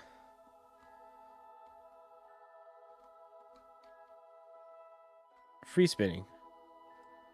So the propellers stay still while the rest of the craft rotates. That's funny. Okay, let's start planning our eve burn, right? So start over here on the daylight side of Kerbin.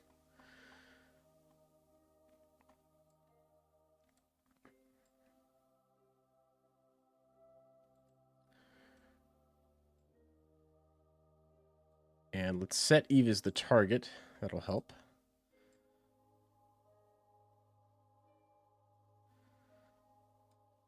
Okay. Let's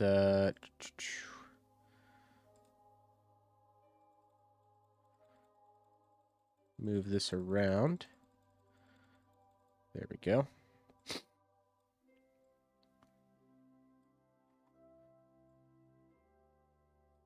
Oh, we were close there. Come back. There it is. There it is. All right, 949.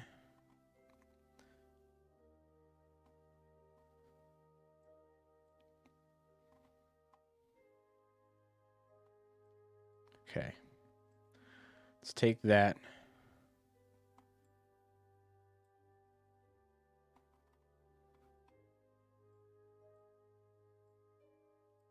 Oh, it's just barely there. We might have to do an adjustment burn after we get out.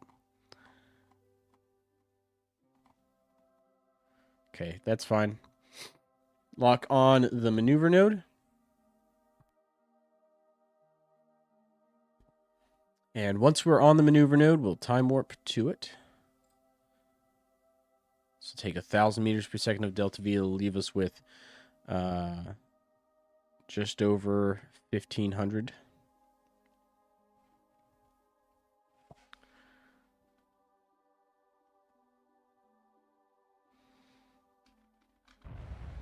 Okay, engine's burning. Huge plume from our Rhino engine.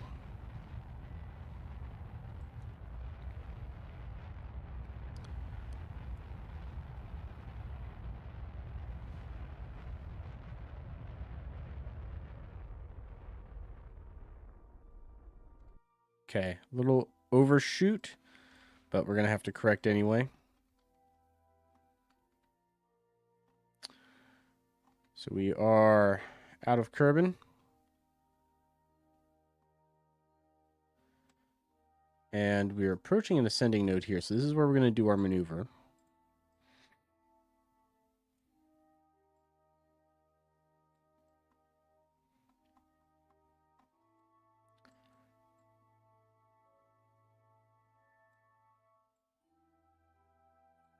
Oh, there was the encounter.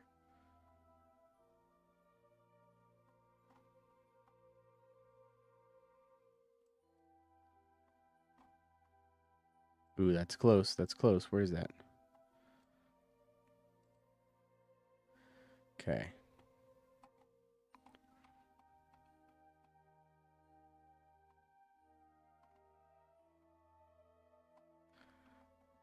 Hold on, we were close again.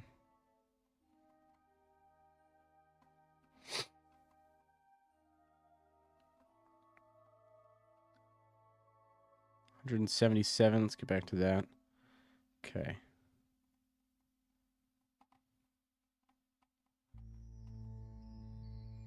$130, $120. I think this will be our encounter right here. There we go. Okay. Let's focus view on Eve. And let's see where this encounter actually takes us. So we're just barely coming in to its sphere of influence. Let's get deeper.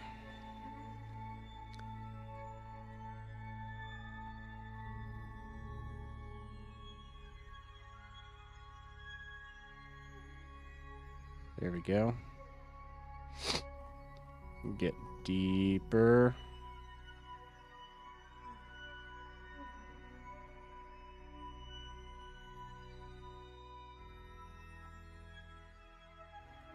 That looks good. A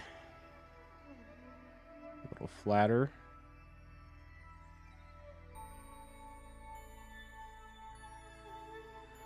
Now we are going opposite the rotation of the satellites. I think I want to go with the satellites.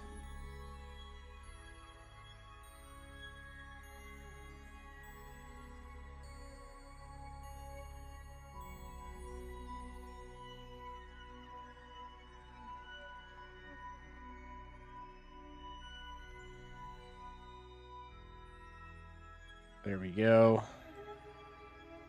That's about as flat as it's going to get. 345-degree periapsis.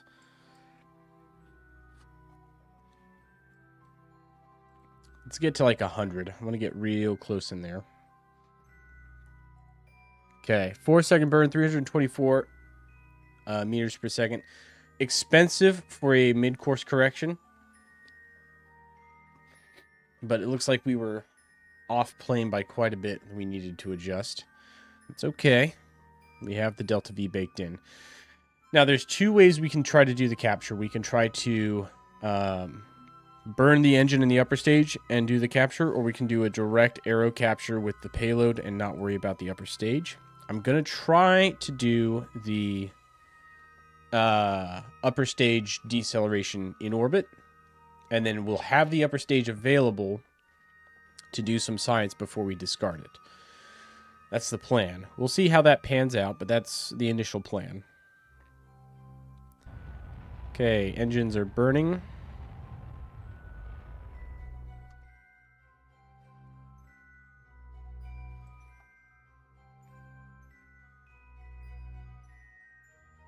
That's good enough for me. Nice tight orbit. On 173 days, so it's a little ways off. Let's put a thrust limiter on this real quick. I'm going to point it opposite the direction we were just pointing.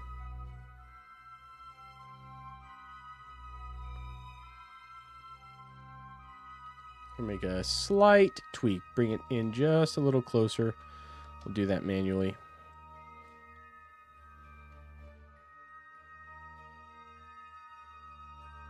That should be good enough. Really bring the thrust down on this upper stage.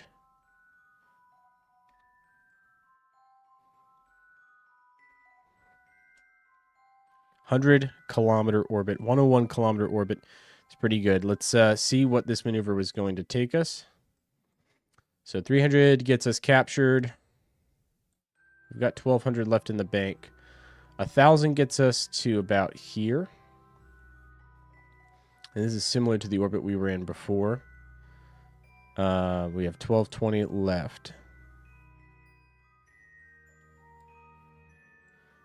Let's spend 1,100 on this.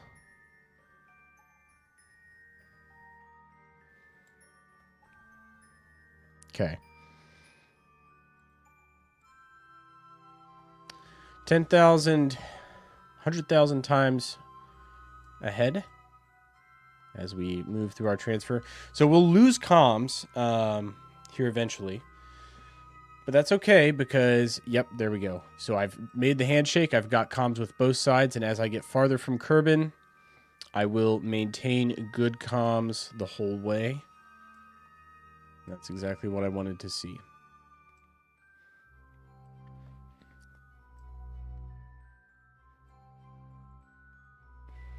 Okay.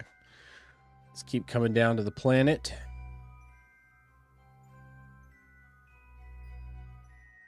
With its various satellites giving me communications now.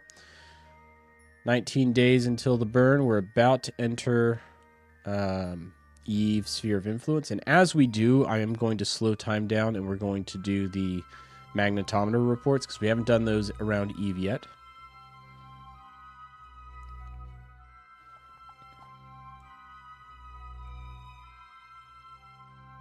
Six days until Eve encounter.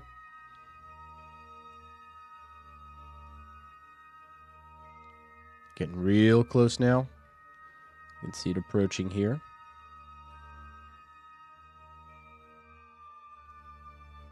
Okay, we'll go ahead and cancel time warp now. Let's get our data from high Eve orbit. So run the magnetometer report up here. So we've already done this one. That's fine. We'll transmit anyway. Log magnetospheric data. And transmit this one. No antimatter flux way up here. Let's see how it changes as we get lower.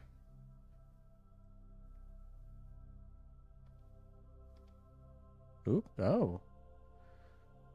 Decent antimatter flux down here.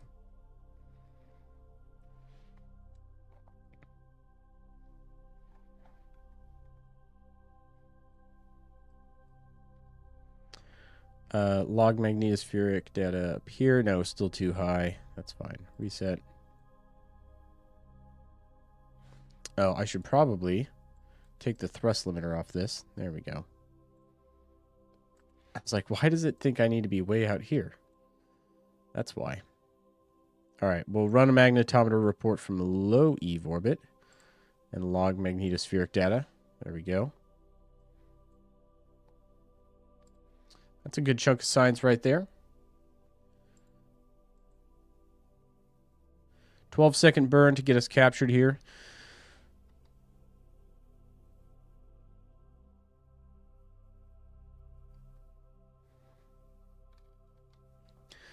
Four, 3, 2, 1, burn. 12, 11, 10, 9, 8, 7, 6, 5, 4, 3, 2, 1, secure. A little shy. I'm going to throttle up to get this last little bit down. And we're golden. All right, we got 115 meters per second of delta V left over. We are in orbit now of Eve. Time for the final approach. So one, I want to make sure that we have satellite coverage, and it looks like we're in a good spot as far as daylight being on our side here, and also the side of the planet that's covered in day does have the higher arc. So we do have good satellite coverage. I think we'll do a couple passes here. If I burn here,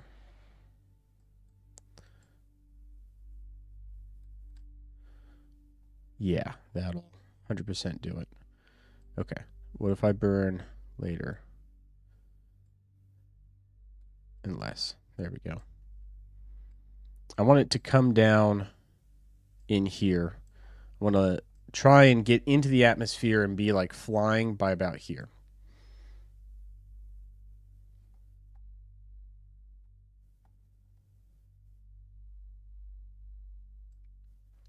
I think that'll do.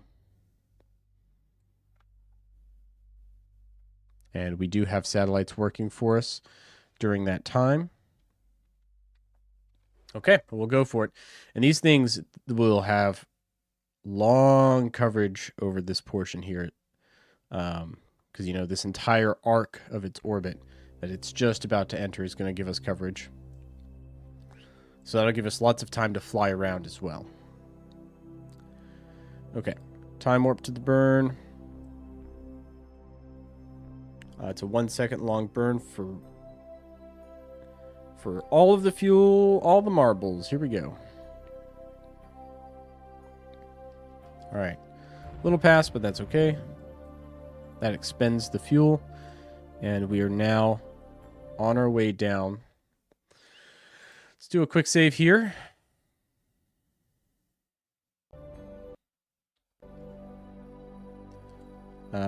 We'll decouple and point retrograde.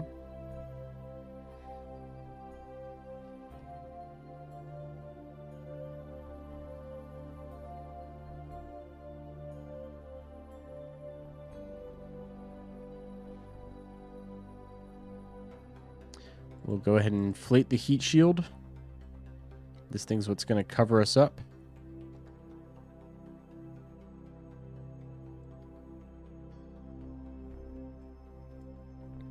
And I just hope I can control it during the descent.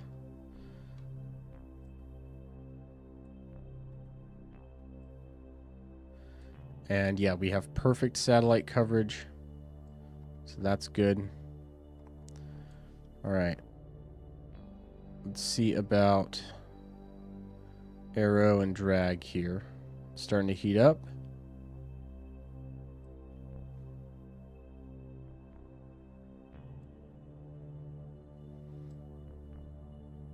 And we have these 2 SAS rings, which should be able to keep us steady. I'm not seeing any temperature warnings on anything on the vehicle, which is a good sign that the heat shield's doing its job.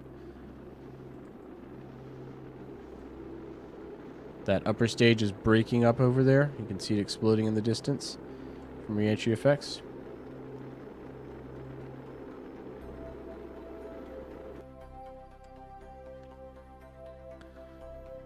We are definitely fully in the atmosphere now.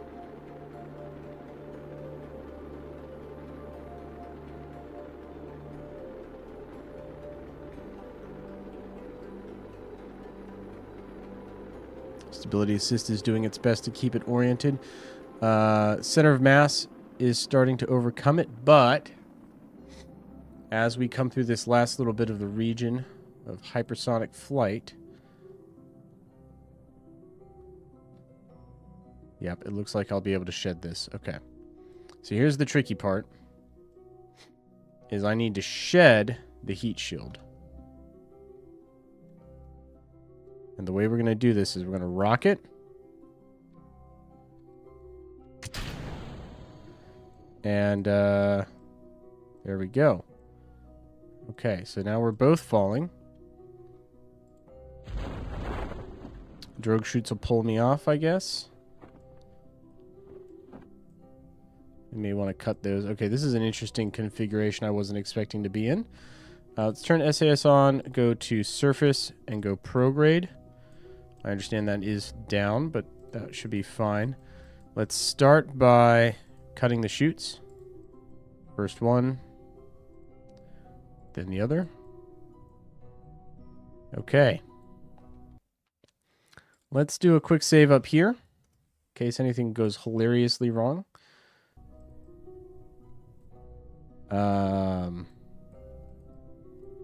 Hopefully not.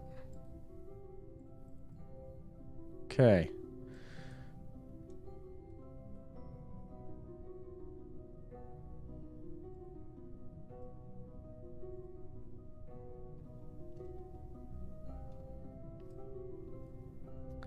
So then we just power up the propeller, right?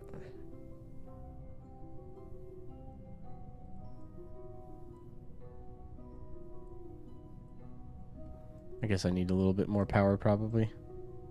Let's pin this.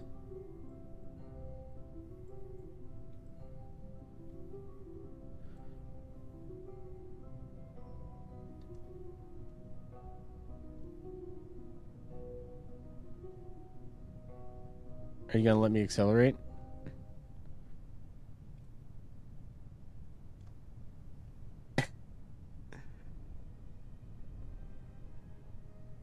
I just kind of want to get away from the heat shield a little bit. You know? Let's get away from the heat shield. I feel like I'm tied to it. Is there some physics bug happening here where the heat shield's still attached to me?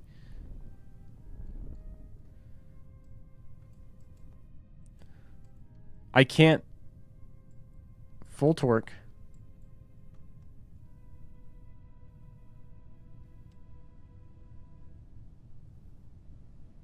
What the heck? It won't let me move away from the heat shield.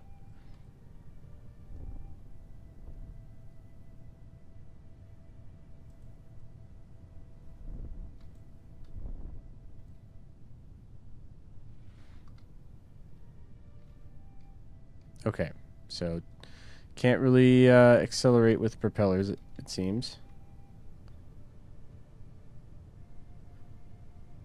I mean, we're falling. I think we're falling. Yeah, we're falling. But I can't shake the heat shield. I should be clear of the heat shield, right? Like, I'm changing my velocity. The heat shield is staying with me. So this has got to be bugged somehow. This should have either fallen away or we should be falling past it because it's still here. Right? Like, I am theoretically accelerating away from this. Let's see what happens if we get lower.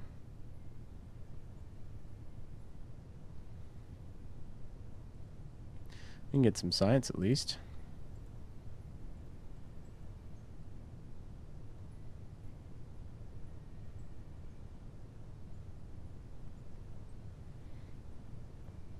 All right. Explore Eve. Make ground contact with Eve. Splash down in the oceans of Eve. That's all we got to do to get the contract.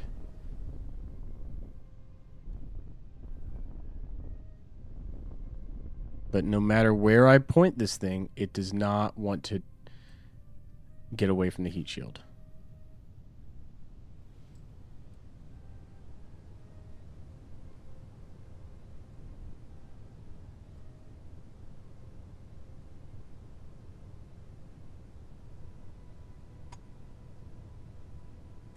Well, let's see what happens when we get to the surface. Can I, like...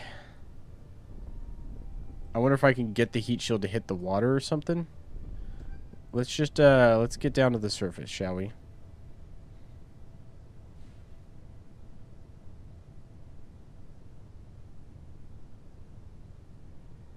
buddy? Are you lonely? Is that why you're yelling? Want me to pet you a little bit? You silly guy. Alright, we are plummeting towards the ground.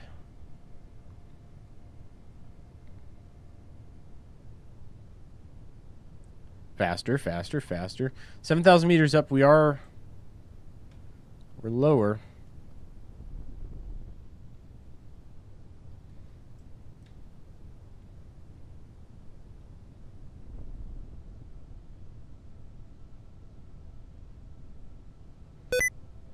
And I can... Oh, sticky keys.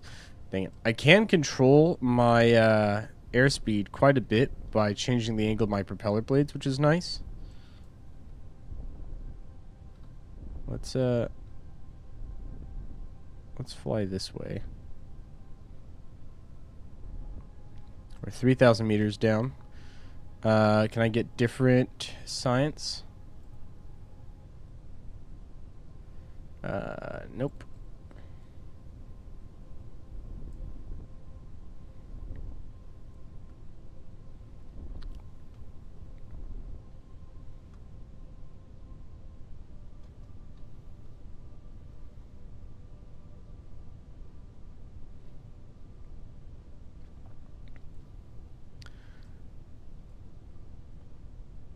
Okay.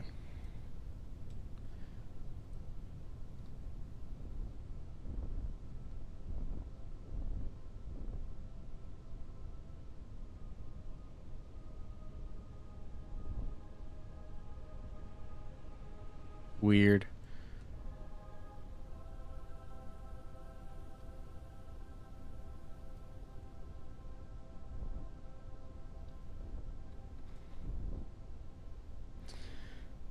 600 meters from the water. Now, what we're going to attempt, and if I crash, we'll just load the quick save. There's a reason I quick saved, and it's for silly things like this, right? Okay, that broke the heat shield off of me somehow, for some reason. And we are now flying on our own power, under control, which is great. So what we're going to do, it seems with the current solar panel configuration I've got, and with the sunlight where it is, I've got about infinite range, which is lovely to see, as long as I keep myself pointed solar panels up. So we're going to try and fly for this island over here. That'll be our first step.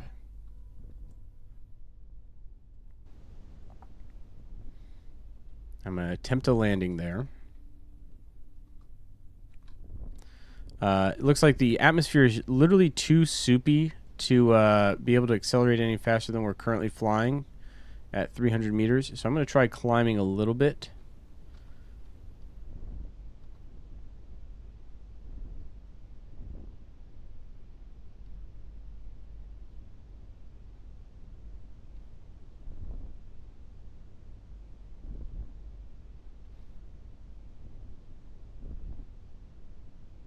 Yeah, this thing controls kind of like a tank, but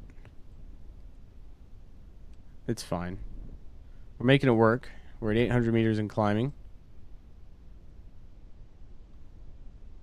We can get up to 60 meters per second now, which is a decent airspeed.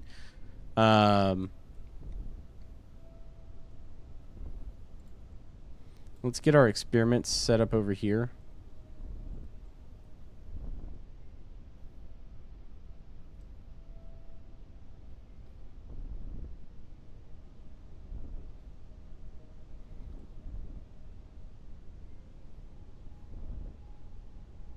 I'm trying to do multiple things at once. It's challenging. We can display temperature. Display pressure. Display gravity. 16.64 meters per second squared. So gravity is strong here on Eve. We are going to have to be careful when we come in for this landing. All right, I'm going to... Nope. Not load a save. We'll quick save. Quick save 5. Save it. Overwrite it. As we approach for landing here, let's drop the landing gear.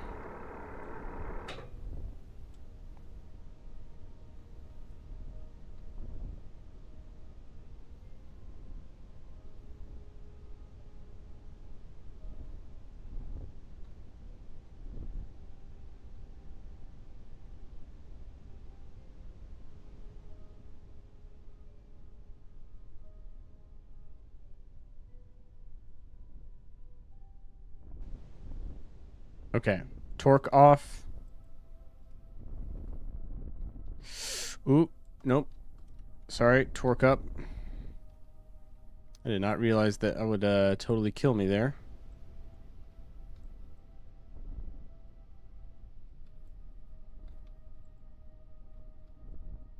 Okay, nice and gentle. Nice and gentle. We're just gonna roll. We're just gonna roll. I don't want to chance it here. I just want to come to a stop. Oh, that was sweet, actually. So we've landed on this tiny little island. Our debris is still over there, 4 kilometers away, just floating. That's fun. All right, let's come to a stop. And let's do a mystery goo.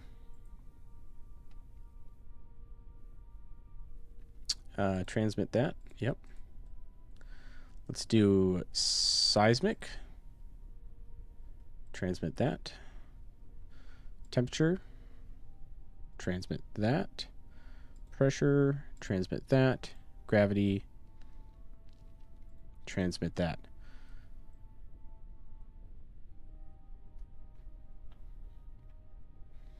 So we've got about 500 science just from that landing and the whole flight there. So what I want to do, and we'll save again in case this is a bad idea, But what I want to see is, can I touch the water and then that count as a splashdown?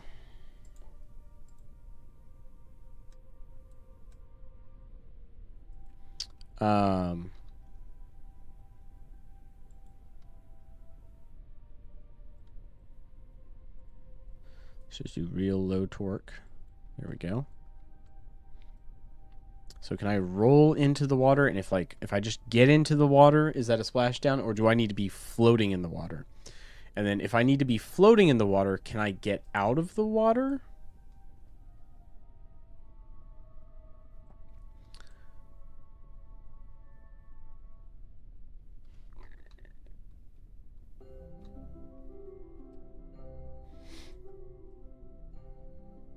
So far, this is working pretty well.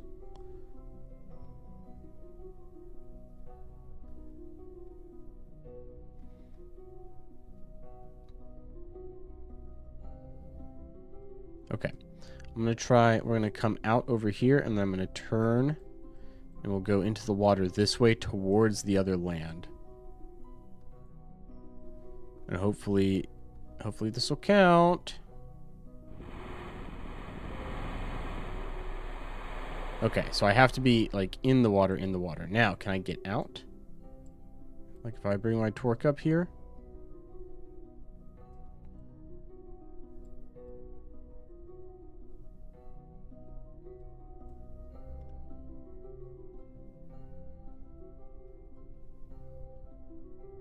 It looks like I can just barely move myself forward.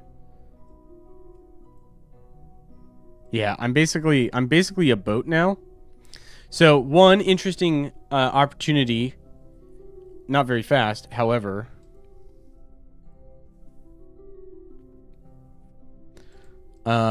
we could boat across the ocean. It's not efficient, but it's an option.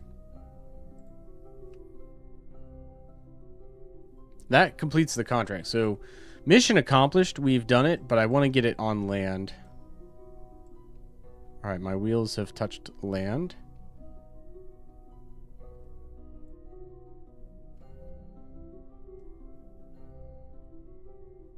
We're still rolling forward ever so slowly. Let's get that third wheel on there.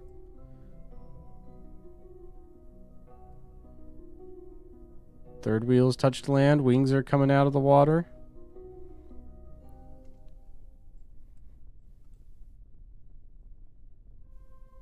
Nope, sorry. We're falling back into the water. There we go. There we go. Okay.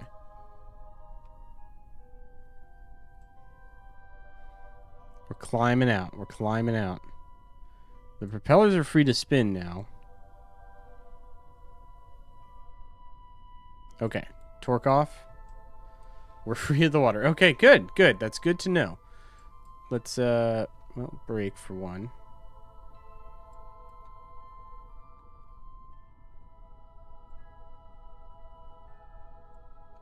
Let's get away from the water here. I don't want to get stuck in the ocean again. Come on. Get it going. There we go. Do we want to fly for more sound land? We're literally just on this tiny little island, but there is more to see over there if we can get to it. I think we go for it. It's not super far.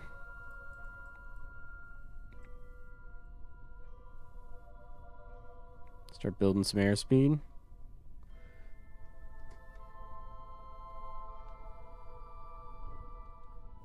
Okay. We're airborne.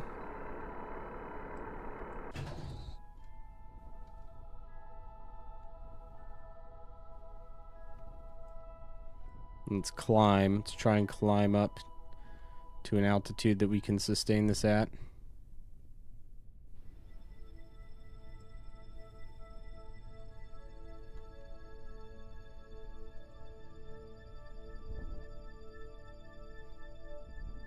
There we go, 30 meters per second. Oh, but it's fighting me.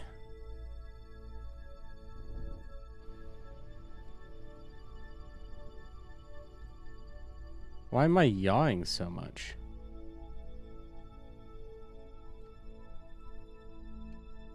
There we go. There we go. All right, we're flying better.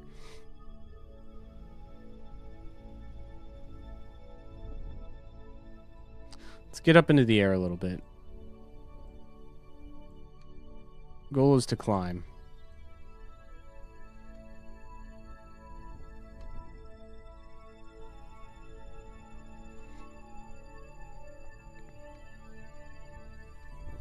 I wish I had brought a second set of propellers on the back here.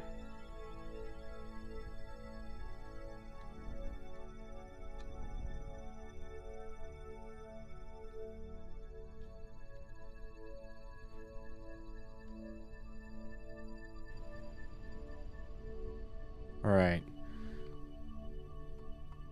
It's just slow. We're just slowly moving. It's like moving through soup.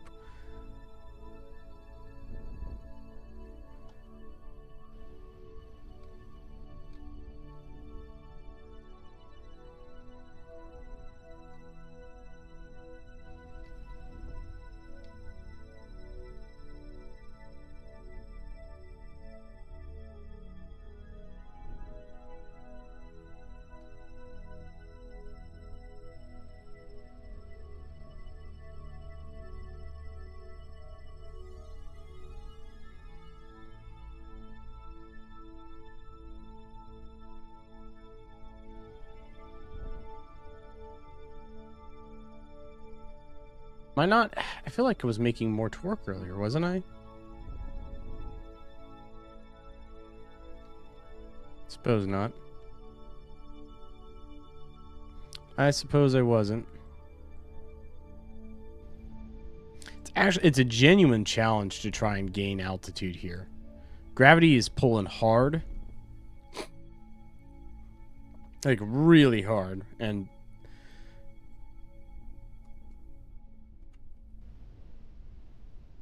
my little propeller is trying the best it can, but it is struggling.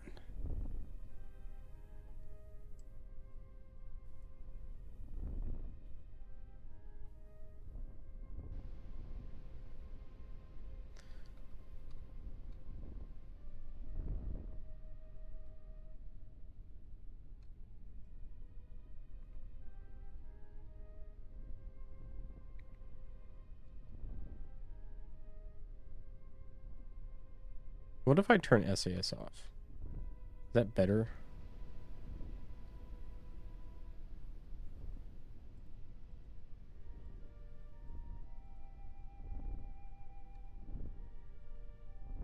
Now, here's the thing. In Juno New Origins, one thing you can do is set trim to your inputs. So you could set like a constant 25% roll input that would help counteract this. KSP does not seem to have that native as a feature. I don't know if there's a mod that maybe lets you do that, but certainly not seeing it as an option here, which is unfortunate because that would help me keep this flying straight. The problem is I just keep turning.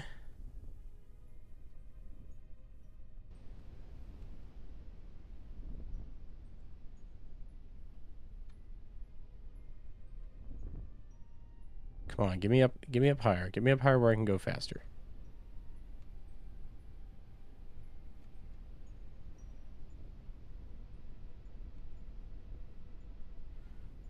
We're at 320 and climbing.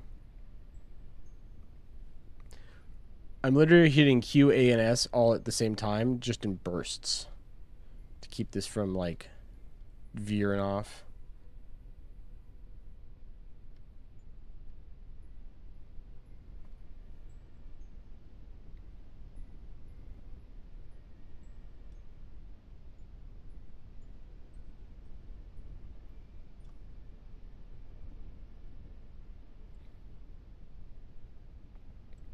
$400 meters. There we go. If I can just get to that landmass ahead of me, I'd be happy.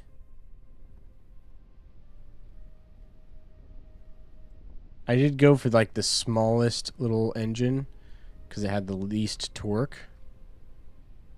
But even now it's still like One, I kind of wish I just went for the bigger one so I had more power to work with. But also it's still a lot of torque.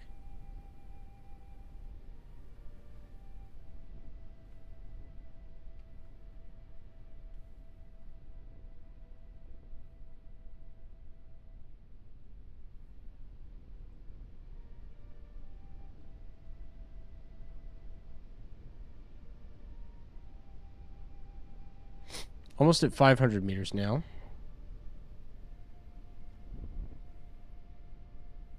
Past 500.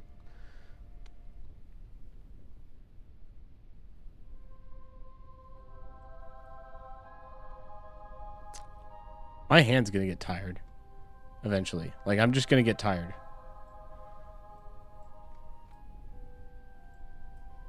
We got a long ways to go. Holy cow. All right. I'm going to keep this up as long as I can here. Mission complete. If this crashes, it's not the end of the world. But I don't want it to crash. I do want to keep it. You know?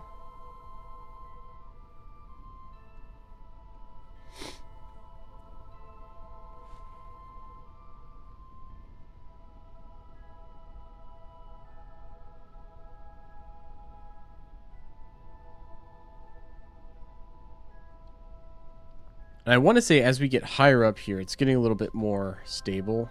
Let's go 2 times time acceleration.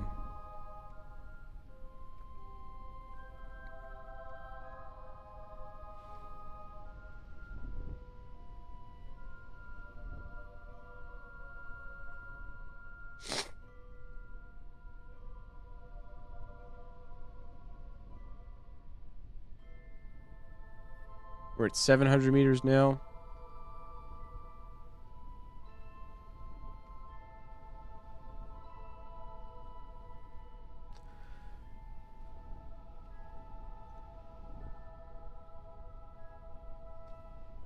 Okay, 4 times time acceleration is too much, but 3 times I can kind of manage.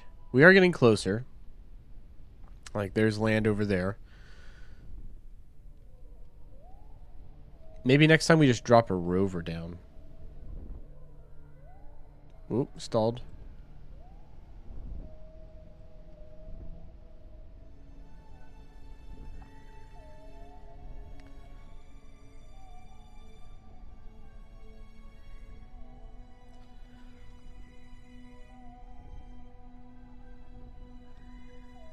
We are getting closer. I think we're about halfway between the island. Past halfway now.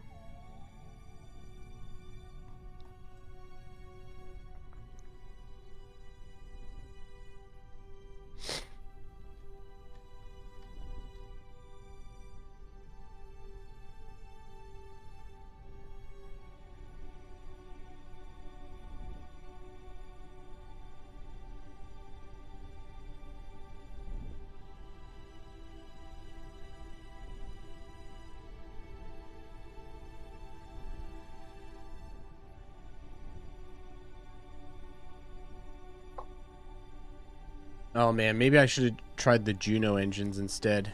Just 2 little jets.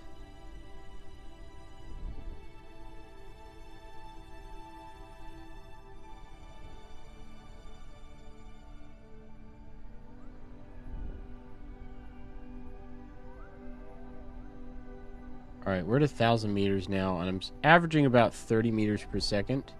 So we have accelerated with altitude. But I think we need to get, like, way up to get up to, like, decent speeds.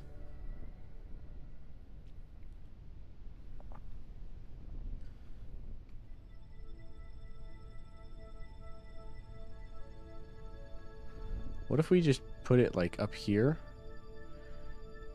And then let stability assist try and keep it there. Will it even try? No. It can't. It can't even try, really. Okay, climb some more. We're close, we're close. I don't know how far I need to go.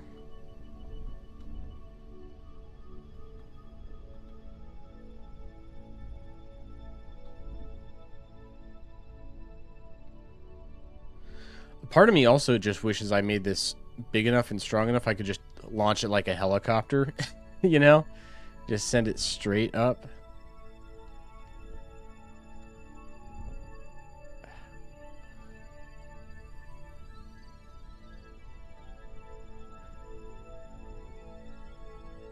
Yeah, because my current RPM is down at 50, 60.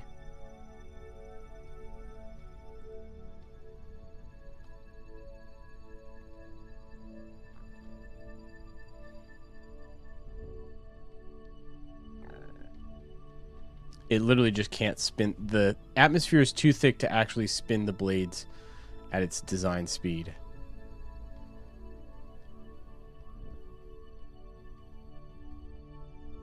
Oops, stalled that time for real. That was a good stall right there. Alright, up to 100. As airspeed increases, we can get higher.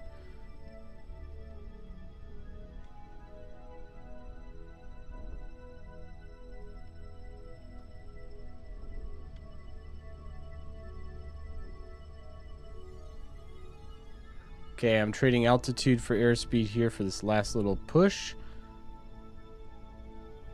There's some ground scatter down there. Whoop. Whoop. Whoop. Okay, let's take it out of time warp. Take my torque limit down.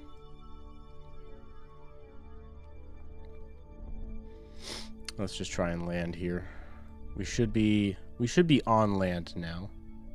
Like over actual land here. Alright, torque limit off. Gear down. Going 20 meters per second.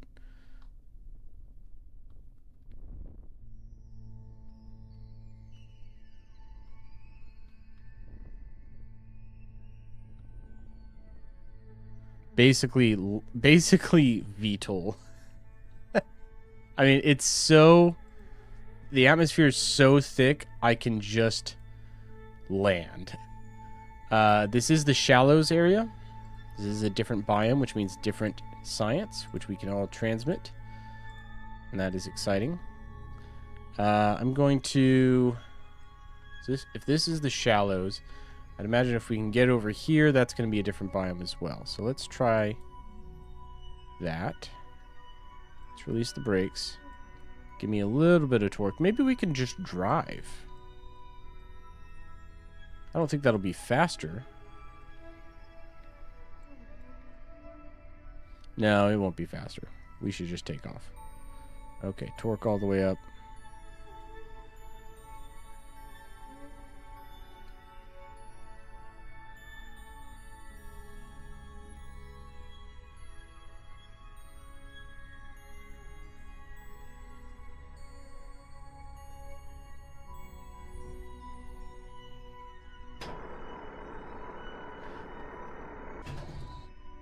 There's some interesting ground scatter down there. I didn't bring a scanning arm. I almost wish I did bring a scanning arm on this, because we could go after those. This is the shallows, and the shallows should be a relatively small biome.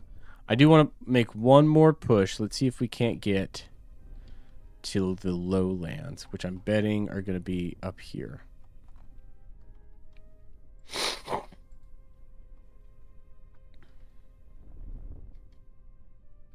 Let's get some altitude.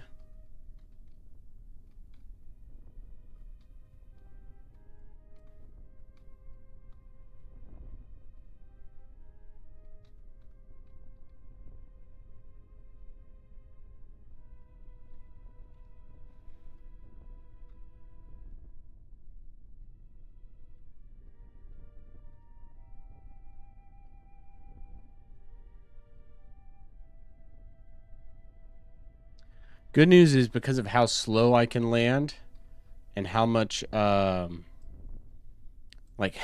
really just, I can land anywhere at this point. So terrain's really not going to constrain me much here.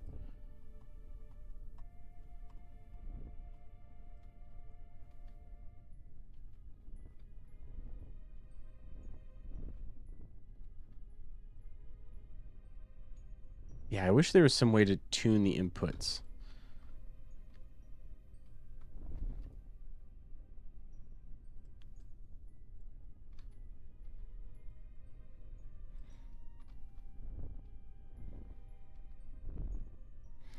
kind of flying stable now. A little bit.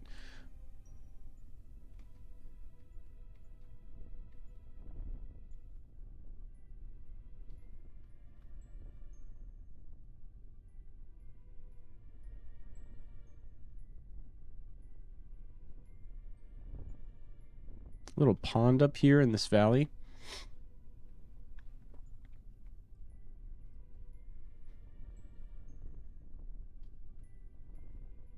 Temperature is 388 degrees Kelvin. I don't know what that translates to Fahrenheit, but I'm pretty sure that's cold.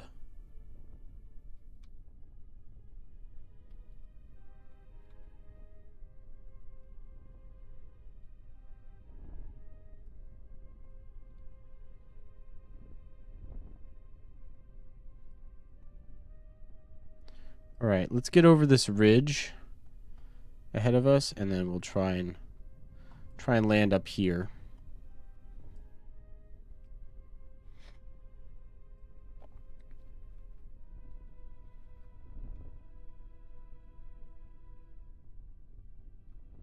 It would honestly be less labor intensive to build a rover.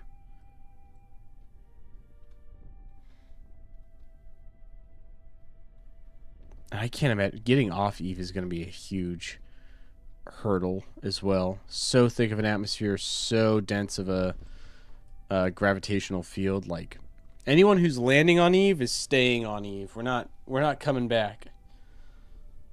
I could build an orbital base, but that's a one-way trip.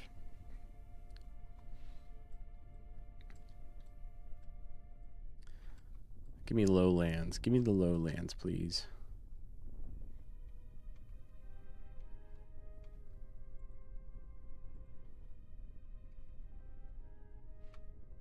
Okay, we're coming up on this ridge I was talking about.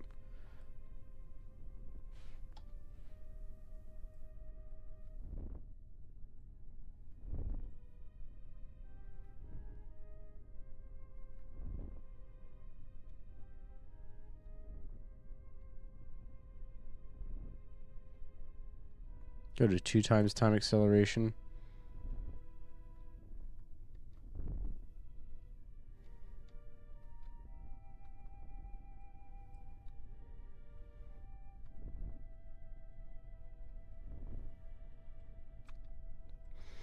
Okay.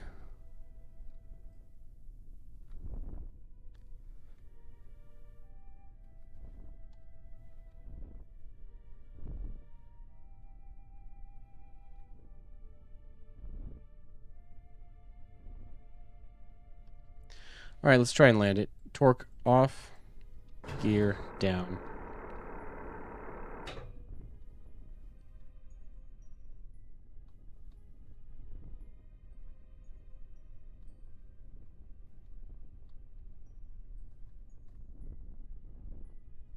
Yeah, it pretty much just plops onto the ground. That's the crazy thing. I could just kind of drop it. Still shallows. Okay, well. We tried. That's where we're going to leave this mission. I'm kind of done with it, to be honest. Oh, boy. We may do future Eve missions, but this was a challenge. All the way through, this was a challenge. So, let's head back to the Space Center.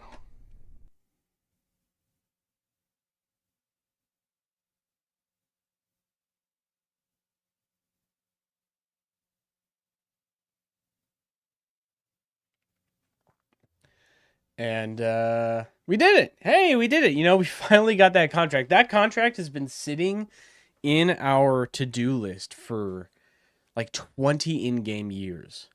And between the whole Duna mission, not fiasco, it went well. And all the other contracts, all the rescue missions we've been on, we just never like did it. So that's out of the way and done. Now it's time to set our sights on manned flights to the Joule system, because there's a lot to do there. And if we have enough fuel and a big enough ship, we can stay there for a long time and get a lot done.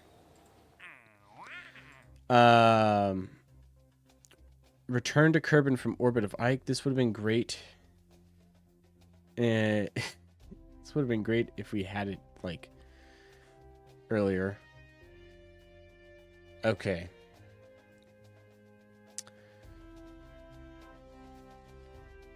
So we've got a lot of options here.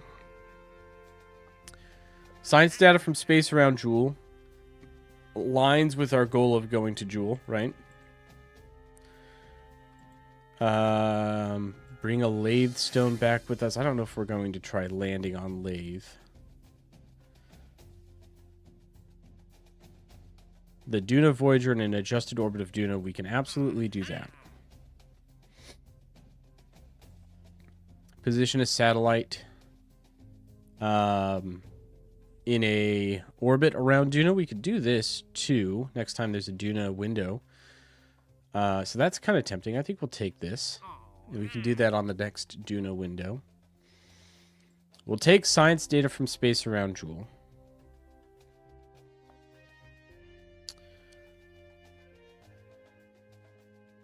And we'll leave it at that for now. Let's start looking at building up our KSP Hermes, our big spaceship. So let's start by detaching the old engines from it. We'll have Matt Dorf go out there, do a little orbital work. He's going to pull off the struts and transfer fuel from the main fuel tank, main monopropellant fuel tank, to the reserve ones. Also terminate this wreckage here.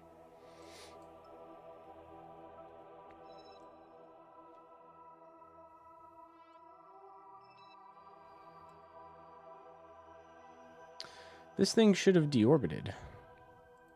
Oh, it's because we're not manning it. Hold on. Let's so I quote unquote deorbited Omega Station. I actually want to watch this thing come in because it's pretty big. Because its periapsis is 60 kilometers. It will burn up in the atmosphere. But because I'm not monitoring it, because I'm not flying it, it's not calculating the physics of drag on it. So let's switch to it and watch this thing come in. This will be fun to watch.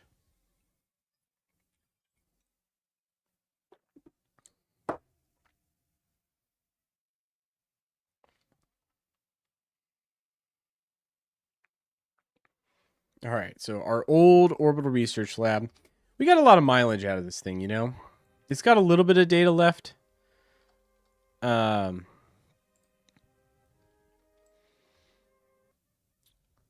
here we go. Turn RCS off, turn SAS off. Let it tumble.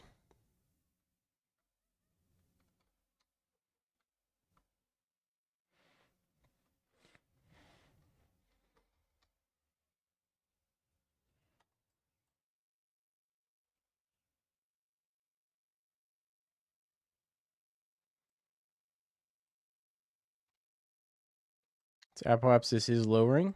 Periapsis also lowering. Oh, yeah. Oh, yeah. She's doomed. She's doomed. Everyone say goodbye to Research Station Omega. She had a good run.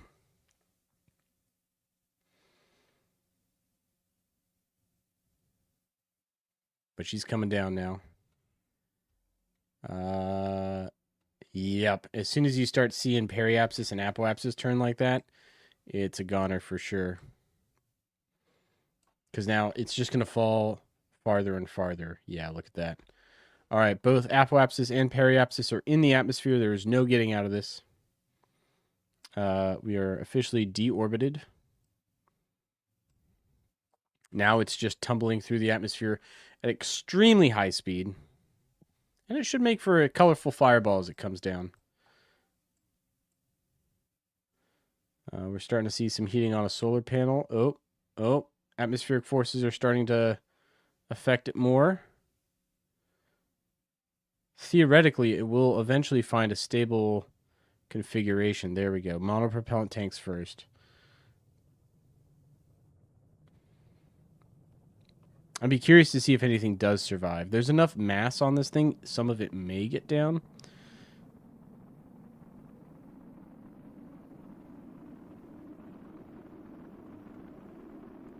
So far, no overheating on anything, which is actually crazy. Nope, there we go. Solar panels get ripped off. I'm surprised these still are on there. Not anymore. Oh, wow. It actually got through the atmosphere. I guess that monopropellant tank had enough thermal mass. Yeah, now these are starting to heat up as they absorb the heat from the rest of the ship. We'll see what survives from impact. We're going 140 meters per second. Decelerating still due to gravity. I could probably, if I can flip it, maybe decelerate a little bit more. No, yeah, it's gone. All right, let's switch to... it won't let me. Let me switch. Let's go to the tracking station. We'll take control of the Hermes now.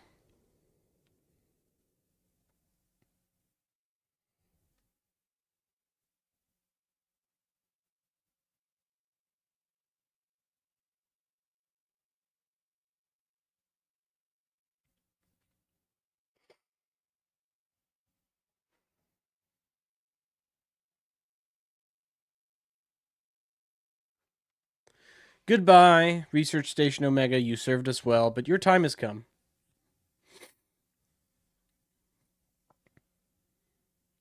Now, here is the question. Do we just decommission this old ship, or do we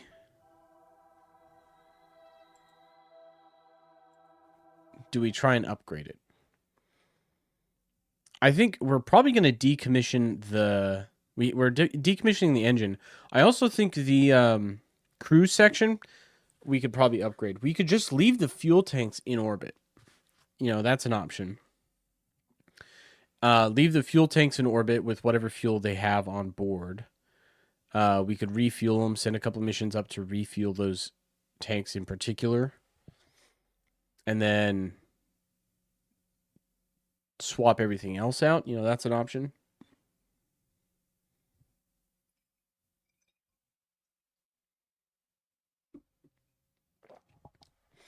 Because the fuel tanks are still good to go. There's nothing wrong with them. So here's the ship. And it is a big ship, right? Way down here, we have our engine section with a small fuel tank. This portion we're getting rid of altogether. So we'll just be left with the upper portion here. But here's the thing. I want to make this a little bigger, actually. And this unit right here is a complete waste. The electrolyzer, I thought that's what I wanted to have on there. It turns out it was not.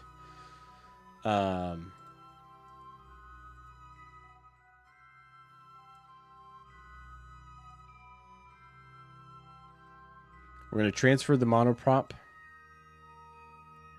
from this tank. So go out. Fill these tanks up.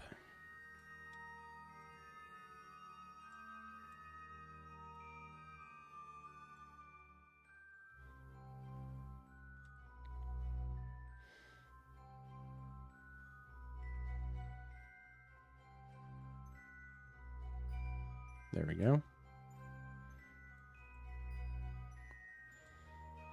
Okay, that one can go away. Oops. Okay. So that's all the monoprop pulled out of those tanks.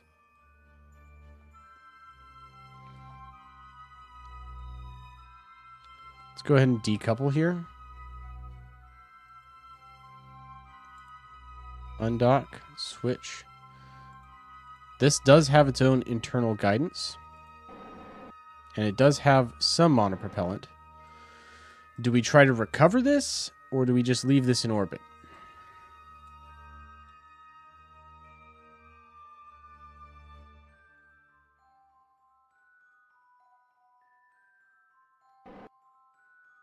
How much monoprop do I have? 558.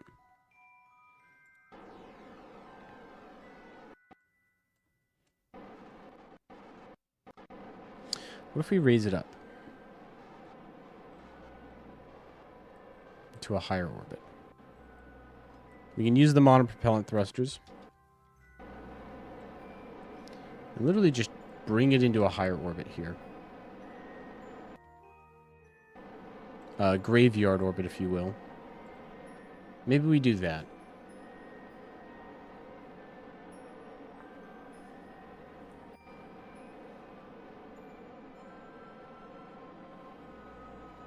Let's say 350. It does have a little bit of actual fuel on board. That was all of its actual fuel. Very, very little fuel left in that hydrogen tank there. I can turn the cooling off.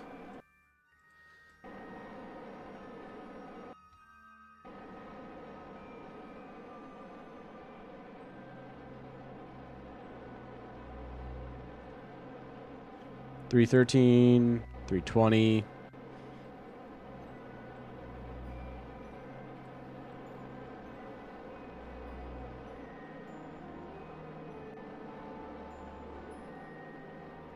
$370 is good. All right. Let's raise it the rest of the way.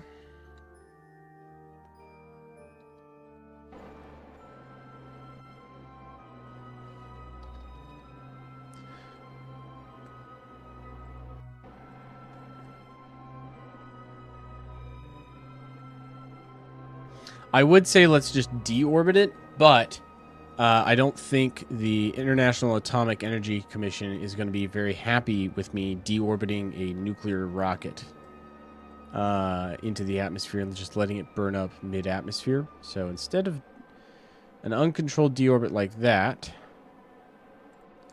we're going to put it in a graveyard orbit, put its probe in hibernate, put it to sleep, basically.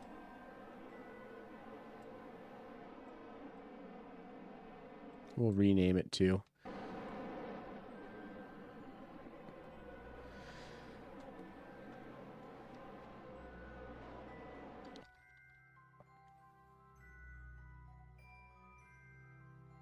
Okay. Let's get it the rest of the way up there.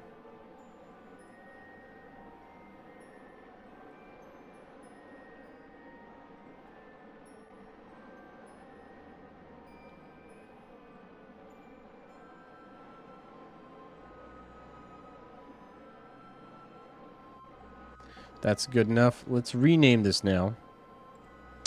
We'll mark it as debris, and we'll call it the Lantern. Lantern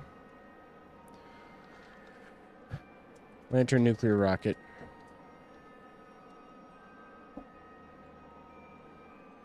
Okay. Now it's called the Lantern nuclear rocket. I thought it would be.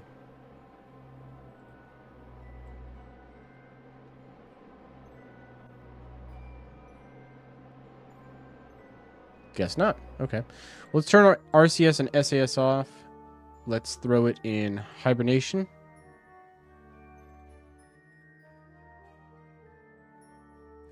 Turn the wheels off. And just let it drift.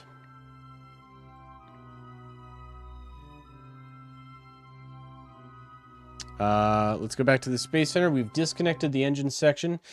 We can throw up fuel tanks next. And then we can throw up the rocket itself.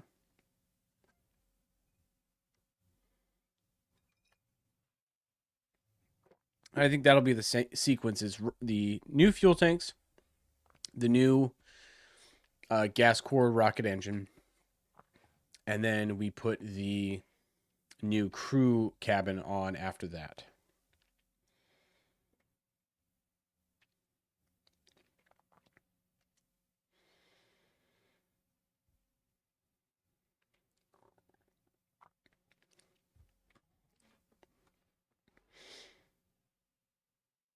I think we may need to hire a new engineer. Matt Dorf's had his fill. I think it's time to bring him down as well. Let's hire a new engineer. Really? No engineers? Why are engineers so hard to find? Scientist, pilot, pilot, pilot, pilot, scientist, scientist, scientist, pilot, pilot.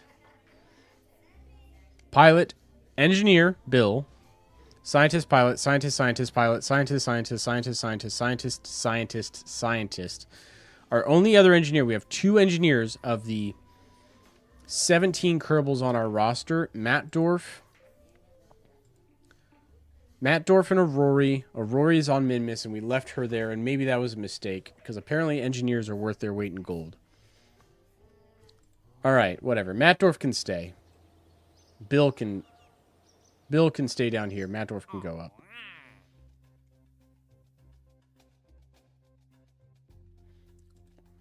Let's go to the vehicle assembly. So let's throw another 2 fuel sections on. We're going to use the same large spherical tanks, the gold foil wrapped ones. Either that, I was in between either those, or we could launch like 5 of the cylinder ones. Each individual section's smaller, but we could stack a lot in like a shorter, like a tighter bundle, basically. I'm iffy, I'm kind of half and half on that. I'm not sure how I want to play it.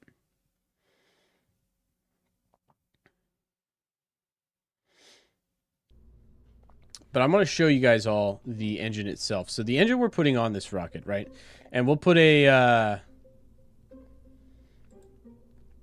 other engine in for comparison as well. Where is it? Open cycle gas core engine. This is the engine we're going to add, right? The engine that's currently on the rocket is the Lantern right here. Right? That's how much bigger of a engine we're adding. This thing is massive. Basically, you have vaporized uranium metal in this core, and then using magnetic confinement and a bunch of other techniques. The core itself is operating critical at its vaporization point or beyond its vaporization point. And then the fuel is passed between the clouds of uranium gas, and it's confined magnetically in such a way that very little of the fuel itself actually gets out. That's what we're going to put up there. Not on this mission, though. Not quite yet. Instead, we're going to put the fuel tanks up. So the fuel tanks are going to be combined. I can either do a cluster of these, and the idea being we do like 7 in a tight cluster like this.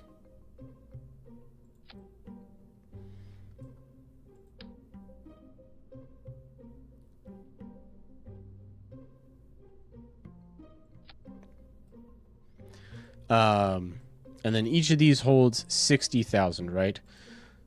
Or we do 2 of these inline sphericals. Each of these holds 90.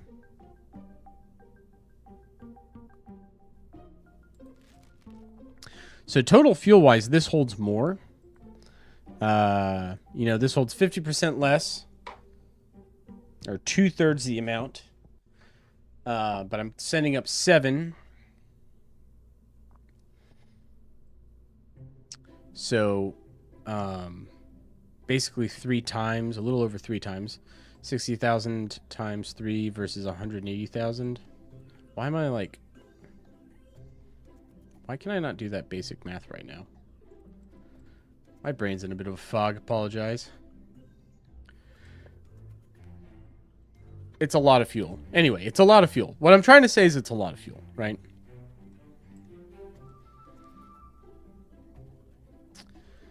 I think I like this better as a package. I think it's better. What we can do as well, right, is to save on space just a little bit. We can pack these in a little tighter. 143,000. So this is expensive. It weighs 32 tons. But I think it packs down nicer, and it's just nicer overall. Because then what else we can add to this is the other thing we can add, or need to add, is monopropellant tanks, right?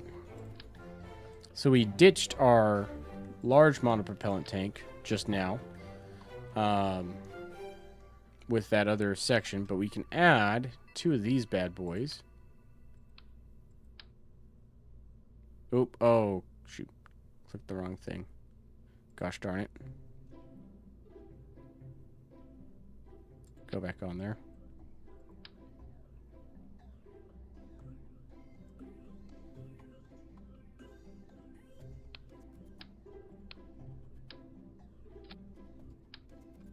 There we go.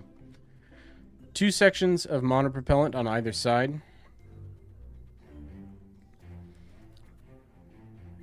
About as much liquid hydrogen as I can stomach. We won't get rid of the other 2 liquid hydrogen tanks. We'll keep them.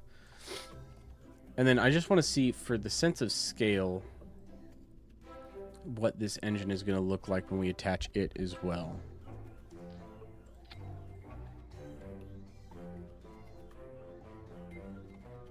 Yeah, so that plus the additional 2 tanks plus the crew section. It stretches out quite a ways. This engine also, where does it? This engine alone costs $458,000. It's ridiculous. It's crazy expensive. Okay, I think that's good enough. We can add a remote guidance. No, where is it? There we go. Advanced reaction control wheel section. That'll give us more control and stability, which is important. And then let's add some RCS. I was tempted to do 6-way because, you know, that gives us plenty of command, but I think we're going to do 4-way with struts, basically. Or girders.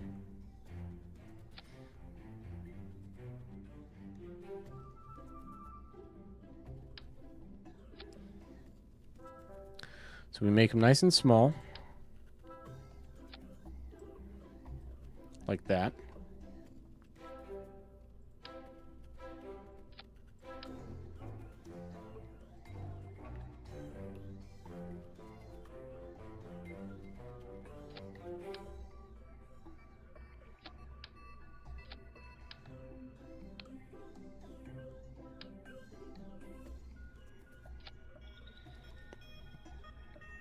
What the heck?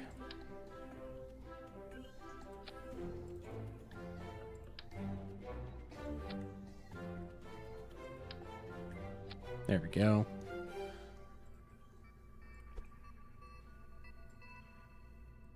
There we go. So that's a little too far out. What if I go down a size and then scale these up? Again, that's too far. Okay, what if we do that? So just regular size.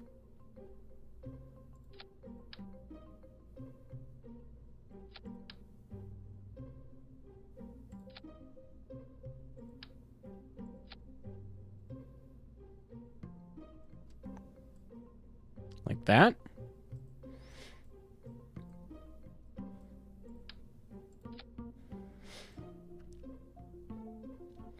And then command and control, we add the heavy block on the end. Like that. That's kind of what I had in mind. I guess we can fare this in the rest of the way from here.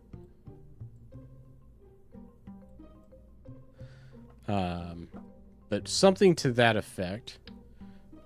Rinse and repeat on the bottom.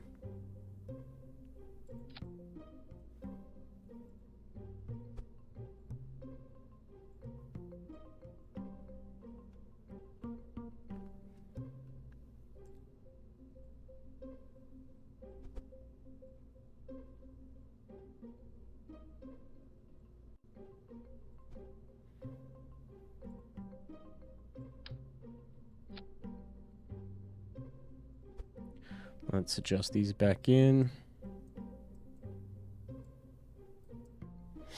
Okay.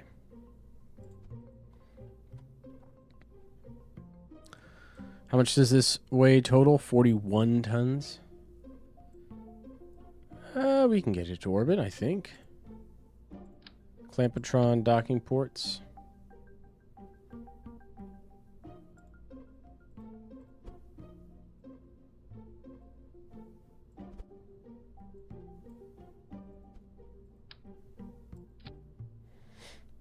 Stick that there. And then for stability's sake, let's add some struts.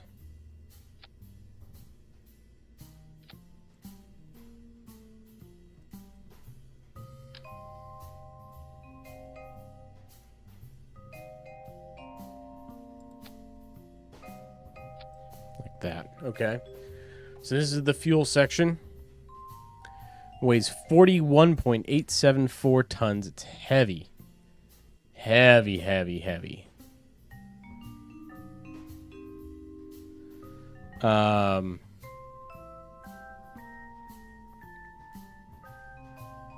It's a lot of fuel. Let's see if we can get it to orbit now. So, one more thing we need to add is the coupling on the front end. That can go there. Well, and then we need power. Sorry. A couple more things we need to add. Let's add the power. I had pretty good mileage with these solar panels. Being able to keep the cryo on these sections cool. So I think we'll do the same here. These bottom ones I'm going to rotate to be horizontally oriented.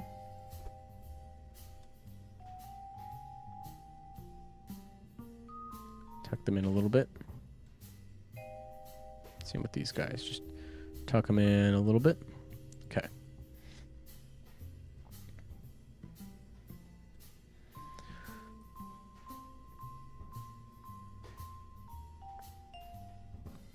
So if 3 of these are worth 2 of the other ones, then I have effectively 2 2/3 the amount of fuel in this section alone that I do in the top ones. The ones that are already on the ship. It's pretty good. The other thing I was debating is we could throw on a little nuclear reactor as well.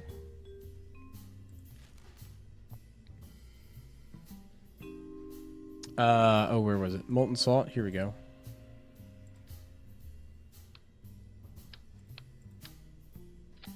On top of everything else, just add a little molten salt reactor, but I think that's a little excessive for the scale of this ship at this point. I like the idea of having an additional reactor on board, but I don't think it's necessary for this. So we'll just go... We'll go with this for now. It's a big payload. Big payloads call for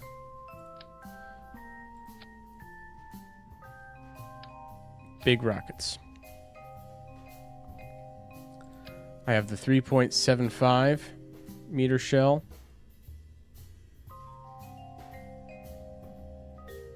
Let's build out the fairing.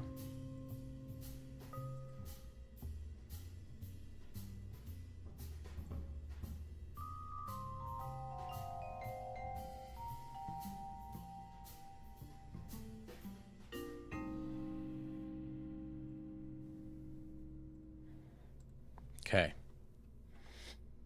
Not as silly as the other fairings we've launched, but it's up there in silliness. It's heavy. It only has to get up to low Kerbal orbit, but even that might be a challenge for how big this is.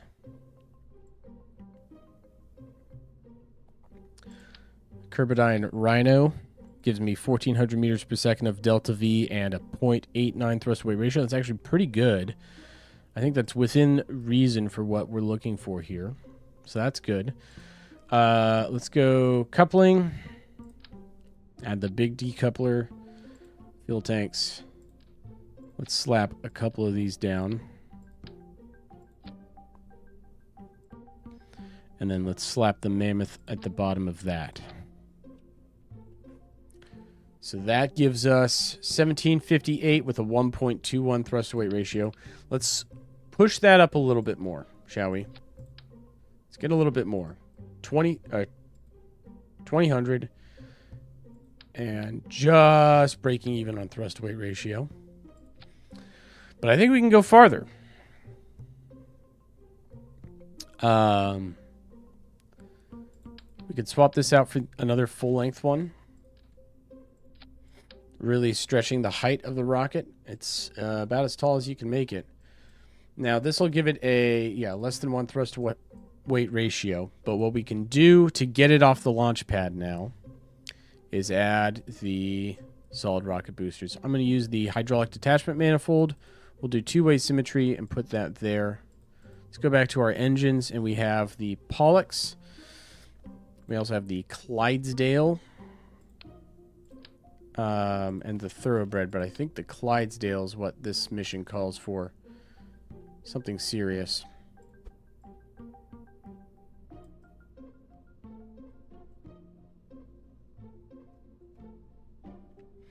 Yeah, that's what it's going to take. Let's go arrow and throw nose cones on them. And then let's go look a little closer here. Let's put a couple kickbacks on these.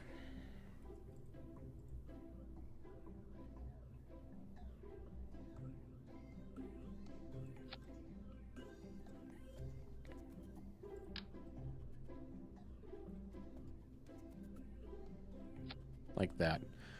Okay. Let's evaluate our staging. So we've got 2 and 2. These can go together. And these are all going up here. These guys and the Mammoth engines all light together. 1.43 thrust rate ratio. That's about what we want. 1.34 on the upper stage. After those separate, 1.1469 with a 0.89 thrust weight ratio. That comes up to 2436 and 1.47 at altitude, which is fine. The rest of it at that point is RCS, internal guidance. We do have solar panels on board. We don't have batteries, though. Ooh, quick catch. Quick catch. We need batteries. Let's throw some electrical on. Because it's all for nothing if we run out of electric charge.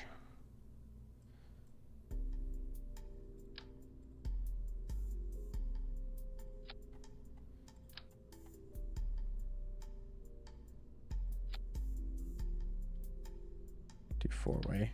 There we go. All right. I think that about does it.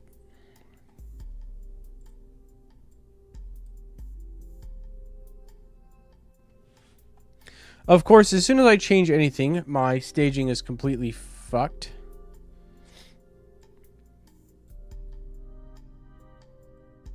Let's unscrew this up. There we go.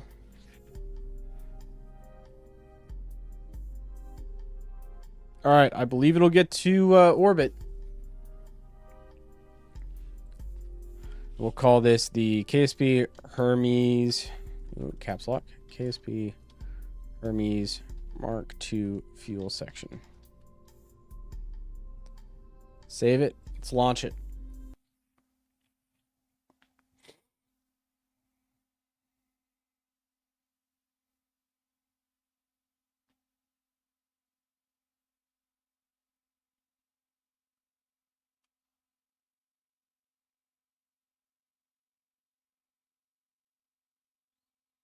Ah! And the game throws in the towel when it sees what I ask of it. It's like, you want me to launch this? All right, well, now's as good as time as any for a break while Kerbal Space Program reboots. I will be back once the game reboots and we'll actually launch this thing.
Okay, we are back. The game stopped crashing. I do realize, though, I made a mistake. I did not strut anything. So we're going to go back to the vehicle assembly building right away to fix that.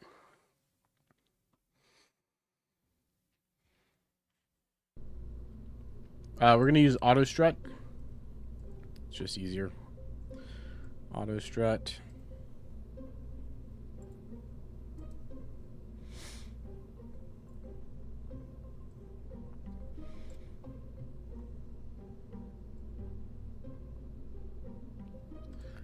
We'll auto strut these to the root part. Yeah.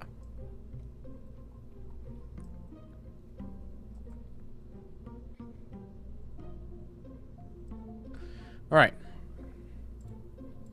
Now when we launch it, it shouldn't be all wibbly wobbly. It should sit upright, proper, and be controllable.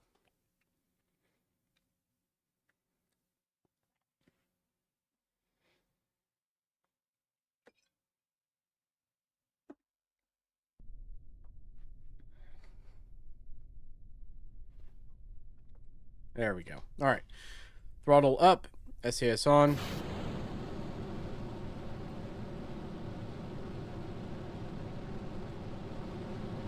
Looks like our payload's still a little wobbly. Dang it. All right. We'll put some manual struts down to hold the payload in place. We're gonna have to do some squeezing. Also, since we're here, let's do 3 clamshell. Okay, let's see what we can do. Structural. EAS4 strut connector.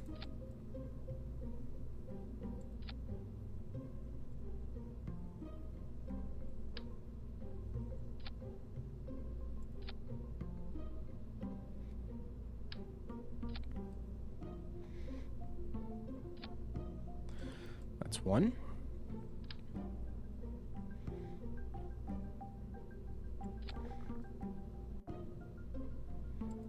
That's 2.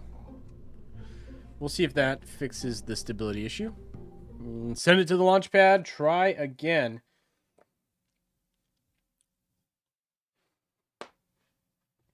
Now, the crude section that I have up there, what I want to change is I have an orbital lab and a hitchhiker.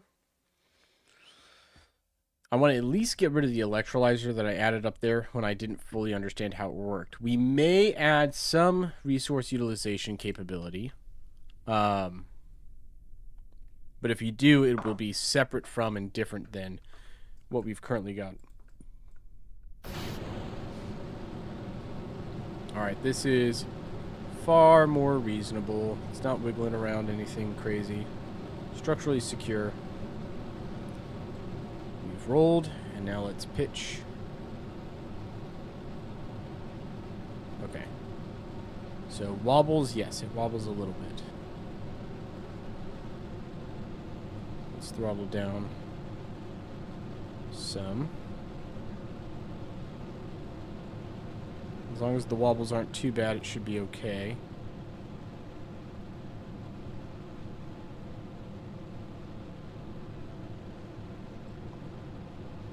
It is a beast.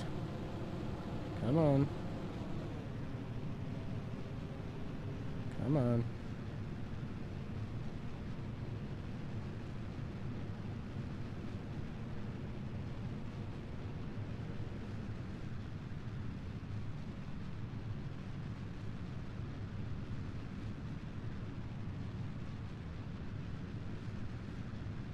Okay, that's good enough. Current apoapsis is climbing. We're going to need to make a plane change maneuver to rendezvous with the Hermes. That's okay.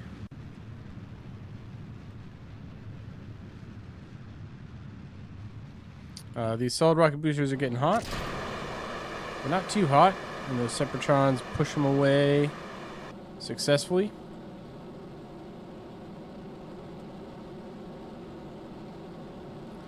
rocket is already much more flyable, much more controllable. Okay.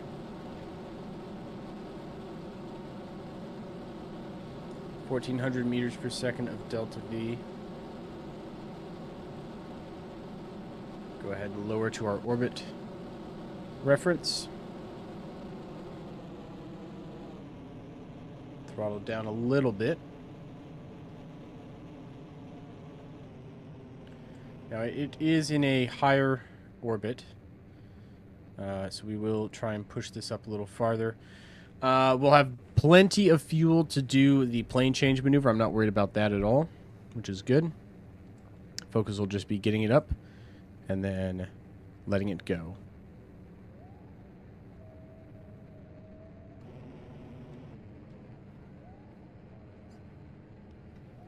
Apoapsis at 90. Throttle down some more. Throttle down some more. It's 111 and 103.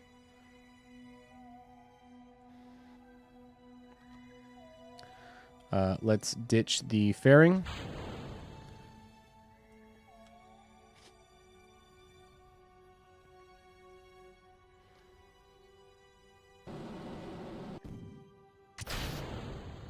All right, Rhino's going to take it the rest of the way to orbit.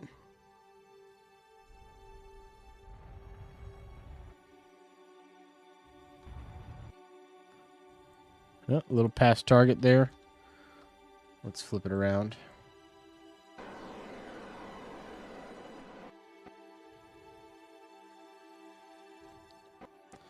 Plenty of monopropellant up here. 1,500 units of monopropellant in this fuel section. And the heavier duty thrusters as well.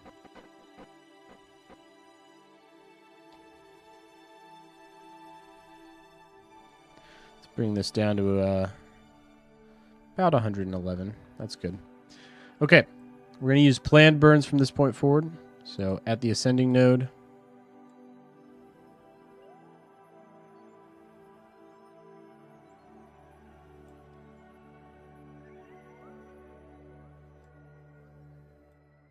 (446 meters per second of delta V). Lock on target and time warp 2. You may want to use RCS to turn this.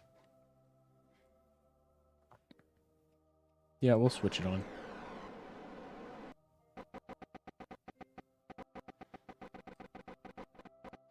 It's making a bunch of very rapid fires of the RCS thrusters to get it lined up.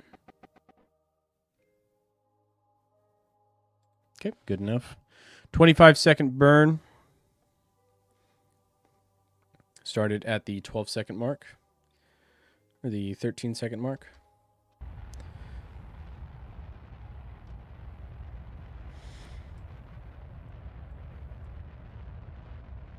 This will get us on plane with the Hermes.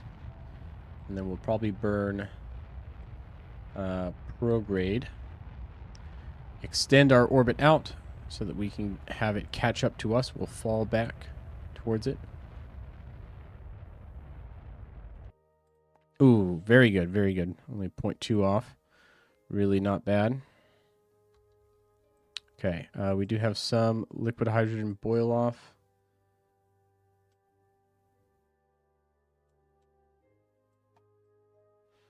I feel like those should be charging. Why are they not charging? Are they obscured?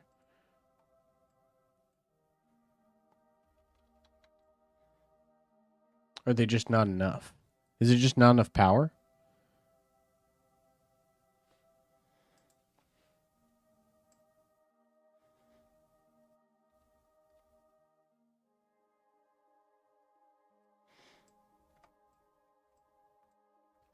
It's 100% exposed.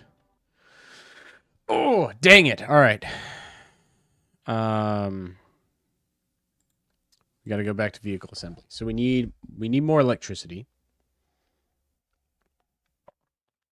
Those little solar panels are not enough. We'll put some larger solar panels on the upper stage that we can deploy. Here's what I'm thinking. Since the cost of this is already so high, I don't really care about an additional 440. We'll put a bunch of these on. And we'll mount them lower down so they don't get put in shadow. And we'll also scale them up for additional power generation. That'll keep the juice on, I think. So, with this mod, cryogenics, you know, if you have a molecule that's normally gas, like hydrogen, to keep it liquid, you have to keep it cool, and it takes power to run the coolers to keep that cryogenic compound nice and cold. So you need to use electricity. Then the tanks have all the stuff built in. All you need to do is provide the electricity. But it does zap your electricity. Looks like it was draining the batteries the whole time.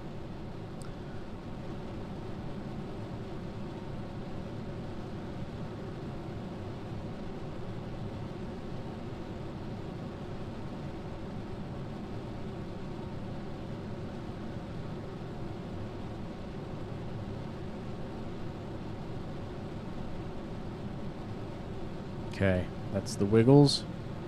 Just keep it prograde so it doesn't get out of control.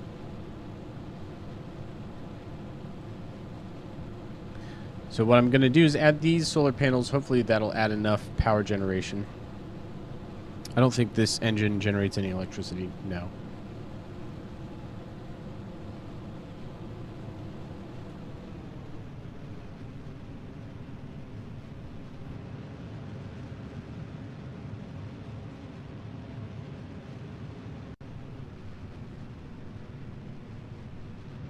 Okay.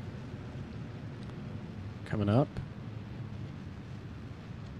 Solid rockets should be coming off soon.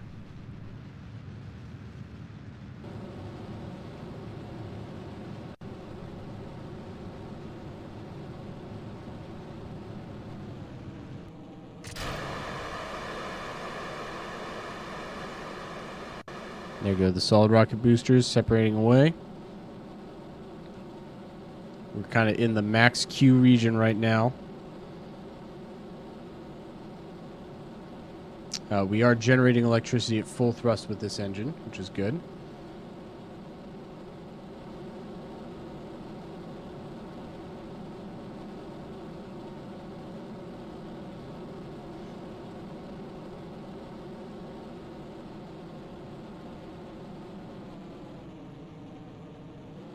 Yeah. Okay, so this bottom stage does generate electricity as it burns.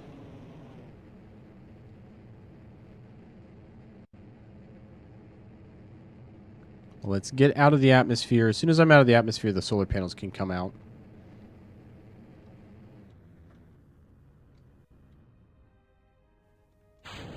So that can pop, and then let's extend these. This should provide enough generation. More than enough, really.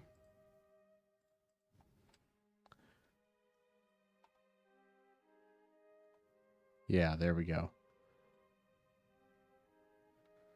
There we go. See? More than enough.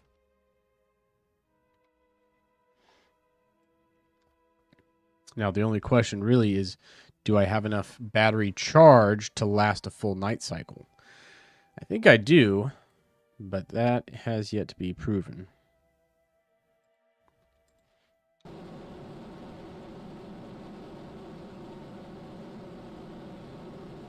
I mean, I added lots of batteries.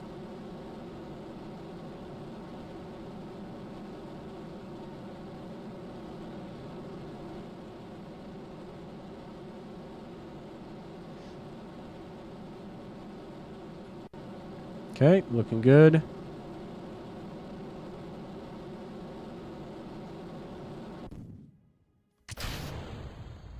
Upper stage is separated in a way.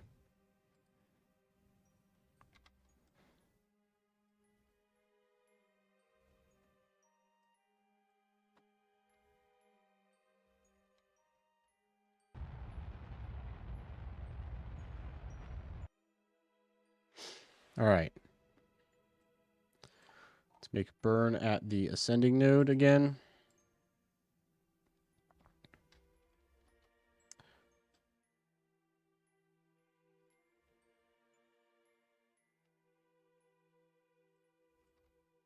Okay, well, let's lock anti-normal then.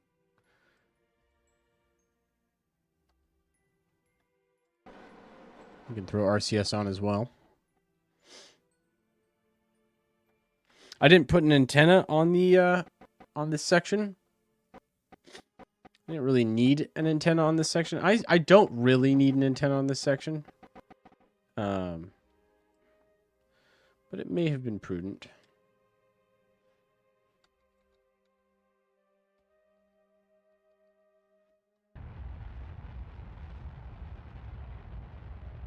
Yeah, we can definitely see now we're about half electricity. We may still boil off some hydrogen. It may be out of our control here. Want to keep as much as we can.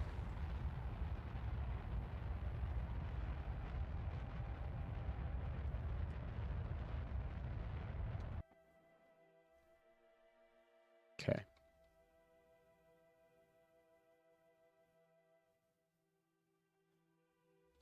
Ooh, nope. Looks like we're good. Looks like we caught it.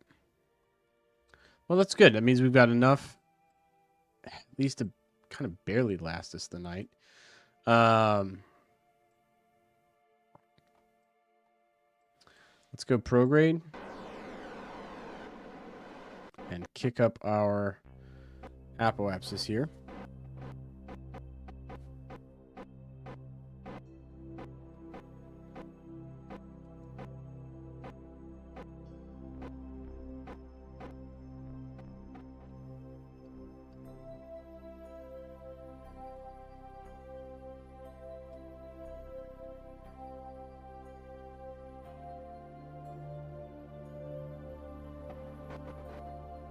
Okay, there we go.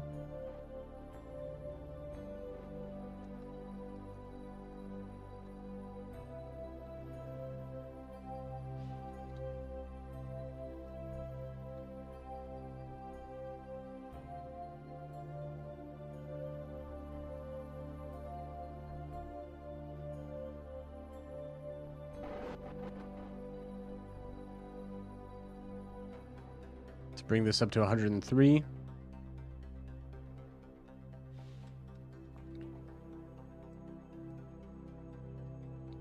Can I last the night? Yes, just barely. I can last the night, though. As long as I can last the night, we're fine.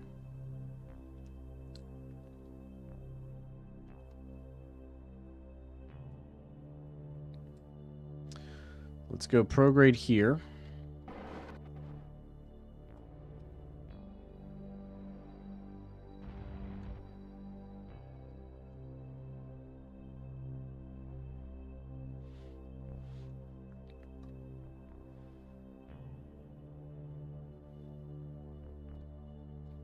Okay.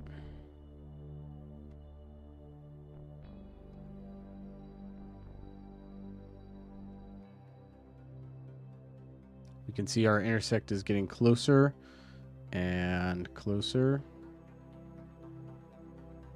I think one more revolution will put it pretty close.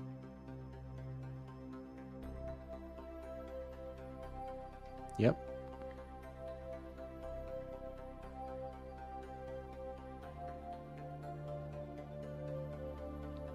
And then we'll lower our orbit and prep for the actual intercept here. So once we pass this intersect, it'll show us. Next one has the target ahead. That's what we would expect.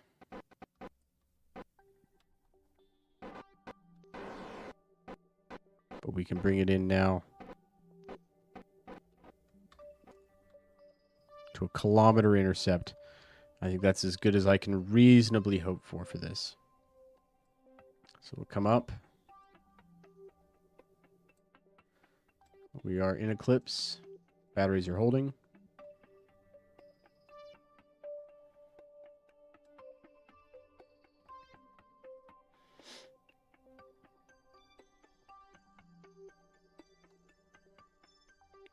Okay. Switch to target frame of reference.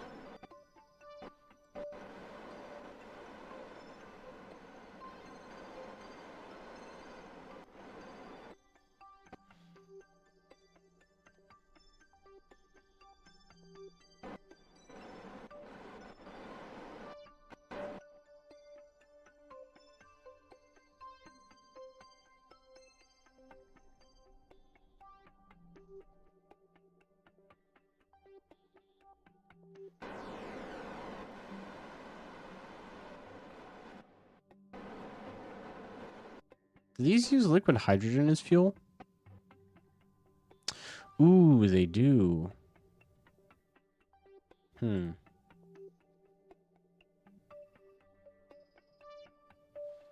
That's why. I haven't been boiling off hydrogen. I've been using it as fuel.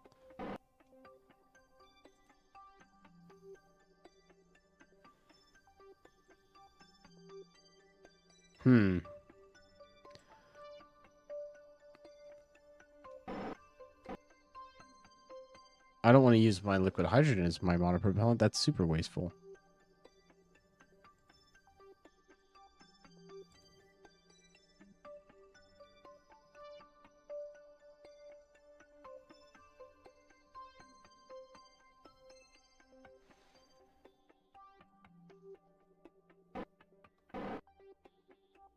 That's still using it.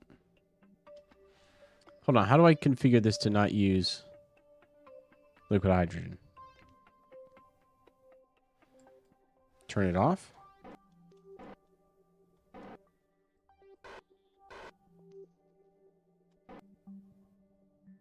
Oh, I see.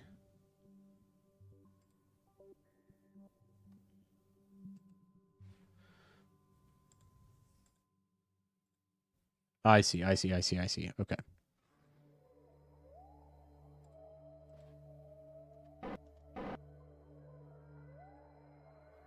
Monopropellant, monopropellant, monopropellant, monopropellant.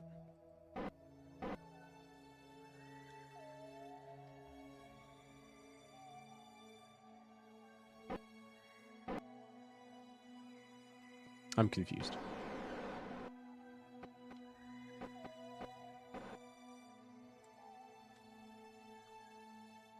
I'm confused.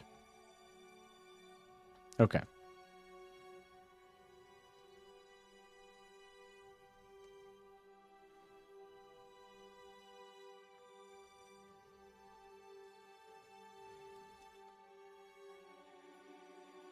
All right, well, we're next to the ship and we're stationary, so I can think about this a little bit more.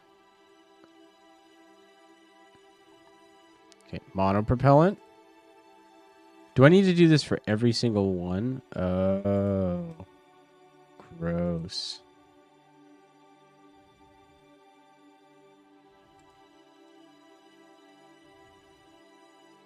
So some were using monopropellant, some were using liquid hydrogen. Are they all using monopropellant now? I brought monopropellant for a reason.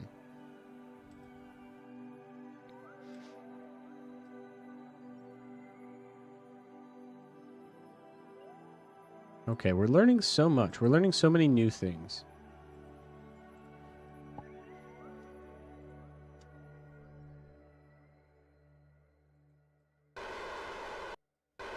There we go. Now it's using just the monopropellant that we brought specifically for this purpose.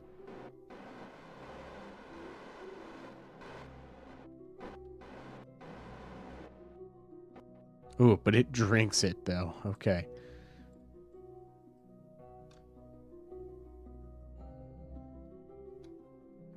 It gulps monopropellant.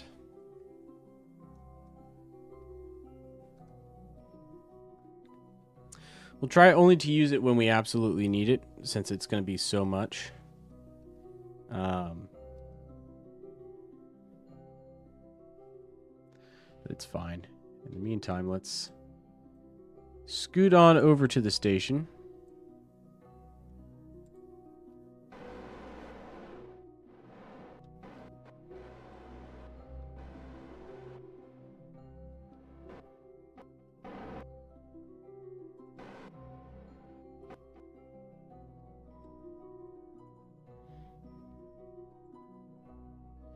Okay, we're going to set that as the target.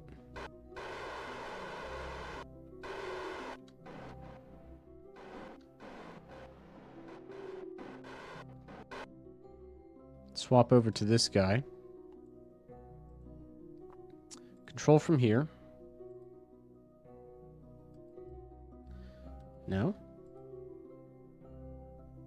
Control from here. Set as target. Lock on target. RCS off. RCS on.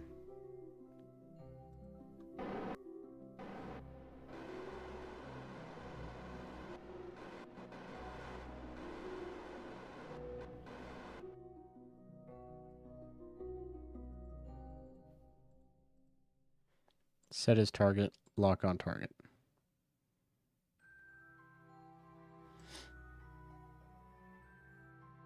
Now they should point at each other. They should just be pointing at each other.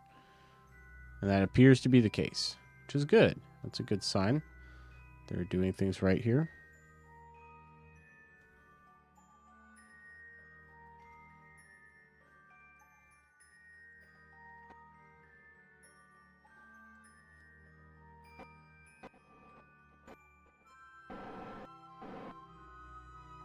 Now we just need to dock.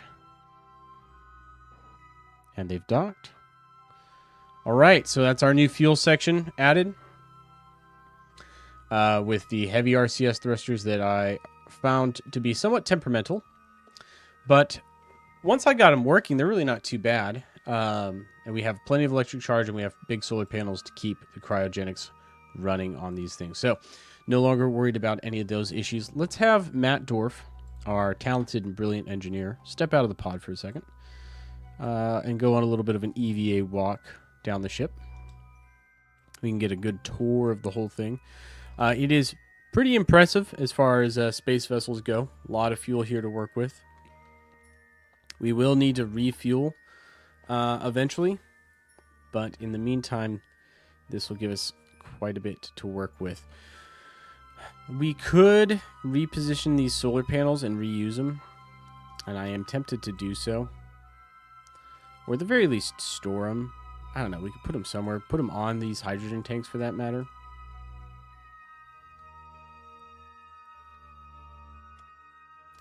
What do you think, Matt Dorf? What should we do?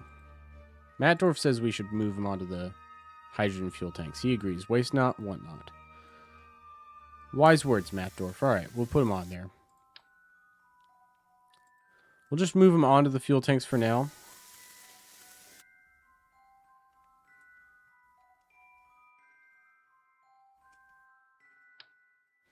And then we can reposition them later, but on the fuel tank towards the base, I think is fine for an initial position.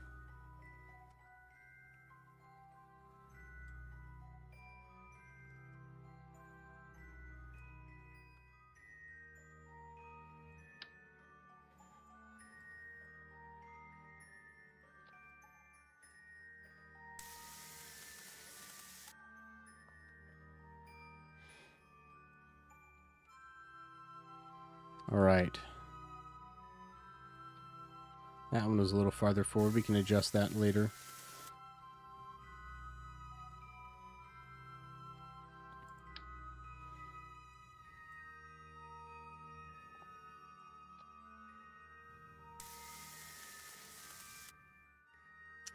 But there it is. That's the tanks installed. Solar panels situated appropriately. Let's get Matt Dorf back in the ship. Way up here at the front.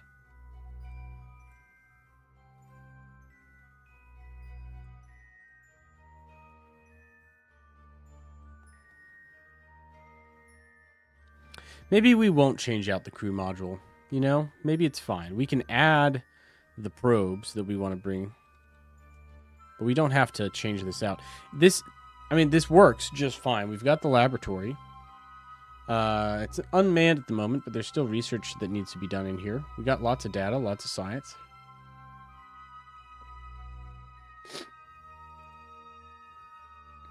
I think we'll leave it. While we're up here, though, we're going to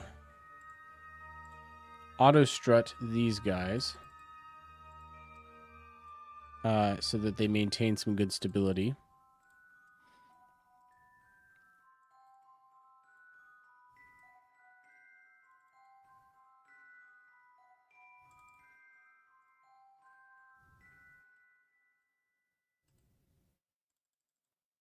Okay. Let's decouple. So that booster stage can separate off. That is a pretty good approximation, though, of the total length of the craft, because with the engines, it will be about this big.